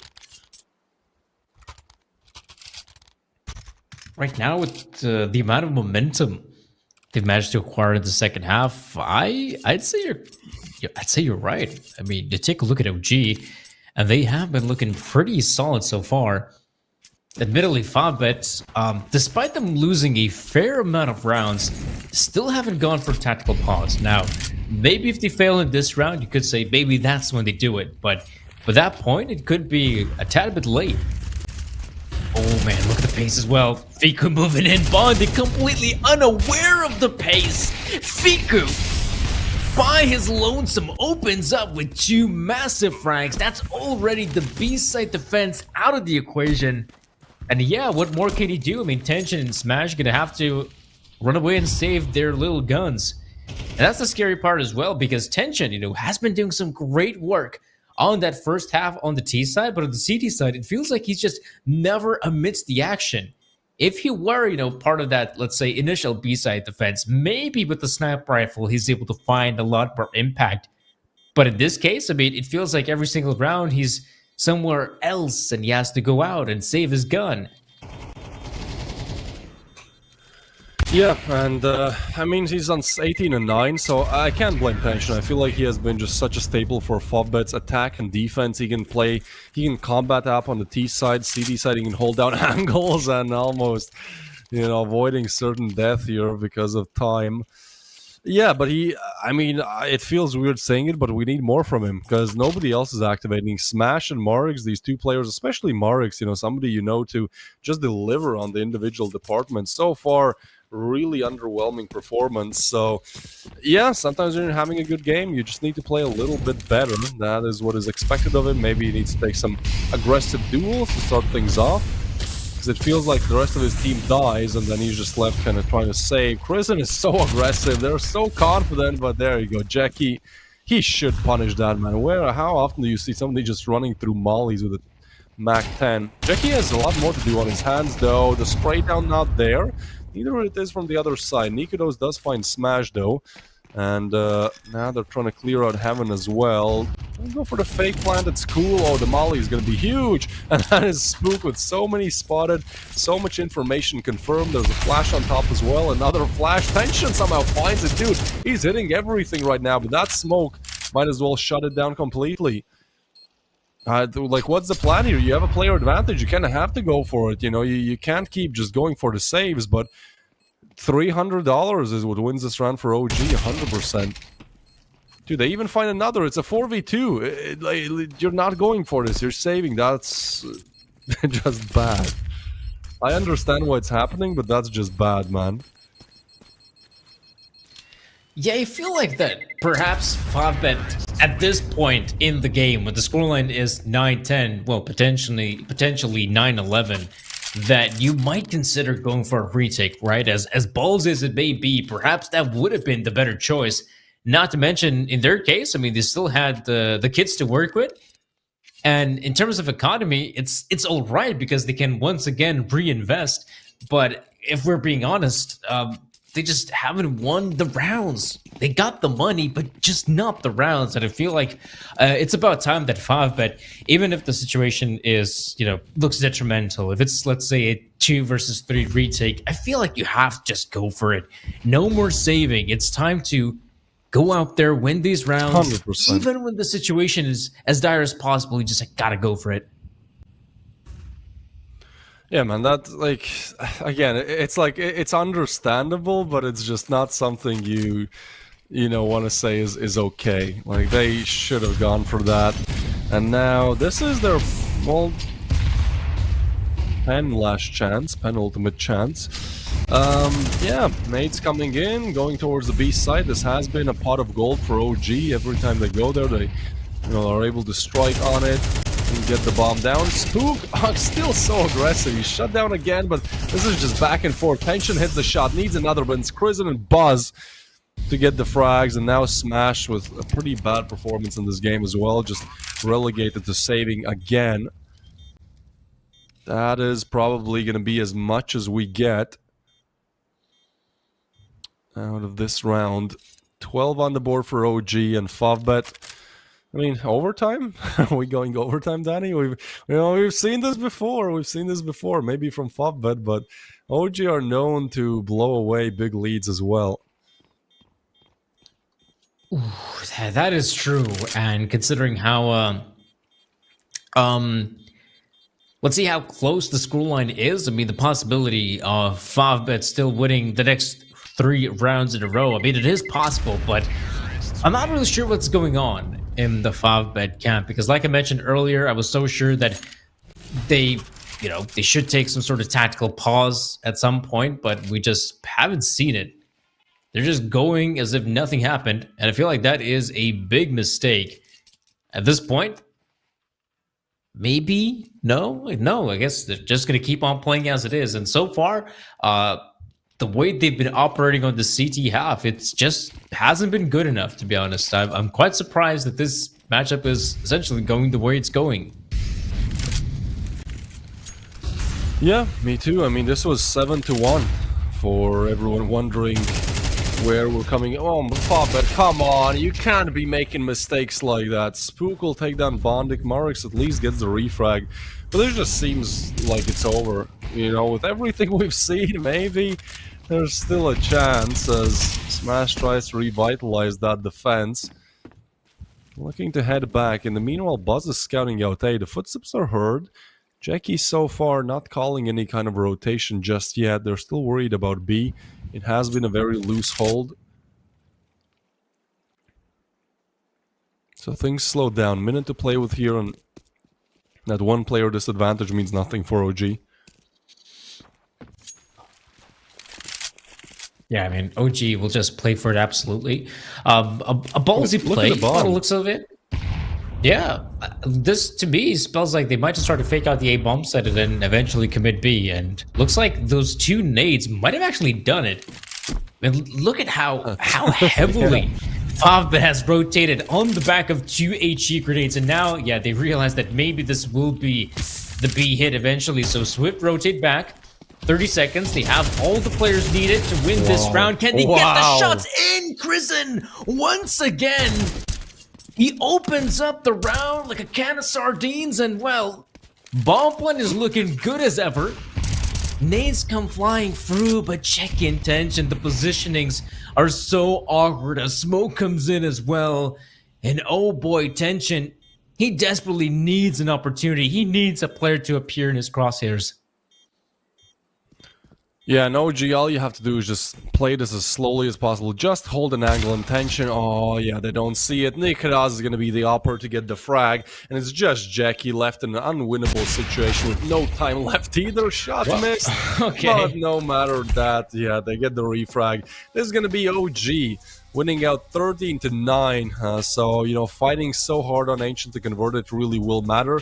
Fobit is always confident in Inferno conversion, but ultimately OG were the better team. And, you know, when you have an 11-3 lead, you lose it, and then you have a 7-1 lead, and you lose it 9-13. I'm sorry, you kind of deserve to lose. It's fine. You get the demos, you can rewatch them, you can learn from your mistakes, but this matchup simply should not go their way, and it does not. So congratulations to OG, as we are going to be crowning Fiku as the MVP. I think that's a worthy call. He could have given it to Krisen. He had some impactful rounds right when the comeback started, Yeah. and it's especially difficult to do that when you're the in-game leader, but ultimately multiple players from this OG lineup could get it. You know, talking about the best of 3 of the series, you know, the whole reason we're even here is because OG win Ancient. They win Ancient because Nikolas clutches a 1v3 to eventually, you know, push overtime. So a lot of different ideas. Ultimately, OG, congratulations. They will be winning out the best of 3. And with that, a long day for me has concluded, and a shorter day for you, Danny, but still the longest best of 3 we've had so far in Galaxy series. Starts off with 4 overtimes. Well, that is going to be it for today, and I'll let you close out with some finishing words. Yeah, I mean, this has been a pretty exciting game of Counter-Strike. I agree with you on that front as well, that Fobit were in position to close it out, but eventually they had so many opportunities that at some point they just did not manage to convert those opportunities into wins, and it's no wonder they end up losing the best of 3. But yeah, you're absolutely right about it. I mean, it's good to be back casting some more Counter-Strike. A lengthy introduction. Absolutely, this has been a very long game of CS. And folks, again, thank you so much for watching. Thank you so much for tuning into the broadcast. My name is Binser Danny. I've been joined here by Twist. So guys, thank you so much once more, and we hope to see you all next time. Have a good one, folks, and see you then. Bye-bye.